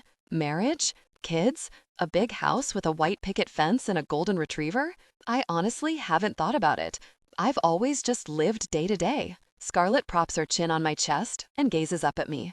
"This is a pretty deep conversation for a music festival." Okay, maybe I shot too far, too fast with the marriage and kids thing, but I'm genuinely curious as to where she sees herself. I was also a little hopeful that she'd say that wherever she is and whatever she's doing, she pictures Chloe and me right there with her. "What about you?" she asks. "Where do you see yourself?" "With you. Maybe another kid or two?" But I can't tell her that. I can't put my dreams and my heart on the line when I don't know where she stands. Probably in prison for killing Chloe's first boyfriend. Scarlett tips her head back and laughs as we move to the counter. All conversation about the future is set aside when the worker asks for our order. "Can I go home with Jenny? Please, please, please." Chloe lays it on thick, hugging me and blinking up at me with those big eyes of hers. "Let her go," Rick says from his spot across the table. "She's only young once." "You heard the man." "Go," I concede, earning a wet kiss to the cheek from my daughter. "Wait, what about clothes and a toothbrush?" "She can wear some of my clothes, Mr. Andrews," Jenny says, "and we have an extra toothbrush she can use." "Sounds like you girls have thought of everything." I look at Jenny's mom, who is standing behind the girls. Are you sure you don't mind her going home with you? Positive. I can drop her off in the morning on my way to work. I work tomorrow. I'll have to call Grandma and see if she can come hang with me, Scarlett says. Really? Chloe throws her arms around Scarlett. Thank you, Scarlett. I'd love to spend the day with you and Rick. Scarlett pats Chloe's arm. We have to get the okay from your dad first. I'm okay with it if you are. Scarlett nods, and Chloe high-fives her friend. Thanks, Dad. See you tomorrow, Scarlett. We all wave goodbye, even Alexis, who doesn't seem as stiff as she was earlier when we came back with the food. A band starts playing an old rock song, and Rick stands up. He taps Lucy on the shoulder. I love this song. Let's go dance. Okay, Lucy giggles, getting up and taking her grandpa's hand. What about me? Declan frowns. You can come too. Rick and the kids boogie their way onto the dance floor, and a second later, Jason excuses himself to talk to someone he knows. Scarlett claps and smiles as she laughs at her dad. I notice Lexi watching her sister, and eventually, she slides down the bench and puts herself across from Scarlett. Hey, Scarlett pulls her eyes from the dance floor and looks at Lexi. I hate that her smile falters. Hey, so Dad is really doing better? Yeah, the physical therapist said that he's regained 90% of his strength and full use of his hand. Occupational therapy only has 2 more visits, and then they're done. I guess he won't be needing you anymore. Oh, gosh. Scarlett's face hardens. I guess not. Alexis looks taken aback by the harsh tone of Scarlett's voice. I didn't mean that in a bad way. I wasn't trying to be rude. I meant it very literally. Scarlett doesn't look convinced, and after a long, awkward pause, Lexi clears her throat. I'm sorry. It's okay. I shouldn't have jumped on your throat. I don't mean about what I just said, Lexi clarifies. I mean for the way I've treated you since you arrived. I clear my throat, and Lexi rolls her eyes. And also for the way I treated you before, over the last several years. I forgive you. Just like that? I've been a complete difficult person. I'm probably still going to be unbearable at times. Scarlett laughs, then reaches across the table and rests a hand on Lexi. We're sisters. Of course I forgive you. I still think we need to have a serious talk about our issues with each other, but this is a good start. Lexi takes a deep breath and blows it out. She looks as though the weight of the world has been lifted from her shoulders. What now? Now I need to get Dad home before he breaks a hip on the dance floor. I meant in your life. Scarlett reaches for my hand under the table. She's as surprised at Lexi's change in behavior as I am, but I know by the gentle squeeze she gives me that she's happy. And if my girl is content, then so am I. Well, I'll be here until Dad gets officially released. She looks up, her eyes finding mine, and then, I don't know what. I guess that's something I need to figure out. As much as I love seeing my girls smiling at each other, I'm ready to go home. Rick is panting and out of breath from his spin around the dance floor as he approaches the table. This body can't move like it used to. Do you need me to go to the car and grab your walker? I ask, standing up.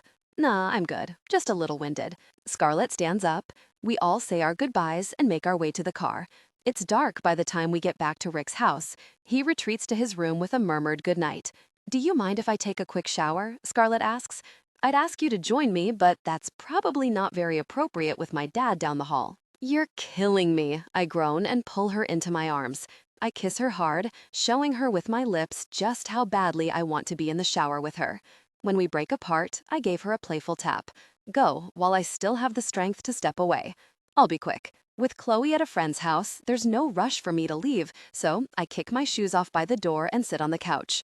Rather than turn on the TV, because I don't want it to be too loud for Rick if he's trying to go to sleep, I lean my head back and close my eyes. Passion peaked. They came together intimately, deeply connected. Tension broke. They connected deeply. And when Scarlett tilts her head to the side and smiles at me, I know without a doubt that she's it. This girl is my forever. I'm so impressed with your progress, Gretchen says to Dad just a few days later after a particularly grueling physical therapy session. In my professional opinion, my work here is done. Really? I ask, my voice full of hope and excitement. Really? Gretchen smiles at Dad and then gives him a big hug. You've done a great job with your exercises, and frankly, you've recovered incredibly well. Keep up the good work, and if you ever have questions or concerns, I'm only a phone call away. As soon as I get back to the office, I'll let your doctor know that I'm releasing you. Thank you, Dad says, patting Gretchen's back. I couldn't have done it without you. Oh, I know, Gretchen says with a sassy wink. I'd better get going. Be sure to follow up with your doctor and let me know if you need anything. She waves before walking out of the house, and I wrap my arms around Dad's middle, holding on tightly, so relieved that he's going to be okay. I'm so proud of you, I say against his chest. He smells the same as he has since I was a little girl, of Old Spice. You knocked it out of the park. Being an overachiever runs in the family, he says with a laugh. It feels good to be pretty much back to normal. I'll keep a cane nearby for when I'm tired, but I'm feeling fantastic. In fact, you don't need to babysit me all the time anymore. I got rid of those very rugs in the kitchen, and you heard Gretchen. I'm fine. I frown and follow him into the kitchen where we each grab a bottle of water out of the fridge and then walk outside. Summer is quickly approaching, along with long hot days. But today is pleasant with a cool breeze. You know I worry about you, and I appreciate it, honey. But maybe it's time for you to start thinking about going back to your normal routine. I take a sip of water, thinking it over. I miss the music and my friends in Nashville, my routine. But if I go back to what I know in Tennessee, I won't have Tucker, and that just seems out of the question. You went and fell in love with him, didn't you? Dad asks with a satisfied smile on his lips. I did, I admit softly, looking across the yards to Tucker's house. He should be getting home from work anytime. Chloe went to Jenny's house again. It seems the two girls have become inseparable. And I'm stupid. I didn't raise a stupid girl. I sigh and shift my gaze to my father. Lexi looks just like him, with her brown hair and blue eyes. I get my darker features from our mother. I wonder if looking at me for all these years has been bittersweet for my dad. A relationship with Tucker seems impossible, I say. He's here, and my career takes me everywhere. You'll work it out, Dad says with confidence, and before I can ask him how he thinks that's possible, Tucker pulls up to his house. Go see him. But you're cleared to go back to normal activity, he reminds me with a proud grin. Go see your guy. I'll get dinner started. We're having pork chops. Tell Tucker to join us. And with that, Dad walks into the house. I watch as Tucker steps out of his car and glances over at Dad's place. When he sees me sitting on the back porch, his face breaks out into a wide grin. God, I'm going to miss seeing him every day. I offer him a small wave, then walk across the grass to him the same way I did when we were kids. Tucker sweeps me up in a hello kiss that would rival any chick flick out there. Hello there, I say when we come up for air. How was your day? Pretty great. How was yours? It's looking a lot better now. He laces his fingers with mine and leads me into his house. Is Lexi with your dad? No, Dad's by himself. Tucker turns and raises a brow. He was just given the okay to go back to normal from Gretchen. That's the best news I've heard all day. Me too. Tucker sits on the couch with a sigh, and I climb into his lap, lay my head on his chest, and soak him in. Was work bad? We had an accident, he says, and buries his lips in my hair. 2 little ones didn't make it. I'm sorry. I kiss his chest. I guess I forget about this side of your job. I always think about speeding tickets and drug cartels. He chuckles and gives me a squeeze. It's usually somewhere in the middle of those two. When was the last time you took a vacation? I ask. A couple years ago, he replies. Why? Well, if you can swing it, I'd like to go to Nashville for the weekend. I haven't been home in months, and I'd like to check on my house and stuff. Honestly, I'd like to show you and Chloe what I've been up to all these years. When would you like to leave? Friday morning. That's 2 days away. I know, I'm not looking at him. Honestly, I'm nervous that he'll turn me down. But Chloe's last day of school is tomorrow, and you usually have weekends off. I'll make it work, he says, and my head whips up in surprise. Really? Sure. Getting out of town for a few days will be fun. Chloe might kill me if I say no. We wouldn't want that. I kiss his cheek. I'll make sure Lexi can look in on Dad. I know he's been given the all clear, but looking in on him won't hurt. I guess I'd better make a couple of calls, Tucker says with a smile. Seems my lady wants to take a trip. Seems she does, I confirm. So I'll go and let you get things straightened out. Oh, and Dad said to tell you we're having pork chops for dinner. I'll be over in a few. I lean in and kiss his lips softly before I pull away and saunter toward the door, more excited than I expected for the upcoming weekend away. See you soon. This is my bedroom? Chloe asks, looking around the guest suite on the second floor of my home in Nashville. We just arrived at the house, and I'm pleased to see that my staff aired out all the rooms, changed the linens, and stocked the kitchen for us. Don't you like it? I also look around the space, taking in the big 4-poster bed and the white linens. You have your own bathroom in here and a balcony in case you want to get some fresh air. Oh my gosh, it's awesome, she says, her voice shrill. It's a princess's room. I could have 20 people over for a sleepover. Oh good, you scared me. I kiss her head and look over to Tucker, who's leaning against the doorframe, his hands in his jeans pockets, watching us. You can unpack your things if you like, and get comfortable. Your dad and I will be downstairs. Okay, Dad, can I have my phone so I can FaceTime Jenny and show her this room? She won't believe it. Sure, Tucker says, passing her the iPhone. Thanks, Chloe says, and thanks for this cool room, Scarlett. My pleasure. I pat her shoulder, and then Tucker and I walk down the hall to the other side of the house where the master bedroom is. Should you also stay in a guest room? Of course, I want you with me, but Chloe's so young, and I don't want to assume. Chloe and I talked about this, he says, surprising me. I walk into my bedroom, and Tucker joins me. The staff has already brought up our luggage. She's cool with me staying in here with you, as long as I don't tell her about the kissing. I feel my lips twitch into a grin. Well, I think we can manage that. Your home is beautiful. His voice is soft, but I feel him holding back. But it's a little intimidating. I don't think I've ever been in a house this big. I nod thoughtfully. I get it. It's a big house. But there's also a recording studio you haven't seen, along with a gym and a pool. Well, Chloe will love that. Do you love it? He walks to the double doors that open out to the balcony that overlooks the pool and gardens. We step out and lean on the cement railing. It's fun, he says at last. Different. It's not as intimidating as you think, I assure him. The staff doesn't stay all the time. They meet me here after I've been gone for a long time to help me get settled, but then they're gone. Trust me, I don't keep a butler and a maid every day. I didn't say anything about that. I saw your wheels turning. I take his hand in mine because the distance is killing me. The maid comes once a week. I also have a gardener and a pool boy. Of course you do. I mean, I have a pool, I remind him. Hence the pool boy. He laughs and reaches up to tuck a piece of hair behind my ear. It's great, Scar. You've done really well for yourself. Thanks for having us. Let's take the weekend to relax, I suggest. We can go into the city if you want to do the tourist thing. We can swim or veg or whatever. No agenda. Sounds good. He leans down to kiss me, but we suddenly hear gagging noises behind us. Seriously, Chloe says. Ew, there is a child present. You weren't present 4 seconds ago, Tucker says, ruffling her hair and earning a scowl. Haven't you ever heard of knocking? Did your father raise you in a barn?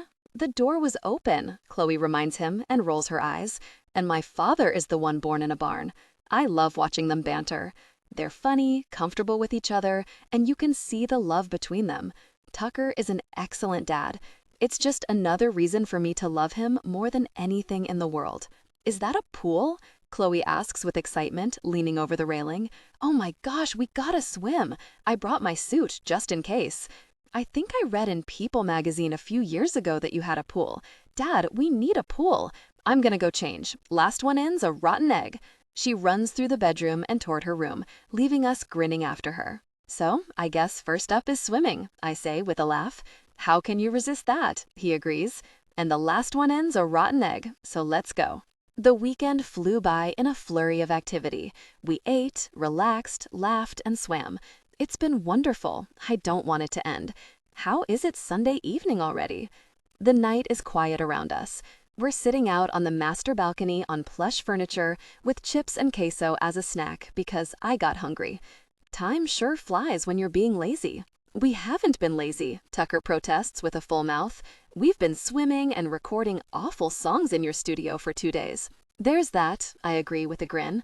Chloe loved the studio, and we spent all morning today laying down tracks.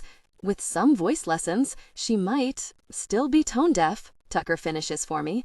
She's my daughter, and I think she's the most brilliant child on the planet, but even I can admit that she has no future in singing. I'm laughing, holding my sides. She's not that bad. Tucker pops another chip into his mouth and stares at me. Really? Okay, she's pretty bad, but she's great with the guitar. That I'll agree with, he says. She practices all the time. It shows. We barely left the house since you arrived. That's an understatement. We've only been to the grocery store 3 miles up the road to stock up on more food. We didn't go to the Opry or any of the amazing restaurants or anything. We didn't mind. Chloe seems to enjoy it here. God, I'm nervous. Why am I so very nervous? Oh yeah, because my very happiness might depend on how this conversation goes. No pressure or anything. She loves it, he agrees, scraping the last of the queso out of the bowl. She might have grown gills this weekend with as much as she was in the pool. She loves to swim. I look out over the pool area in question and take a deep breath. Do you think this is somewhere you might be able to see yourself living? I bite my lip and watch as a frown forms between Tucker's eyes. He sets the bowl down, swallows the food in his mouth, and licks his lips. I mean, not right away, of course. I know it takes time, and maybe I'm jumping the gun a bit. No. I blink rapidly. No? He clears his throat and shakes his head. I couldn't live here. Couldn't or wouldn't. Both. We can't move to Nashville, Scar. My job, close school, our family is in New Hope. Right. I nod, still blinking, but now trying to keep tears at bay. Of course. Besides, we've never really said this thing between us is going anywhere. Stop talking, he says with frustration. I'm not telling you that we aren't going to be together, or that I'm not thinking about the long term with you. Do you think I throw the L word around to everyone? No, but it's not as easy as Chloe and I just packing up the house and relocating. It's not that simple. I understand that. I nervously pluck at a loose thread on my chair. I do. It's just, I'm based out of here. I have dozens of people who rely on me, and my career isn't something I can just pick up and move. I understand that too, and I would never ask you to give it up. So, it's impossible, I whisper. I shouldn't have brought you here. Hey, the Scarlett I know isn't this dramatic. I stare at him in horror. Are you really kidding me? We basically just decided that our relationship won't work, and you're calling me dramatic? Who said our relationship won't work? I didn't say that. Ugh, for the love of Moses. I stand and walk into my bedroom. I'm done discussing this. You brought it up, and I'm dropping it, I reply coldly. Because the alternative to you moving here is us having a casual arrangement on the rare occasion I get to New Hope, and I'm not going to insult either of us by insinuating that that's what you meant. Now you're just making me angry. Thanks for catching up to the conversation at hand. I plant my hands on my hips and frown at him. And thanks for being so willing to compromise. It's the foundation of a functional relationship, after all. Scar, everything Chloe and I know is in South Carolina. She's in school there, with friends and a whole community that loves her. Nashville has schools, I inform him, and it's not like I'm suggesting we never go back to New Hope again. I know I don't get home often, or ever. I'll buy a private plane for God's sake, and we can fly over anytime. I don't have a solution, he says, holding his hands out to his sides. I know that I don't want to lose you, and I also know that Nashville isn't the answer for me. So, I'm the only one who should bend here because I'm not a mother and I have money. I nod, feeling hurt all the way to my soul. I guess it's good to know now what your expectations are. I don't have any really expectations, he growls. Well, I do. I expect you to consider the whole picture and come into a conversation with an open mind. I'm not the only one unwilling to bend. You just said your life is here and you can't pick up and move. Why aren't you compromising, Scarlett? There is nothing productive about this conversation. Agreed. I'm breathing hard with anger and disappointment, sadness, frustration. The other guest suite is down the hall. You're kicking me out because you didn't get the answer you wanted? I'm kicking you out because I'm mad at you. Tucker shakes his head and blows out a breath. I guess you'll know where to find me then. He turns on his heel and stalks out the door, closing it firmly behind him. I've ruined everything. I just had to share my home with Tucker and Chloe. I wanted them to see where I live. I wanted them to just shift right into place, into my life, without any hiccups. I'm an idiot, I mutter and turn to the bathroom. I need a hot shower, and I need to let go of some of this angry energy. Gosh, I grab the pillow and flip to my side. When I can't get comfortable, I flop onto my back and stare up at the ceiling. I've been tossing and turning for nearly 3 hours. It's well after midnight, and I should have spent the night in intimacy with Scarlett, but here I am, brooding over our fight. Normally, I'd be quick to concede because I don't like to fight, and I sure don't want the woman I'm in love with mad at me, but I don't feel like I'm wrong in this situation. Scarlett wants me to bend, but she isn't willing to give me the same courtesy. And okay, maybe I was a little harsh and quick to shut her down, but we've only been together for a short time. She left me once already, and who's to say she won't do it again? And how awful would it be for that to happen after I've shifted around my entire life to accommodate hers? It would be really horrible. I've given her my heart, but that doesn't mean I fully trust her with it. But what's the alternative? Living a life without Scarlett? That's not something I want to even consider. Over the last several weeks, she's grown to mean so much to me. Our childhood friendship compounded into a love that I never thought I could feel for another human being, aside from Chloe, of course. If you love her that much, then why are you in this large bed alone? As much as I don't want to crawl back to her with my tail between my legs, I'm also not willing to leave things the way they are. We've come too far to let one little argument ruin what we've built. I fling the covers off and stand up. I pull on a pair of sweats and open the door only to crash into a soft, warm body. My hands reach out and I grab her arms, slowing my momentum in an attempt to keep us from falling over. Scarlett? Sorry, baby, I didn't mean to plow you over. That's okay, she says softly. Where were you going in such a hurry? I drag my fingers through my hair. I was coming to you. You were? She sounds hopeful, and I hate that I can't see her expression. I pull Scarlett into my room and flick on the bedside lamp, illuminating her beautiful face. Her eyes are glossy and her cheeks are red, and I'll be very if that doesn't make me feel like even more of a jerk. Have you been crying? She shrugs and pulls her bottom lip between her teeth. I don't like fighting with you. When you walked away, everything felt so... Her words trail off, and she shakes her head as though she doesn't know what else to say. Gosh, sweetheart, you could bring a man to his knees. I pull her into my arms and press my lips to the side of her head. Scarlett, we are going to fight. There are going to be times when we need to take a step back and catch our breath, but we will never be over. I love you, and there's no way on earth I will let an argument like that come between us. I was coming for you. Huh? I say, pushing a chunk of hair behind her ear. That's why I was standing outside your door. I couldn't take it anymore. After having you in my bed for the last few nights, I couldn't stand being in there alone. It just felt wrong, and I didn't know where we stood, and I hated that.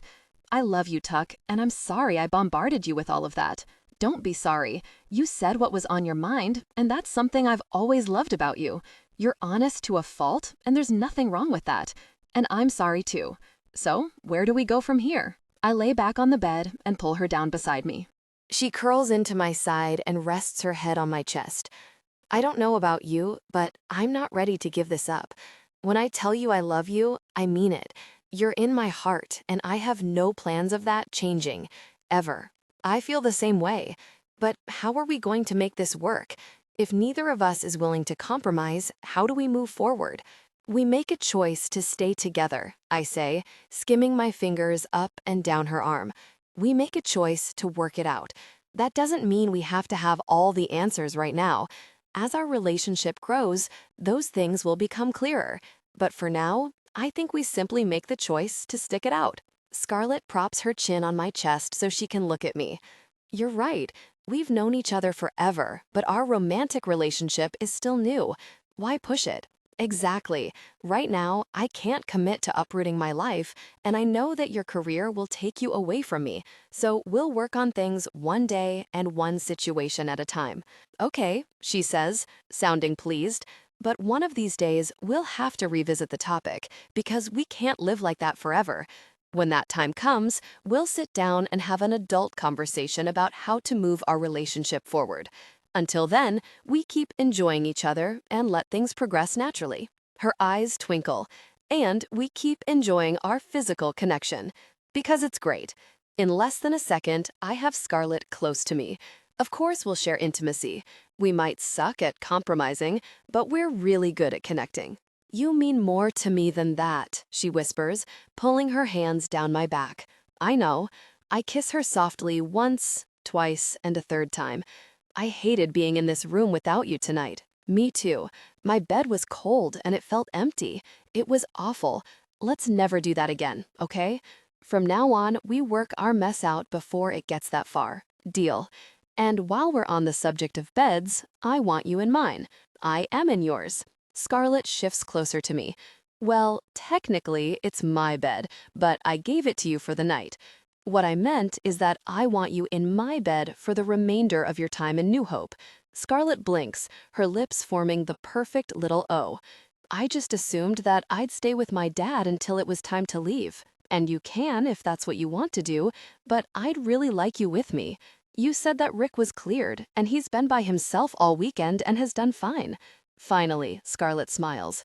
You're right, and I'll still be super close in case he needs me. So you'll stay with me? Scarlett pushes her fingers into my hair, palms the back of my head, and pulls me to her. Yes, I'll stay with you. Can I please have a dog for my birthday? Chloe curls her hands under her chin and begs me with her big brown eyes. Please, please, please. Chloe, you know we can't have a dog, but I'll have all summer to work on potty training, and I'll teach it to learn different commands. I promise I'll take care of it all by myself. That's not why I'm saying no. We just don't have time. Maybe one of these days, but not right now. Chloe gives me the stink eye and sulks out of the room. When is Chloe's birthday? Scarlett says, walking into the living room from the kitchen. In 2 weeks. I had no idea. Why didn't you tell me her birthday's coming up? We've been so busy, and I never thought about it. Scarlett rubs her hands together and gets a twinkle in her eye.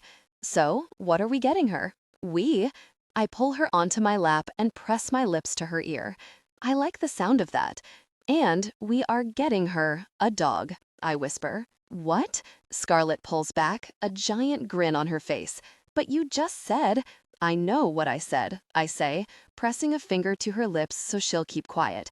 Chloe has been asking for a dog for years, but the timing has never been right. I think we're finally ready to make the commitment now that she's old enough to take on the responsibility. It's going to be a surprise. The local shelter has some puppies that will be ready for their forever home by the time her birthday rolls around. Are you going to give it to her at her birthday party? I don't know. I haven't thought about it yet. What are you doing for her party? What's the theme? Theme? I shake my head. There is no theme. My parents, Dean, and Scooter will come over for a barbecue. Rick usually finds his way over too, and you, I'm hoping you'll be here this year. Scarlett nods and wraps her arms around my neck. Of course I'll be here. I don't have to go back for another month. But Tucker, come on. She's turning 12. You have to throw her a party. No, I don't. Chloe has never really had a big birthday party with friends. Scarlett looks appalled. That's all the more reason to throw her one now.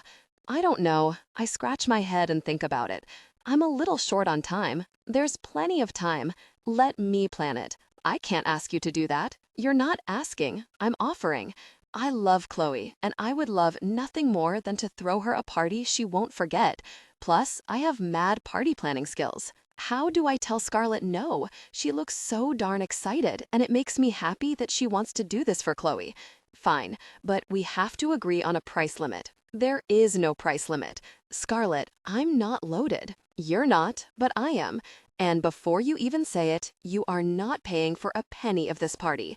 Consider it my gift to her, she says, ending her rant with a heated kiss to my lips. Whatever rebuttal I was building up in my head dissipated as their kiss deepened. Okay, this is really starting to get old, Chloe says. Scarlett's cheeks turn a deep pink as she slides off my lap. Chloe just shakes her head and walks out of the room. I'm going to get started on the planning, Scarlett whispers. I barely see her for the next 3 days. She's on the phone, traveling from venue to venue, all the while keeping things very tight-lipped. When she said she was a mad party planner, she wasn't joking.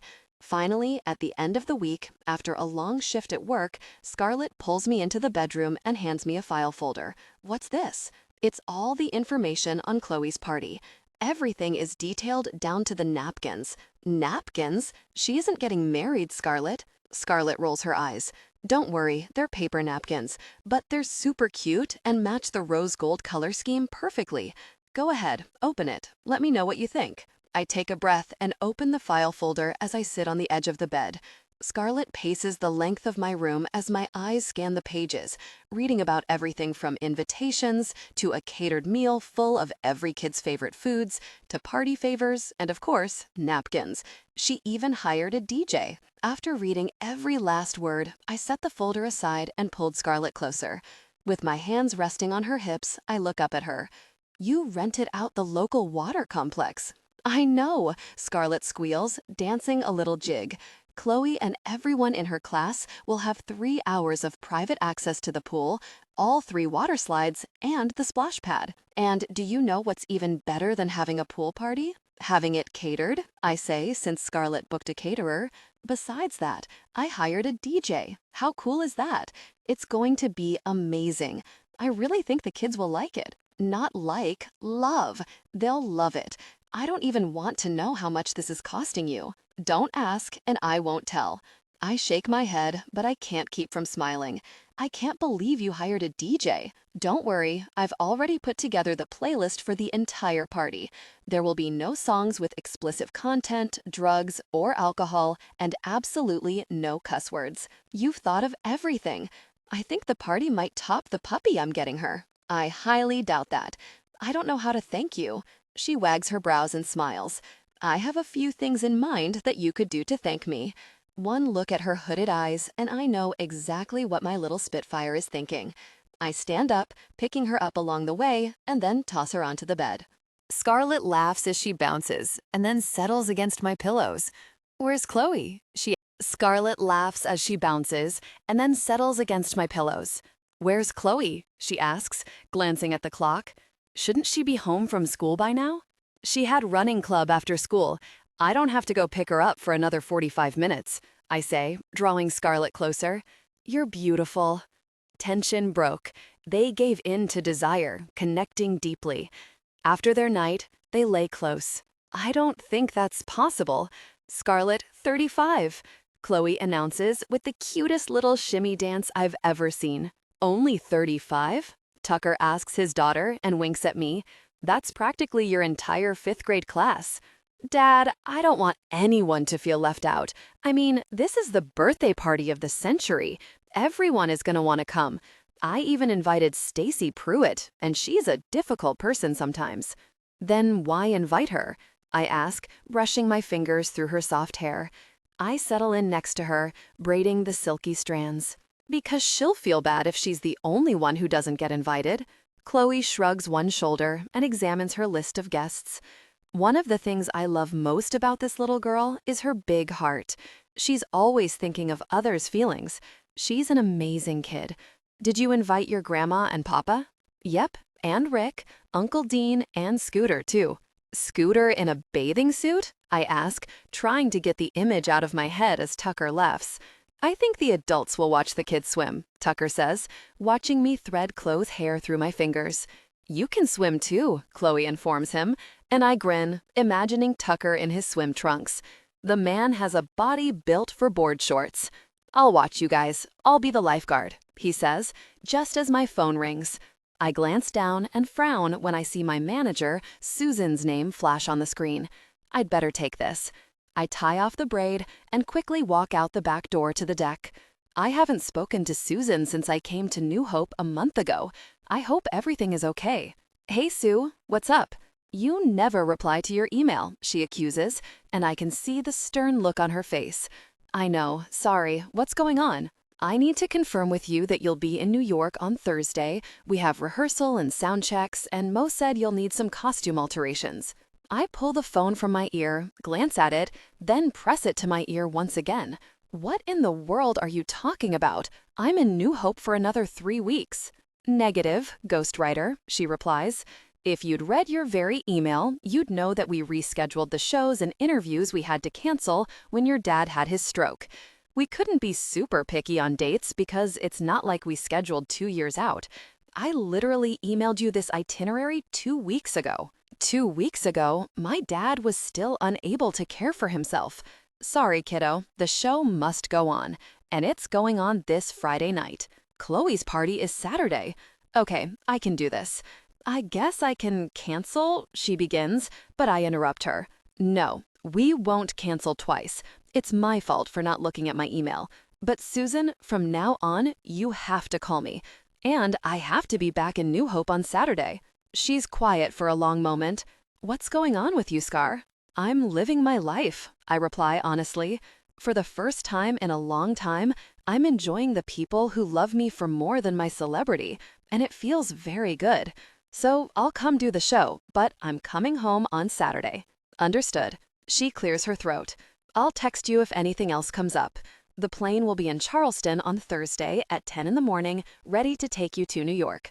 Thanks. I frown, feeling bad for snapping at Susan. And I love you. I'm just frustrated. I hate email.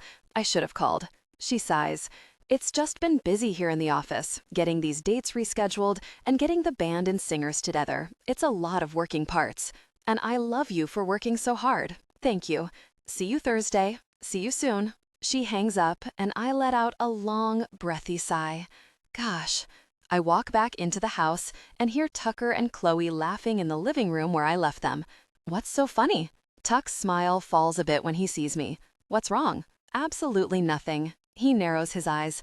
Don't lie to me. Okay. What's wrong is you're having a good time in here, and I'm feeling left out. What gives? Dad's just funny, Chloe says with a giggle. And Jenny's mom should be here soon to get me. She's taking us shopping to buy new bathing suits for the party. I could take you, I offer, but Chloe shakes her head. It's totally okay. Jenny and I have it under control. Besides, you're doing a ton. It's my pleasure. A car horn beeps, and Chloe jumps up to run outside. First, she hugs her dad, who whispers something in her ear. She nods happily. Then she hugs me around the waist and hurries out of the house, running down the sidewalk to Jenny's mom's car. We follow her out onto the porch.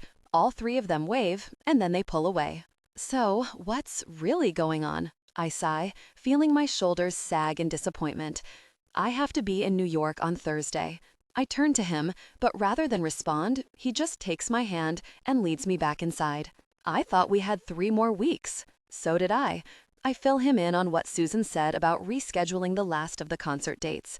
So, I'll be gone for a couple of days, but I'll be back on Saturday for the party. That seems like a tight fit, he says, shaking his head.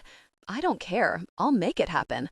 I'll fly to Charleston after the concert if I have to, and pull an all-nighter traveling home. No, he shakes his head adamantly. That's too dangerous. Get some sleep after the show and head down the following morning. I'll be here, I insist, holding his hand tightly. Wild horses couldn't keep me away. I hope so, he says. Chloe would be crushed if you missed it. It's her first real birthday party. I know, and I'm as excited as she is. It's going to be great. That's everything, I say as I slam the trunk on my car and turn to Tucker, who helped me pack. I went ahead and gathered up pretty much everything I brought with me in the beginning, aside from some personal toiletries that I left in his bathroom and some panties I left in the drawer he gave me in his dresser. The weather's only getting hotter as summer takes over in the South, so I'll return with more appropriate clothes. I'll be in New York, for goodness sake. I can take a couple of hours Friday to do some shopping. I'll see you in 2 days, I remind him as he pulls me in for a long, slow kiss. See that you do, he whispers. My bed's going to be very empty without you in it. Good, I smile as he pats my rear playfully. That means you'll miss me. That goes without saying. I thought we'd have longer before real life took over again, before the things we talked about in Nashville would be an issue. It was bound to happen sooner or later, he reminds me, and tucks a strand of my hair behind my ear. I was rooting for later. I lean in and press my ear to his chest, holding on for just a minute more. Hey, it's going to be okay. His big hands move over my back in soothing circles. Stop worrying, have a fantastic show, and we'll see you on Saturday. Everything's ready to go. You planned it down to the napkins, remember? And you have the folder? In case anything comes up, I have the folder. He laughs and kisses me on the head. You never used to be such a worrywart. I want Chloe to have the perfect party. She will, thanks to you. Love you, I mutter before his lips close over mine. Love you too, babe. You'd never know you've been out of the game for a month, Susan says Friday night after the show. My heart is pumping, my breath coming fast, and I can't wait to get out of this sequined costume. But gosh, it felt good. Nothing beats Madison Square Garden, I say, before taking a long drink of water. It's really amazing. So amazing, we added a second night, she says casually, and I blink at her. For Sunday? For tomorrow? My heart stops. No, no, Susan, I told you I have to go to New Hope tomorrow. She sighs and props her hands on her hips. Scarlett, I just made you an ex. She sighs and props her hands on her hips. Scarlett, I just made you an extra $3 million. That's your take by adding the second night. Not only did people want to honor the tickets they already bought for the show we canceled, but more wanted in. This is not a bad thing. It's amazing. People work their whole lives and never experience something like this. You, she starts ticking off on her hand, Beyoncé, Garth, and Justin Timberlake are the only ones who come to mind who can pull this off. It's amazing, I agree, trying to calm her down, but I have responsibilities. You're a megastar, she cuts me off coldly. This is your responsibility, and until 6 weeks ago, you understood that. Now, I'm sorry about your daddy, and I'm so glad that he's made a full recovery.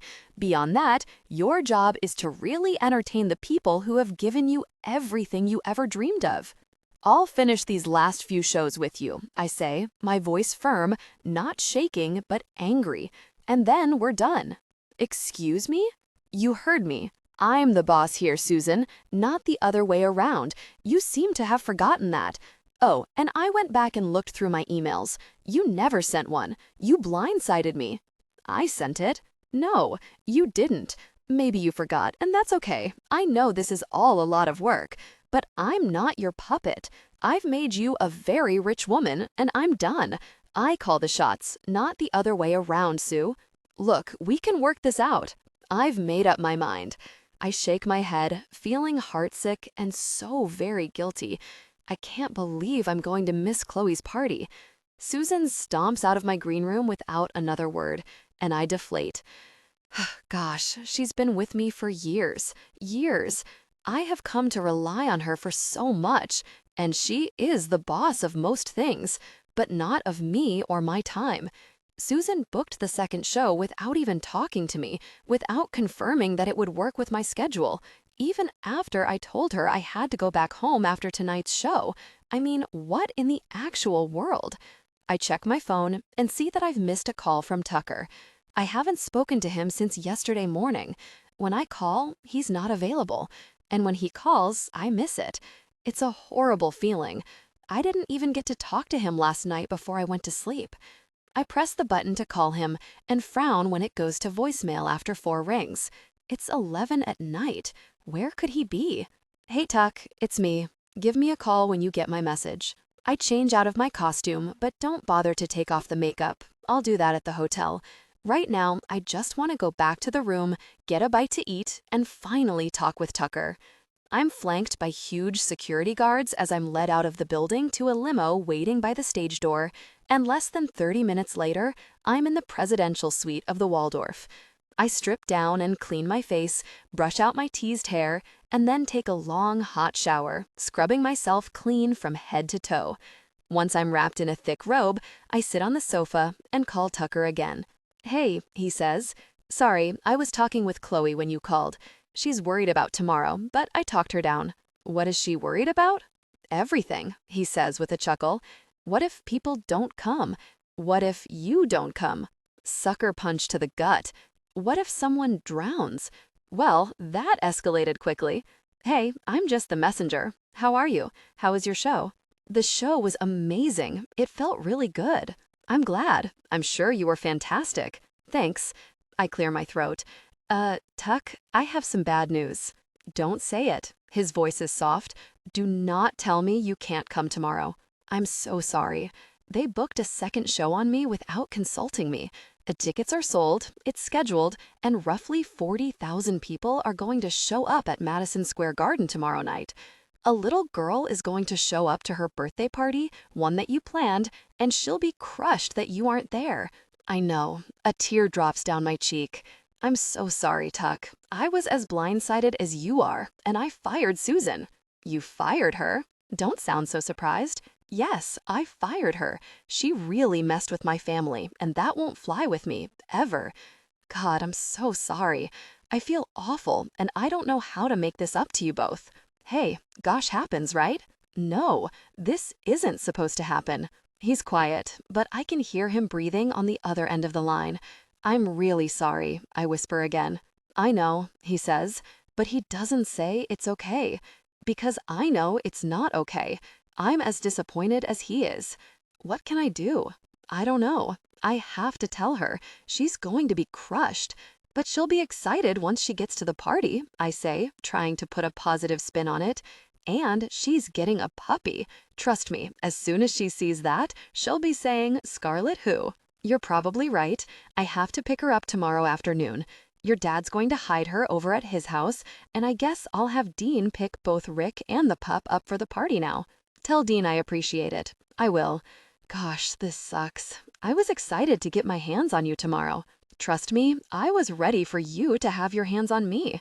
It's been a long 36-ish hours. How was your day today anyway? Not fantastic. I had to answer a domestic violence call, and by the time I got there, the jerk had killed his wife and himself. It was pretty gosh. Oh God, Tuck, I'm so sorry. I should be there with him, holding him, letting him vent about the horrible things he saw at work, rather than telling him over the phone that I wouldn't be home tomorrow. This is not at all how I pictured tonight going. Did you know them? I ask. Not well, he admits. I've been to their house before on similar calls. The guy was a douche, but I couldn't save her, and that weighs on me. You know? Of course it does. Did they have kids? Thank God they didn't, he says with a deep sigh. Listen, babe, I'm going to take a shower and go to bed. I'm exhausted, and it looks like tomorrow's going to be a busy one. Okay, I love you. Love you too. Have a good show tomorrow night. And with that, he's gone, and I'm sitting under a mountain of guilt and anger. Tucker, she's not coming, is she? I'm sorry, Chloe. I wrap my arm around her shoulders. Chloe doesn't let me hug her often, so when she doesn't immediately pull away, I tighten my grip and relish the moment. It's okay. Chloe shrugs and looks at me. I understand. It's her job. Very. I wish I were that nonchalant about it. I'm still pissed. It sounds unreasonable for me to be mad at Scarlett, even to my own ears, but I am. I want her here with us, and a small part of me can't help but wonder if this is how it's always going to be.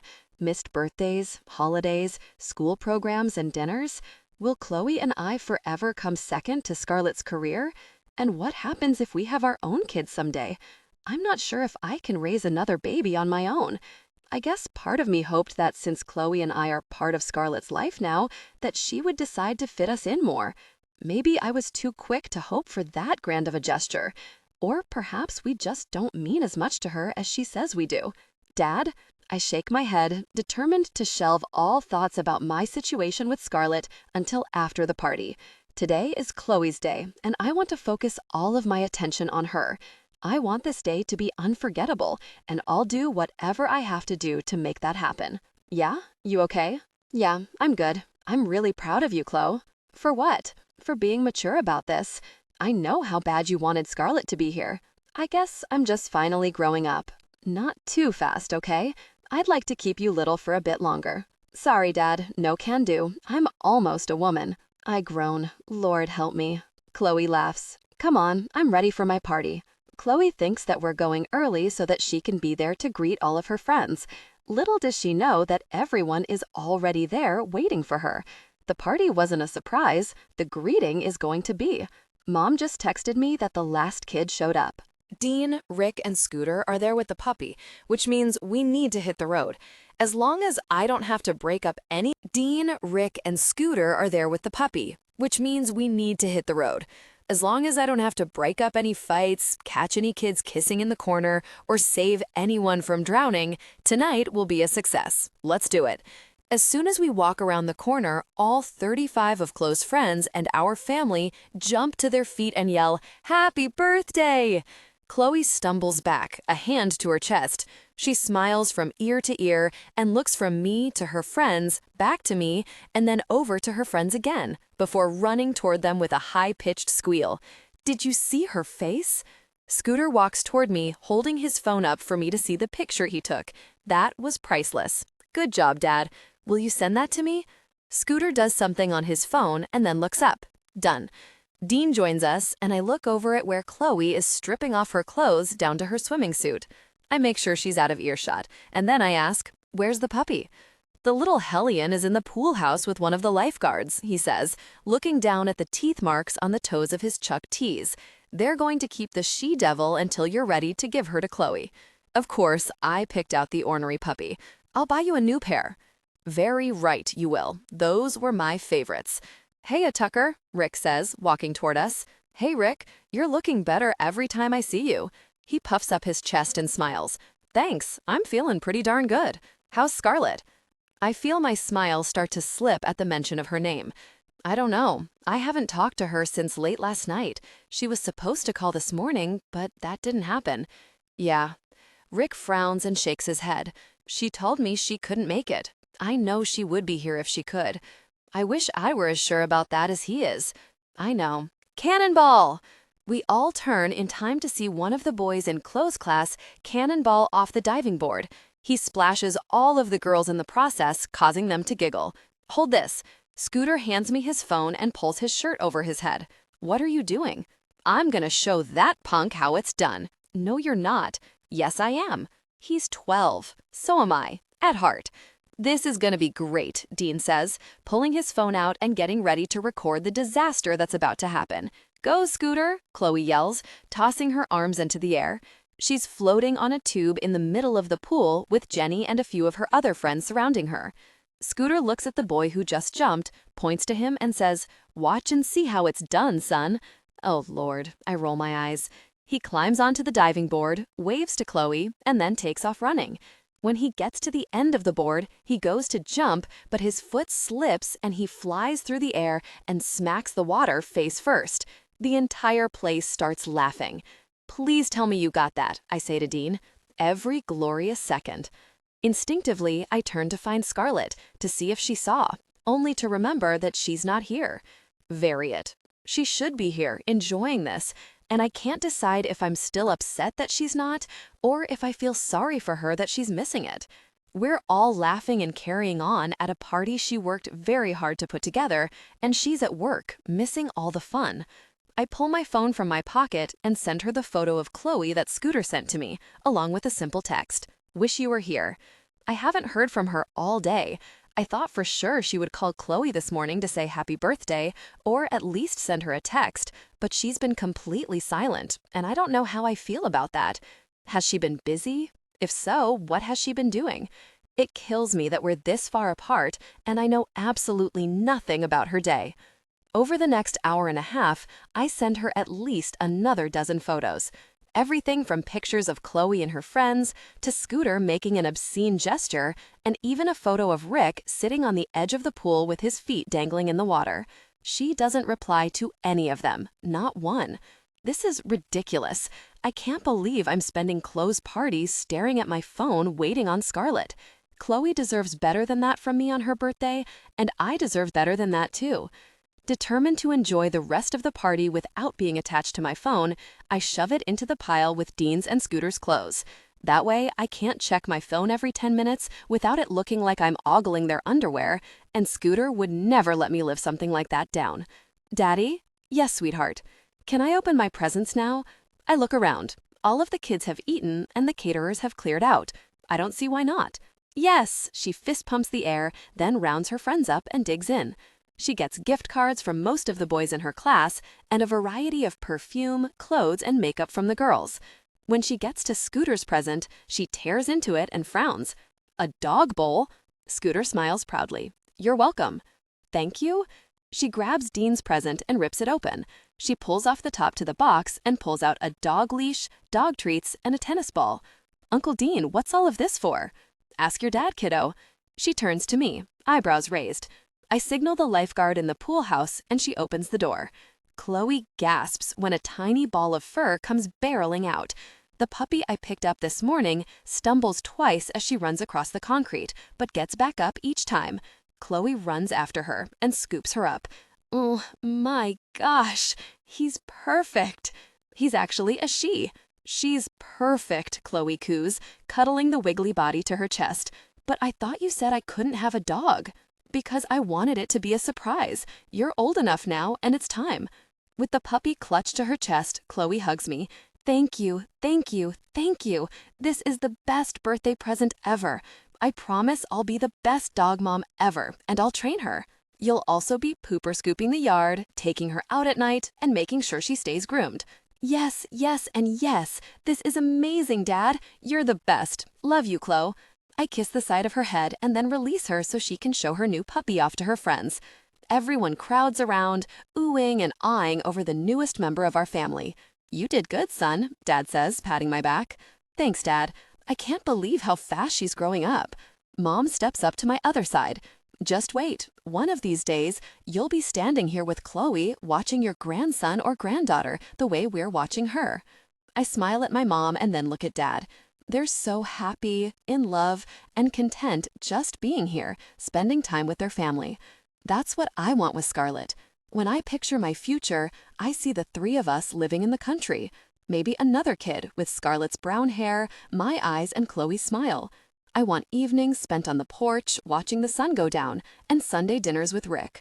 But we can't have any of that if Scarlett isn't here. She should be here, enjoying the moment and making memories.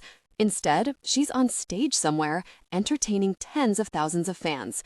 We're going to go, sweetheart, Mom says, pulling me down so she can kiss my cheek. Tell Scarlett we said hello. I will. I hug her and then Dad. Thanks for coming. I walk them out and then come back to finish cleaning up.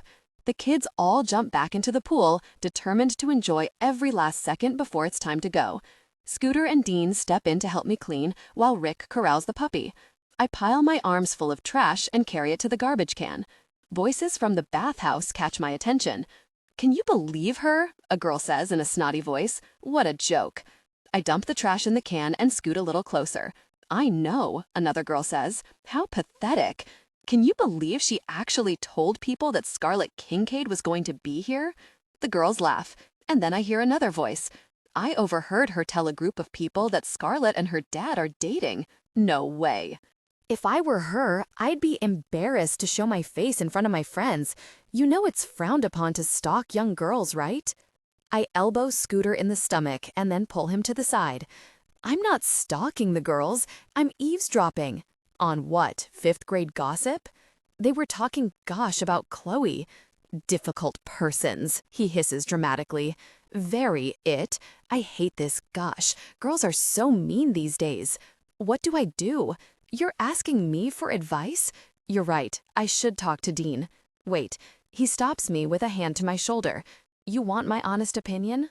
Yes. Scooter turns to look at Chloe, and I follow his gaze. She's splashing around with Jenny and a few other girls, laughing and playing.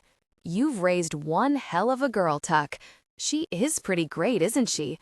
She's more than great. She's funny, smart, and kind. You did that, Tuck. You raised that awesome girl, and you should be very proud. I think you should give yourself a pat on the back. You managed to raise an excellent human being all on your own.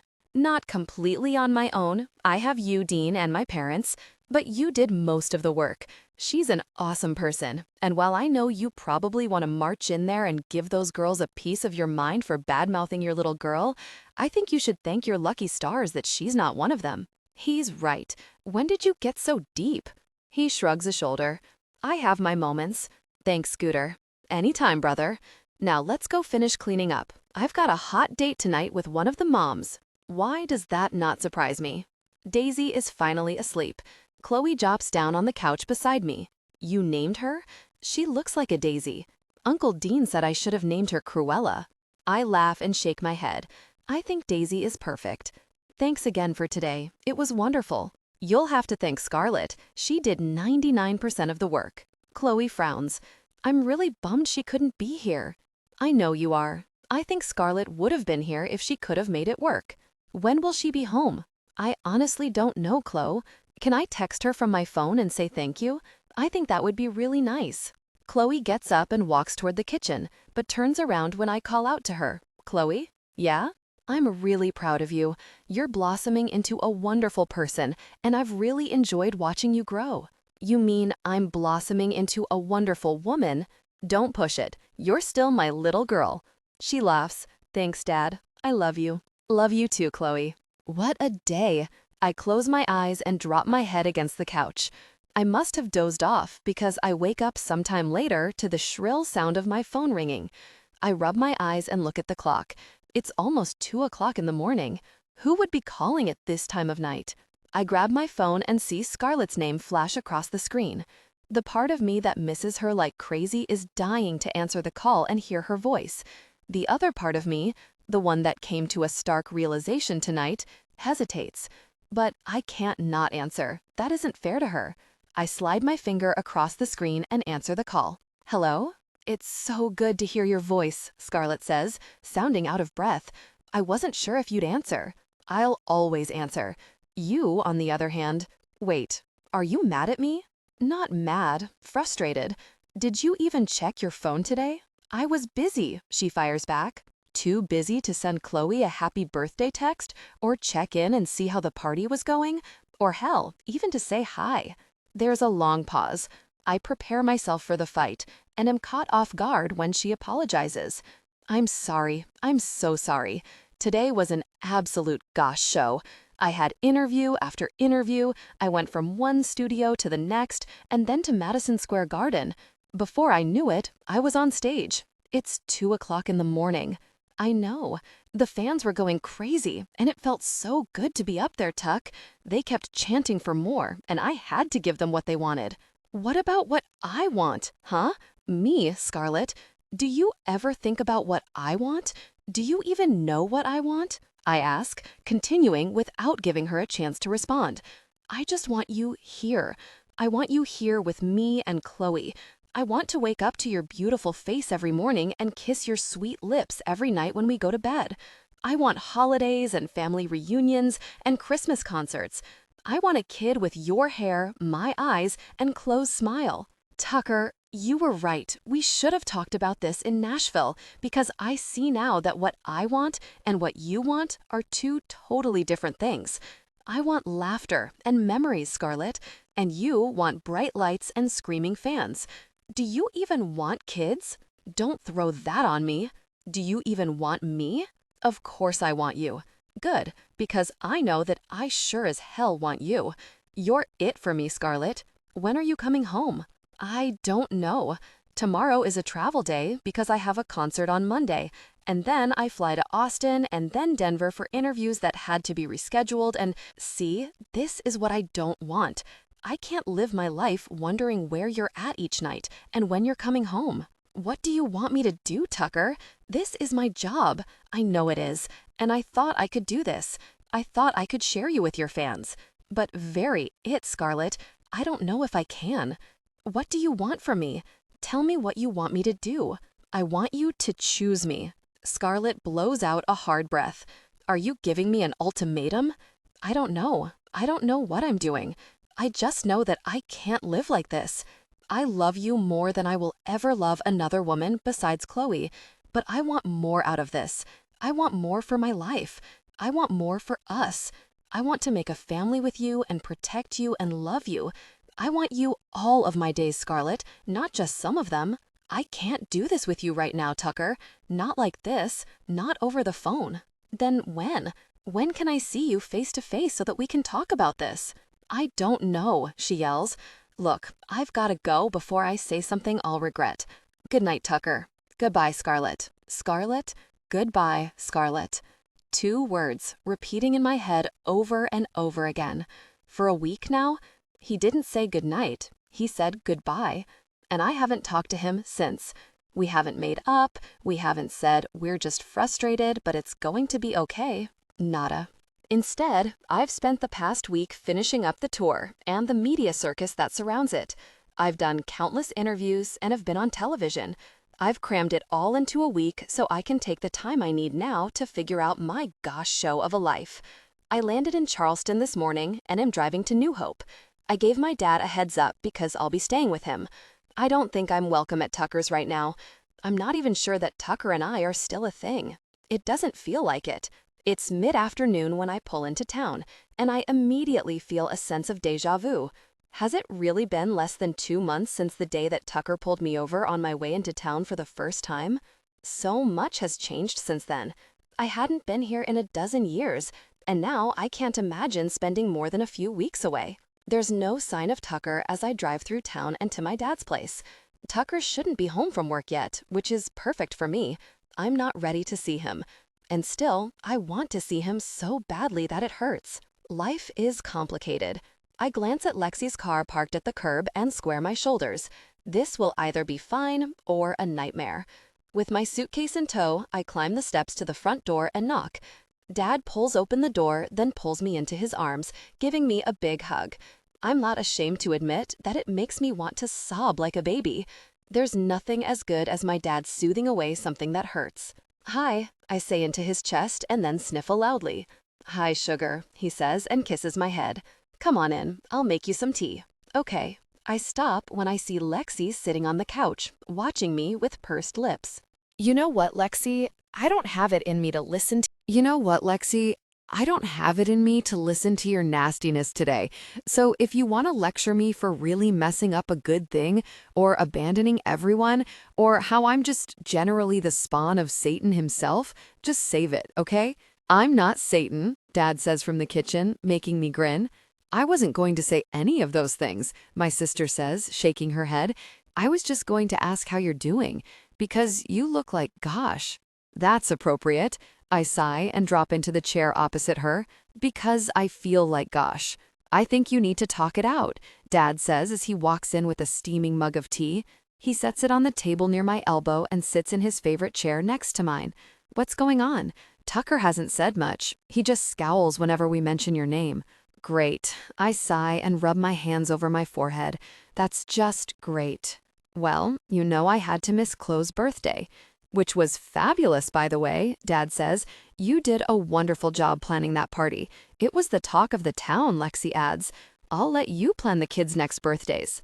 I look up in surprise. You'd let me do that? Of course. She frowns. I mean, if you want to. I would like that, I whisper, embarrassed to be getting emotional. I was so sorry that I had to miss it. I wanted to come home for it more than anything. But things were crazy, and the show got scheduled without me knowing about it. I fired Susan, by the way. Dad's eyebrows climb in surprise. She's been your manager since the Small Town Girl album. And now? She's not, I say with a shrug. She effed up, and there's no recovering from it for me. I can't trust her. Then you did the right thing, Lexi says, surprising me again. Is this my sister, the one who can't stand me? Thanks. Well, I didn't have time to text or call at all that day, and it pissed Tucker off something fierce. By the time I was able to talk to him late that night, he basically told me he wants way more from me than being an afterthought, that he needs to come before my career or else he's out. He said that? Dad asks. That's the Cliff's Notes version, and I haven't talked to him since then. I've texted a couple of times, but he replied with just one word, and that made me feel worse than not hearing anything from him at all, so I stopped. I don't know what he wants from me. More, Dad says simply. Sounds to me like he wants you, not all the pomp and circumstance that comes with you. I'm a package deal, just like he and Chloe are a package deal. I love her. I would never ask him to choose me over her. A career and a child are hardly the same things. They're Lex's words, but her tone is soft, not accusing or mocking. She's just participating in the conversation. This is the sister I need in my life. I understand that, I say. I do. It's just I've worked my ass off to be where I am with this job. Why should I be the one to give everything up? He's worked hard too, Dad reminds me, for his job and raising his daughter by himself. You're not the only one who works hard. He's sacrificed a lot for that little girl. I'm not saying I'm the only one who works hard. I shake my head again, feeling misunderstood. I'm just saying that it seems that we should both compromise, not just me. And you don't have to talk to me about sacrifice, Dad. I'm intimate with it. Hell, I feel like I invented it. I've missed so much of my family's lives because of my career. I don't have a relationship with my sister. I point to Lexi, whose eyes fill with tears, because of my career. So we can all agree that sacrifice is just a part of life, and compromise is a given when it comes to working through issues with someone you love. I agree with you there, Lexi says. I mean, relationships are all about compromise, and maybe that's something I haven't been very good at when it comes to our relationship. Well, come back to that later. But I have no suggestions for you with Tucker because your career is in Nashville and his is here. His daughter's community is here.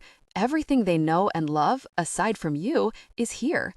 It's impossible. I look at both of them, waiting for them to disagree, but they don't. There's no way to make this work. It's just done. I hear Tucker's door slam next door, and I stand. Might as well get this over with. Maybe you should take some time to calm down, Dad suggests, but I shake my head. It's like yanking off a Band-Aid. I push out of the front door, then march down the steps and over to Tucker's house. I knock on the door. Tucker's eyes light up when he sees me on the other side, and God, I want to launch myself into his arms. I want to tell him that I'm sorry, beg for his forgiveness, and give in to the overwhelming attraction. But what's the point? We can't make this work. Hey, Scar, I wasn't expecting you. He steps back, letting me inside.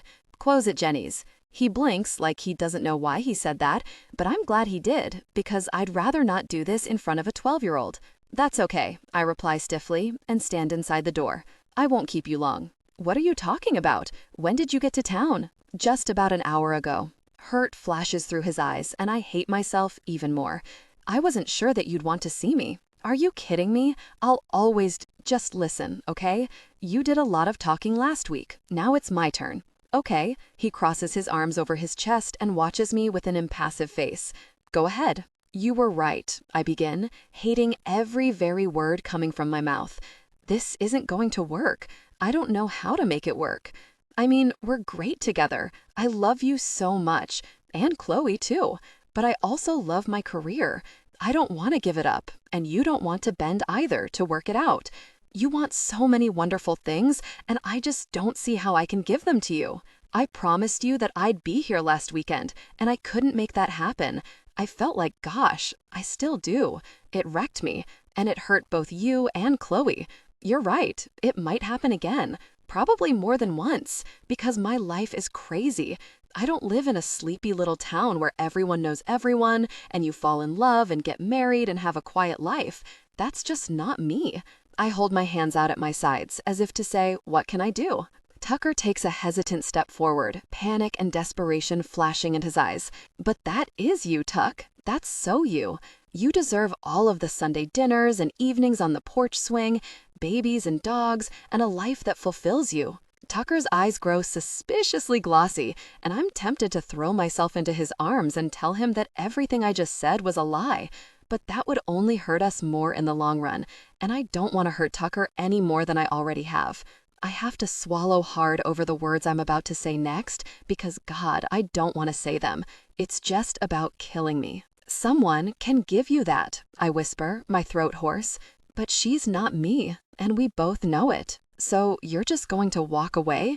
Throw in the towel? What else am I supposed to do? I watch him for a long moment, wanting to reach out for him, but that would be cruel to both of us. So I turn to go. But before I can even reach for the door, I'm spun around and pinned to it. Tucker holds my jawline in his hands and kisses me with intense passion, drawing me close and igniting a powerful connection between us. When neither of us can breathe anymore, he pulls away and watches me with hot eyes, panting. Don't leave. Not like this. It's too late, Tucker. I'm already gone. I cover my lips with my fingertips, and, without another word, I walk through the door. It's been 3 days since I walked away from Tucker. 3 days of confusion, tears, and anger. 3 days of wishing I could have a do-over and wondering what the heck I would say if that wish came true. 3 days of trying to figure out how to move on with my life when all I want is to be with Tucker, in his home, in his life, in his arms. I'm sitting in the kitchen with my guitar in my lap, strumming through the 4th song I've written since I walked away from him. Apparently, what I said to Chase weeks ago is true. I may not end up with Tucker, but I might get a hit single or 4 out of our breakup. Sure, every song is sappy and describes in one way or another how much I miss him, and love him, and hate him, and miss him. Did I mention that I miss him? More than once, I've found myself picking up the phone to call him and Chloe, only to remember that I no longer have that privilege. And rather than find a way to fix our mess, I simply gave up. But as the minutes turned into hours and the scribbled words on paper turned into songs, I started to formulate a plan. Very water heater, Dad grumbles as he walks into the kitchen. What's wrong? I ask, setting my guitar to the side. The pilot light keeps going out, he says. The very thing is 15 years old. I should replace it.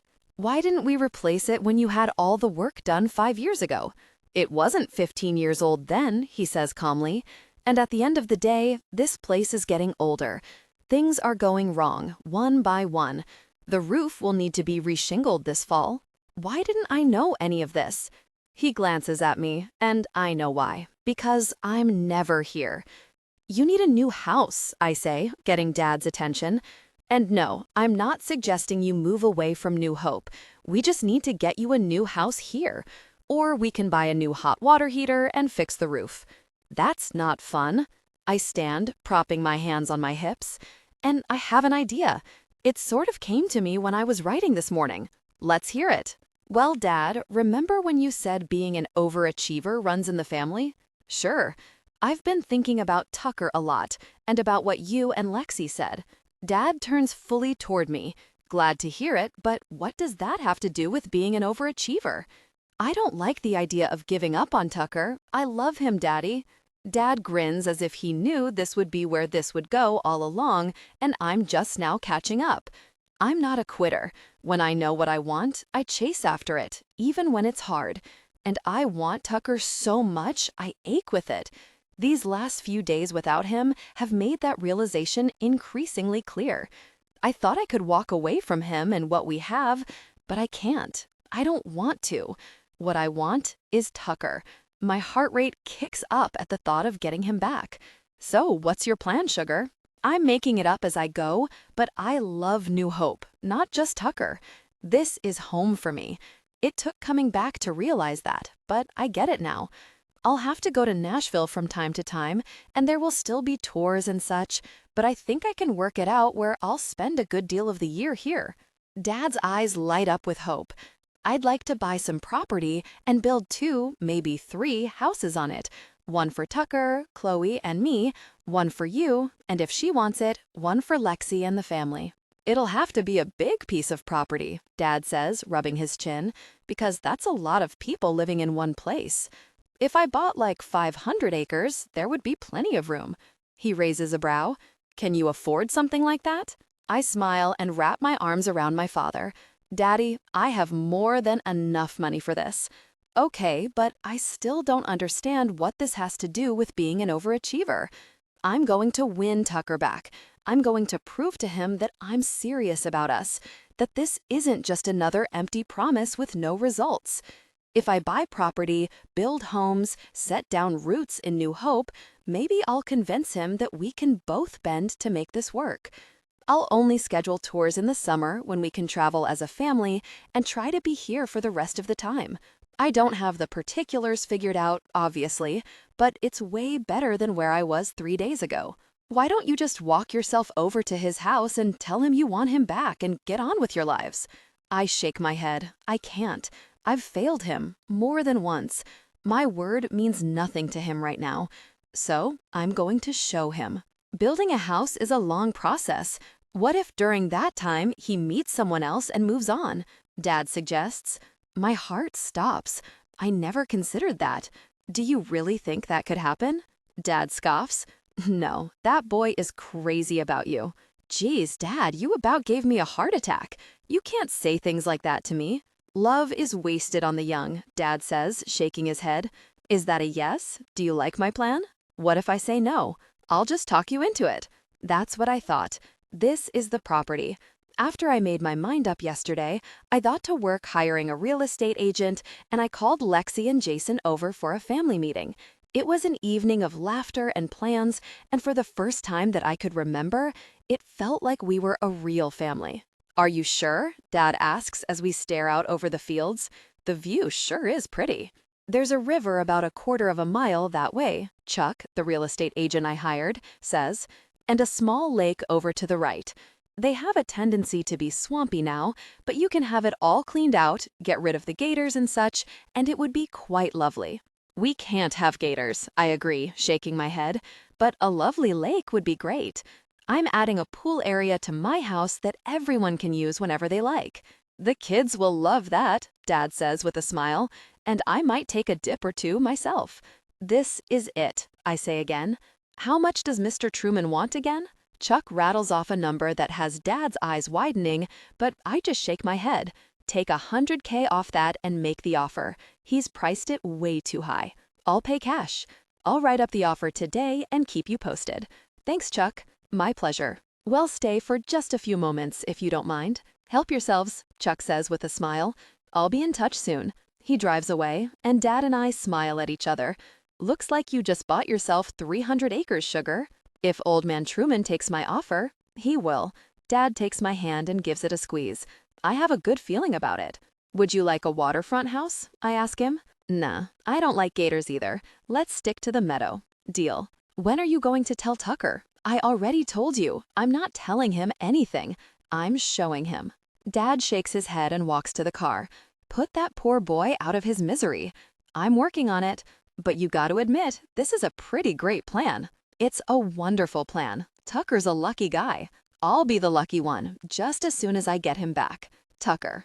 I tip my head back and cringe as the whiskey burns a path down my throat. One more, I say, putting the shot glass on the bar. Scooter takes the shot glass and eyes me warily. You sure? Scooter, that was my first one. But you usually don't do shots. I'm just looking out for you. I don't need you to look out for me. I need you to pour me another shot. He lifts a brow and looks at Dean, but does as I ask. I take it you haven't talked to Scarlett, Dean says. Not since she left me. And now I'm a miserable person. I never thought I'd be the type of man to pine over a woman, but that's exactly what I've been doing. Even Chloe doesn't want to be around me. Scooter slides the full shot glass to me, and I toss it back. I hand him the glass and lean my elbows on the bar. I contacted the Nashville PD. It wasn't an easy decision to make, but it was the right one because I can't live without Scarlett. She's it for me, and if she isn't willing to bend, then I have to be. Scooter's jaw drops open. Dean scowls. Why really would you do that? Because I love her. So you're just going to leave? What about me and Mom and Dad and Chloe's friends and me? Scooter inserts. What does Chloe think about this? Dean asks, flustered at the bomb I just dropped. She doesn't know. I didn't want to say anything until I heard back from them. Have you heard back from them? I look at Dean and nod. I'm scheduled for a phone interview next week. If that goes well, I'll make a trip out there for a face-to-face interview. Gosh, Dean pushes his hands into his hair. If that goes well, I'll make a trip out there for a face-to-face interview. Gosh. Dean pushes his hands into his hair.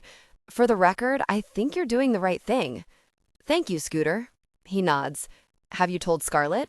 Not yet. I didn't want to get her hopes up. I might not get the job. You'll get the job, Dean says with an air of confidence. You're a very fine police officer. Don't you think you should run this by Scarlett first? What if you take the job and move there, and then she doesn't take you back? Gosh, I never even considered that option. I'll have to think it over.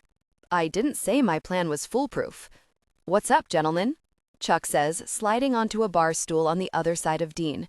He was 4 years older than us in school and is a regular here at Scooter's. How are you, Chuck? Dean says, shaking his hand. I'm great. He smiles brightly and points at Scooter.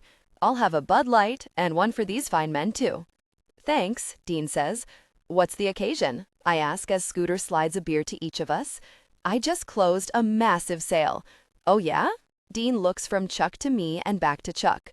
What sold? I snap my fingers. Was it that old building on 23rd? I hope whoever bought it tears it down. That thing is an eyesore. Chuck shakes his head. Nope, I just sold the old Truman place. Bill Truman? Dean clarifies. The one and only. I take a drink of my beer. That place has been for sale for years. Trust me, I know. No one wanted to buy it because he was asking way too much. It's a very fine piece of property, Dean says. It sure is, and all it took was the right buyer with deep enough pockets. Who in this town, other than Truman himself, can afford to pay that kind of money? I ask. Scarlett Kincaid, that's who. Chuck tips his beer toward us and takes a swig, while mine spews from my mouth. Variet Tucker. Scooter tosses me a rag to clean up the mess, but all I can do is stare at Chuck. Scarlett bought the acreage? That's impossible. She has no interest in living here. The Truman place is made for all of the things that I want in life, stuff that she made it clear she has no interest in. Chuck nods, wrote a check and signed the papers today. It's official. What the hell is she going to do with 300 acres? I ask, trying to wrap my head around this new piece of information. And why didn't she tell me that she was buying it? Maybe because she really is done with me. The thought is like a punch to the gut. And to think that I was about to uproot my family and my life to be near her. She talks like she's going to build a big ol' house. Great. I drain the rest of my beer and slam it down. Easy, Scooter warns. I give him an apologetic look and lower my head to my hands. The last 13 years have been hard enough, thinking about her and missing her, knowing she wasn't around. How am I supposed to live in the same town as her and not want to be with her? And what happens when she decides to start dating? The thought alone has my blood pumping and causes a twitch to start up in my eye. I'm going to end up in prison for murder because that's what I'll do. I'll kill any man who even tries to touch her. I've got to get out of here and go somewhere quiet where I can think about what I want to do. I pull my wallet out of my back pocket, toss a 20 on the bar top, and slide off the stool. Where are you going? Dean asks. Home. I need to think. I'll drive you. No need. I'm fine. Scooter doesn't say a word, but one look at him and I know that he knows how badly I'm hurting. I drive home in a Scarlett-induced fog, every possible scenario of what she could be doing racing through my head. It's well after 3 o'clock in the morning before I fall asleep, and I'm up again at the crack of dawn. Chloe had a slumber party for Lizzie's birthday, and I don't have to pick her up until much later, so I move around the house doing busy work. I mow the lawn, clean the gutters, trim the bushes, and wash my car, all while keeping a close eye on Rick's house, hoping for a glimpse of Scarlett. I know she hasn't left because her rental is still in the driveway, and I'm determined to be here when she comes outside. And when she does, I'm going to corner her and find out what in the world is going on. She can't stay cooped up in Rick's house all day.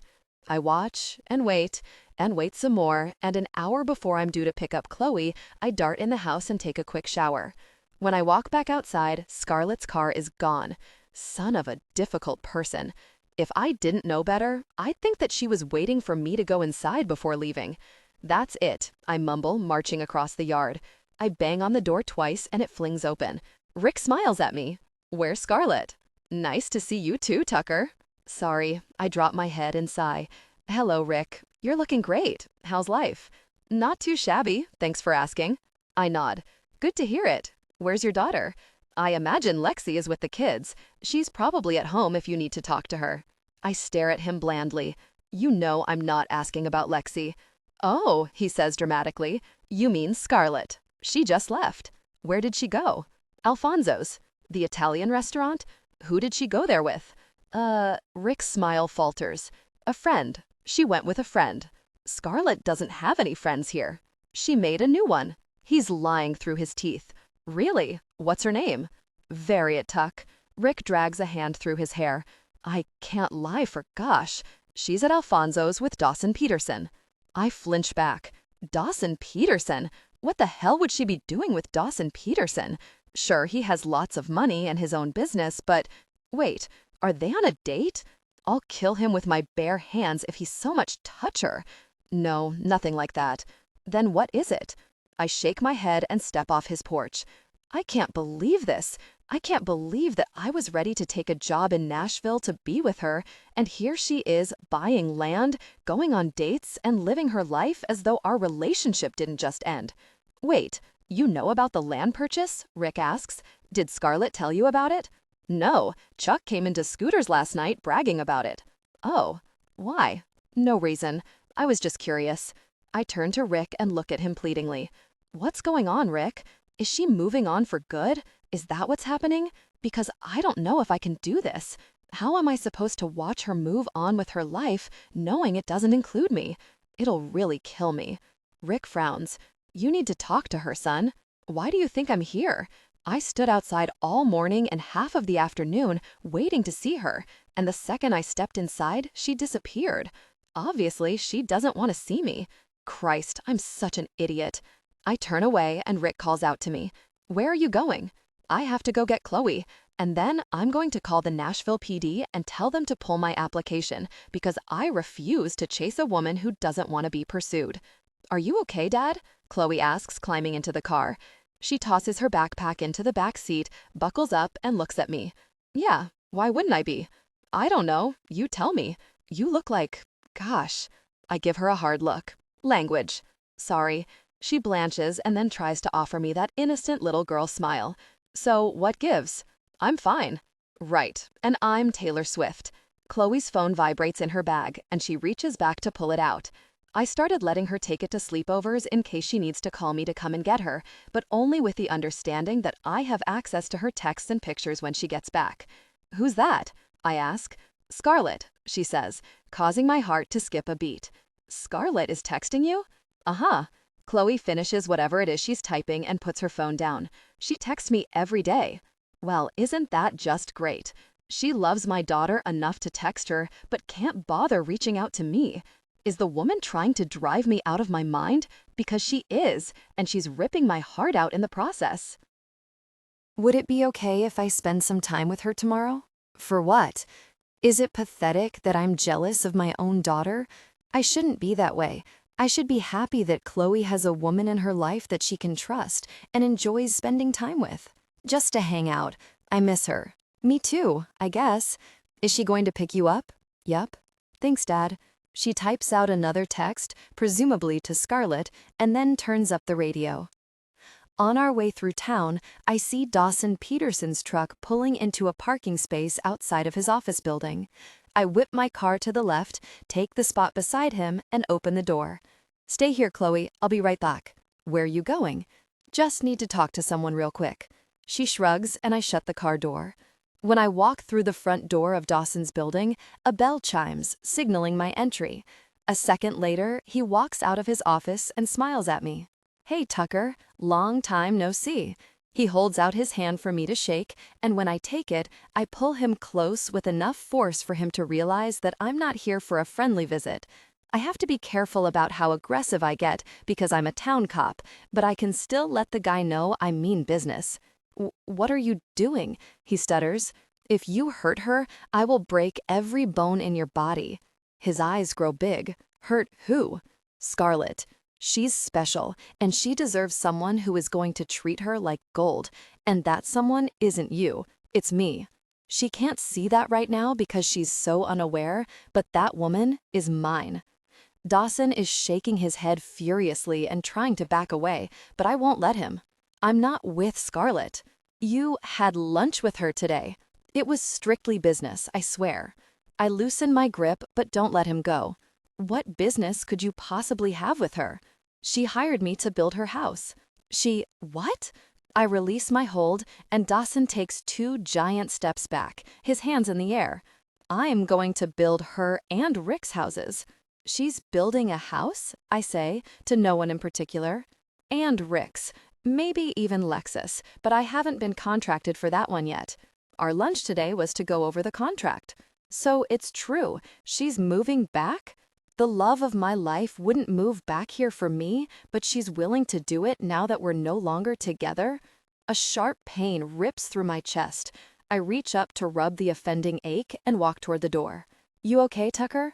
Sorry for bothering you, Dawson. No problem. You're in love, and it makes us do crazy things. Yeah, I'm in love, but clearly she's not. So what did you think of the property? I ask Chloe as we drive back to town. I pull into Charlie's diner and put the car in park. It's so pretty, and it's out of town, but not too far from town, you know? That's what I thought too. We climb out of the car and walk inside. Once we're seated in a booth, I pull my iPad out of my handbag and bring it to life. I have more things to show you. Awesome. We pause to place our order, 2 burgers, fries, and chocolate shakes. Thank you very much. And then we lean over the table, looking at the screen of my iPad. Are these house plans? Yep. I have a couple that are my favorites, but I want your opinion. Cool. I walk her through each one like we're walking through them in real life. So the laundry is downstairs? She asks with a frown. But the bedrooms are upstairs. That's a pain in the butt. We have that now, and the laundry is heavy. You have a really good point, I reply, considering it and not admitting that I haven't done my own laundry in a decade. But no one wants to carry heavy baskets of laundry upstairs. The waitress sets our shakes in front of us. So we need a laundry room on the same floor as the bedrooms. That would be easiest, she agrees. Wow, your house is going to be awesome. I'm so excited you decided to move here. Thanks. And can I tell you a secret? Duh. She grins and spoons some chocolate shake into her mouth. I'm hoping this won't be just my house. My goal is for you and your dad to live there with me. Seriously? Yeah, but you can't tell your dad because it's a surprise. I won't tell him. Oh my God, this is so amazing. Can I decorate my room? Of course you can. And you can help me decorate the rest of the house too. So cool, she says again, just as her phone pings with a text. That's Dad. Where are you? You've been gone a long time. Geez, he's been so grouchy lately. I frown and sip my shake. Really? Like beyond grouchy, she confirms and types out something to her dad. And he's mopey, like I am when something makes me sad. Well, very. I guess in my haste to form a plan to get him back, I didn't consider that in the meantime, Tucker would be heartbroken. I'm a total difficult person. That should have been the first thing on my mind. I'm sorry he's been hard to live with. That's my fault. Our meals are delivered, and Chloe digs into her fries. Did you guys break up or something? Yeah, I sigh and fiddle with the fry, suddenly no longer hungry. I'm a horrible person. No, you're not. You're planning on building homes for your entire family, not to mention for a kid who isn't even your kid. You're just excited, and you have tunnel vision. That's what Dad calls it when I do that. Your dad's pretty smart. Yeah, he's just been on my last nerve this week. She licks some ketchup off her finger. Chloe, whether or not I'm able to clean this mess up and your dad and I get back together again, I want you to know that I love you very much, and I'll always be your friend, no matter what. I know. God, is it this easy for kids? We're cool, Scar, but if you and Dad do get back together and get married, I could call you Mom. You know, maybe someday. I blink at the sudden onslaught of emotion caught in my chest. I mean, sure, if you want to. She smiles happily. Awesome. You've been so good for Dad. He smiles so much more since you've been home, and he laughs a lot. He didn't always do that. I think he was just stressed out because I'm a handful. I bark out a laugh and sip my shake. I don't think you're a handful. Oh, I am. She nods wisely. And he has a pretty important job. People here really respect him. I know. And I was pushing to tear him away from all of this. I'm a selfish person. But you make him happy. And you're nice to me, not just because you have to be to impress my dad, but because you like me. I like you very much. I like you too. She smiles as her phone pings again. Geez, Dad, calm down. Maybe we should get you home. Yeah, you'd think I'd been abducted by a serial killer. He's so lame. I laugh again. She was just singing his praises, and now he's lame. I guess that's how it goes when you're a kid. I ask for a box for all of our uneaten food, pay the tab, and we set off for home. When I pull into the driveway, I see Dad on the porch. Hey, Chloe, he says when we step out of the car. He looks at me with a grim nod. Why don't you come hang out with me for a while so Scarlett can go chat with your dad? Cool, Chloe says. Go share some of that food with Rick, I say with a smile, but save some fries for me. Okay, she says, as she hurries up to the house and they disappear inside. I walk over to Tux and knock on the door. Where's Chloe? He asks when he opens the door. She's with my dad, eating my lunch. He nods. Okay, just send her over when she's done. Hey, Tuck, I'd like to chat with you if that's okay. Now she wants to chat, he mutters as he steps back, letting me inside. It's about very time, because I've had half of the town filling me in on what you're doing, and I'm at a complete loss. I frown. Very small towns. He just watches me with hurt eyes, and I know without a doubt that I have to fix this right now. So I came up with a plan. I have to pace his living room. I can't stand still. After we spoke last week, I was just so sad, so heartsick, because I don't want to be without you, Tuck. I just love you and Chloe so much. I figured there has to be a way to work it out. And then Dad's house started crumbling around me, and I was like, you need a new house. Rick's house is crumbling? Let me get this out. Tucker holds up his hands in surrender, and I keep going. Tucker holds up his hands in surrender, and I keep going. So I thought, what if I build a house here in New Hope? Because I love it here so much, and I didn't know how much I missed it until I was back again. And if I build a house, I could build Dad a guest house on the property.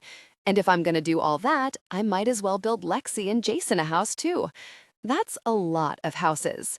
I give him the stink eye and he stops talking, but the corners of his lips turn up, which is encouraging. I couldn't just march over here and say, never mind everything I said the other day, I'll move home and we'll be together. Why? That actually sounds really good. I would have liked that a lot. Because they're just words, Tuck. I've made you too many promises that I had to break. Words don't mean anything. Actions do. So I decided to build the house and show you that I'm serious about planting roots in New Hope. I know we'll still have to work out how touring works and all of the other craziness that is my career, but I can be based out of South Carolina. There's no rule that says I have to live in Nashville if I'm a country star. You do realize that the house can take up to 2 years to be built, he says. So were you going to just wait around for 2 years to fill me in on your plan? I hadn't gotten that far yet, I confess and bite my lip. I mean, probably not, because I really miss you and I think about you every second of every day. But I had to have something in place to prove to you that I'm willing to do my part to bend to make this work. I can compromise. I love you, Tuck. I don't want to just throw that away. Finally, he sweeps me up in his arms and kisses me like his life depends on it. And for the first time in weeks, the knot in my belly loosens. I've been a wreck, he confesses when he comes up for air. I almost beat the gosh out of Dawson because I thought he took you out on a date. What? No, I'm not dating him. He's going to build the houses. I know that now. It was just making me crazy that you were planning to move here but not be in my life. How was I supposed to see you all the time and not touch you, not love you? So my plan had holes. A few, yeah. Chloe knows, I confess with a smile. My own daughter was in on the plan? Only as of about an hour ago, I reply, and she's kind of excited at the thought of decorating her own room. If you forgive me, that is. I thought the kissing thing kind of implied that I forgave you. I cup his face in my hands. I love you, Tucker Andrews. I love you even though you make me crazy. Being married to you won't be boring. I freeze. Married? Oh, babe, if you think I'm not putting a rock on that finger, you're the crazy one. You're mine from now until the end of time. And frankly, I don't give two reals if we live in New Hope or Nashville, as long as we're together. We might be living in both places from time to time. We'll figure it out, he says, his mouth hovering over mine. It's all about compromise, you know? Epilogue. Tucker. Hey, Tucker, how are you? I'm good. How are you, Dave? I say to the stage manager as he strides by. As good as I can be. It's going to be a long few days. You wouldn't have it any other way. We're kicking off the Home Again tour, 5 cities and 5 concerts over the next 5 days. You're right. He laughs and keeps walking.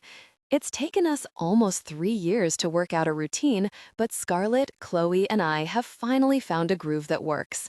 As promised, Scarlett has limited her tours to summers only, and Chloe goes with her from start to finish.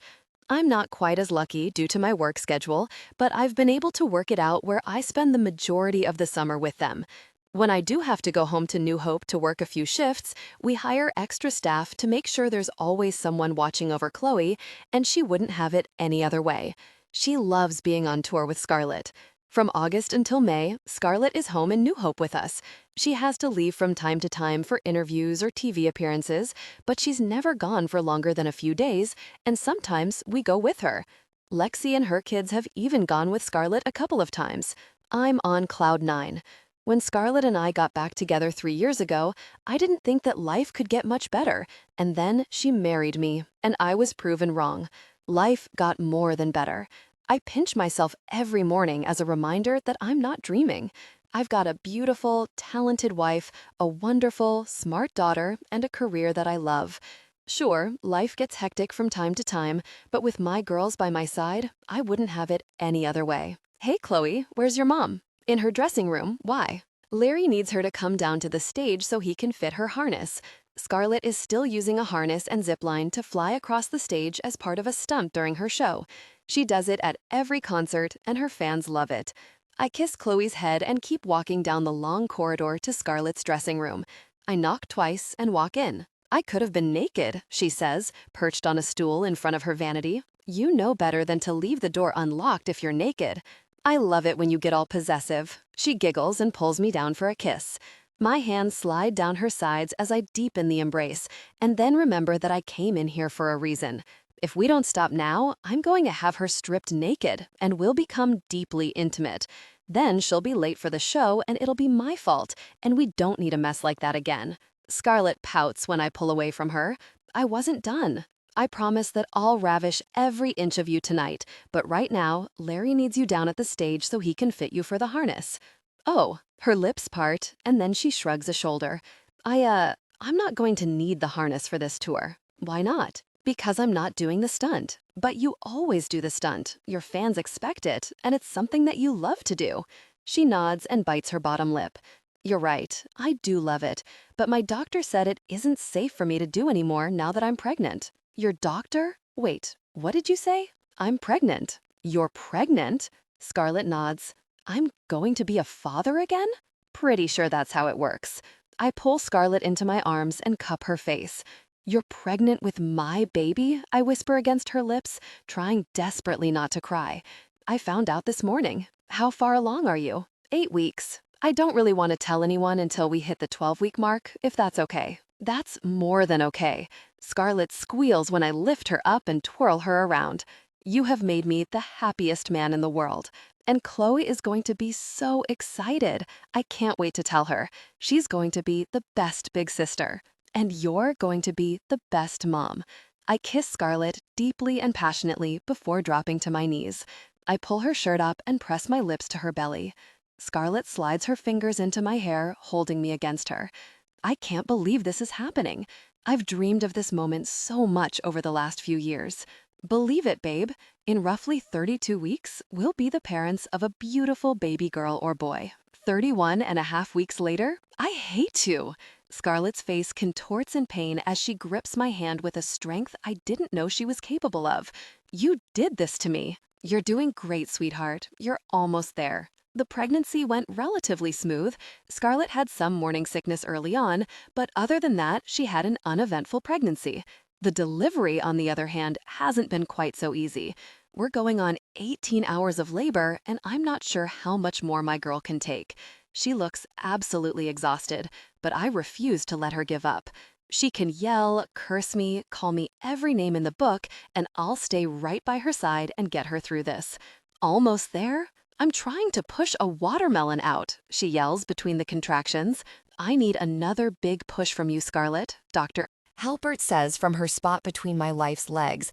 I look down and see the top of our baby's head, along with a tuft of black hair, and already my heart is swollen with so much love I want to burst. Baby, I can see her head.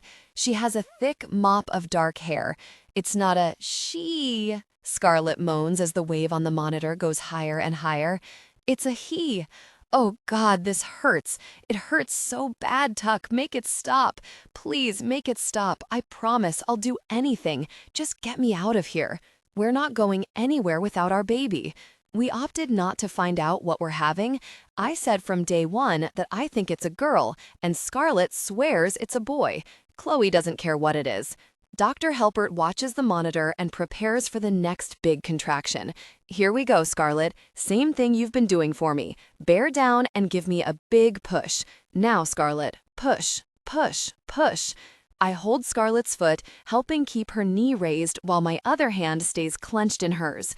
She grits her teeth, bears down, and a deep growl rips from her chest. Yes, baby, yes. Keep going, she's almost here. Scarlett sucks in a quick breath and bears down once more. This time, the head slides out, followed by a slimy body. I do a quick scan. 10 fingers, 10 toes. It's a boy, I announce, turning to my beautiful wife. Oh, Scarlett, you gave me the most perfect little boy. The doctor hands our sweet boy to Scarlett, and she cradles his tiny body to her chest. He's screaming and she's sobbing, and now I'm crying. He's beautiful, just like you. I kiss her sweaty forehead and lean down to get a better look at our son.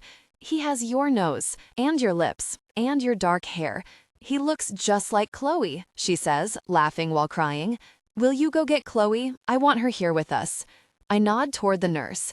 She told me earlier that she'd go get Chloe from the waiting room as soon as we gave her the okay. Scarlett offered for Chloe to be in here for the delivery, but she politely declined. There are just some things I'm not ready to see, our daughter said. Another nurse walks up and reaches for the baby. Scarlett, we're going to take the baby just for a few minutes, and then we'll hand him right back and you can feed him. Okay. I stay by Scarlett's side and watch them clean our little guy up. He finally stops fussing, and I swear he looks at me from across the room. I probably look like a giant blob because his eyesight is gauche right now, but all I can do is stare back at him. He's perfect, Chloe croons, stealing the words right out of my head as she rushes into the room. She hugs me and then goes straight for her mom. If you didn't know any better, you'd swear that Scarlett is Chloe's biological mother. She treats her as though she's her own, and I couldn't be more grateful for that.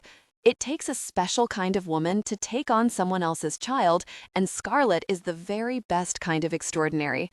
Have you picked out a name yet? Scarlett and I shake our heads. We're torn between two names. I like Daniel, and your dad likes Aaron.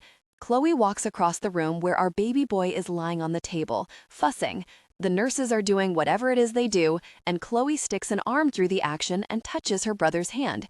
He instantly grips onto her finger and stops screaming. I think he looks like a Lucas. Lucas, Scarlett breathes, looking up at me. I like it. Me too. Let's do it. Hi, Lucas. Chloe smiles and rubs a finger over his tiny knuckles. My name is Chloe, and I'm going to be the best big sister.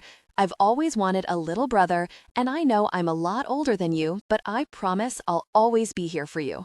I can't help it, I break down and bawl like a baby, and Scarlett reaches for my hand. They're perfect together, Tuck. We have 2 perfect kids. We're all done. Who wants them first? The nurse says, picking up our son. He's swaddled in a blanket, and I look at Scarlett, who looks at Chloe. Scarlett has had a lot of concerns about how Chloe would feel after the birth of our baby.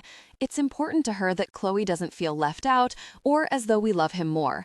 Chloe assures us that she's fine and just excited for the baby, but I know it weighs heavily on Scarlett's mind.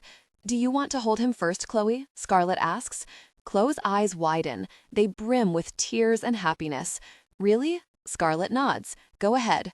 Chloe situates herself on the bed beside Scarlett, and the nurse gently places Lucas into her arms. With an arm around Chloe's shoulder, Scarlett coos at our baby boy, and all I can do is stare at my family in awe. I love you, Chloe, Scarlett says, brushing a strand of hair from Chloe's forehead. You will always be my firstborn, my sweet baby girl, even though you weren't so little when you came into my life. And I wasn't very sweet, Chloe says, smiling. You've always been sweet, and I love you very much. You know that, right? I know, Chloe whispers. I love you too. Scarlett wipes a tear from her cheek and reaches for my hand. Come on, Daddy, come meet your son. It seems like so long since Chloe was a baby. She's so big now, and Lucas is so tiny. I cuddle in close to my wife and 2 children. Look, Chloe says, laughing. I think he's smiling.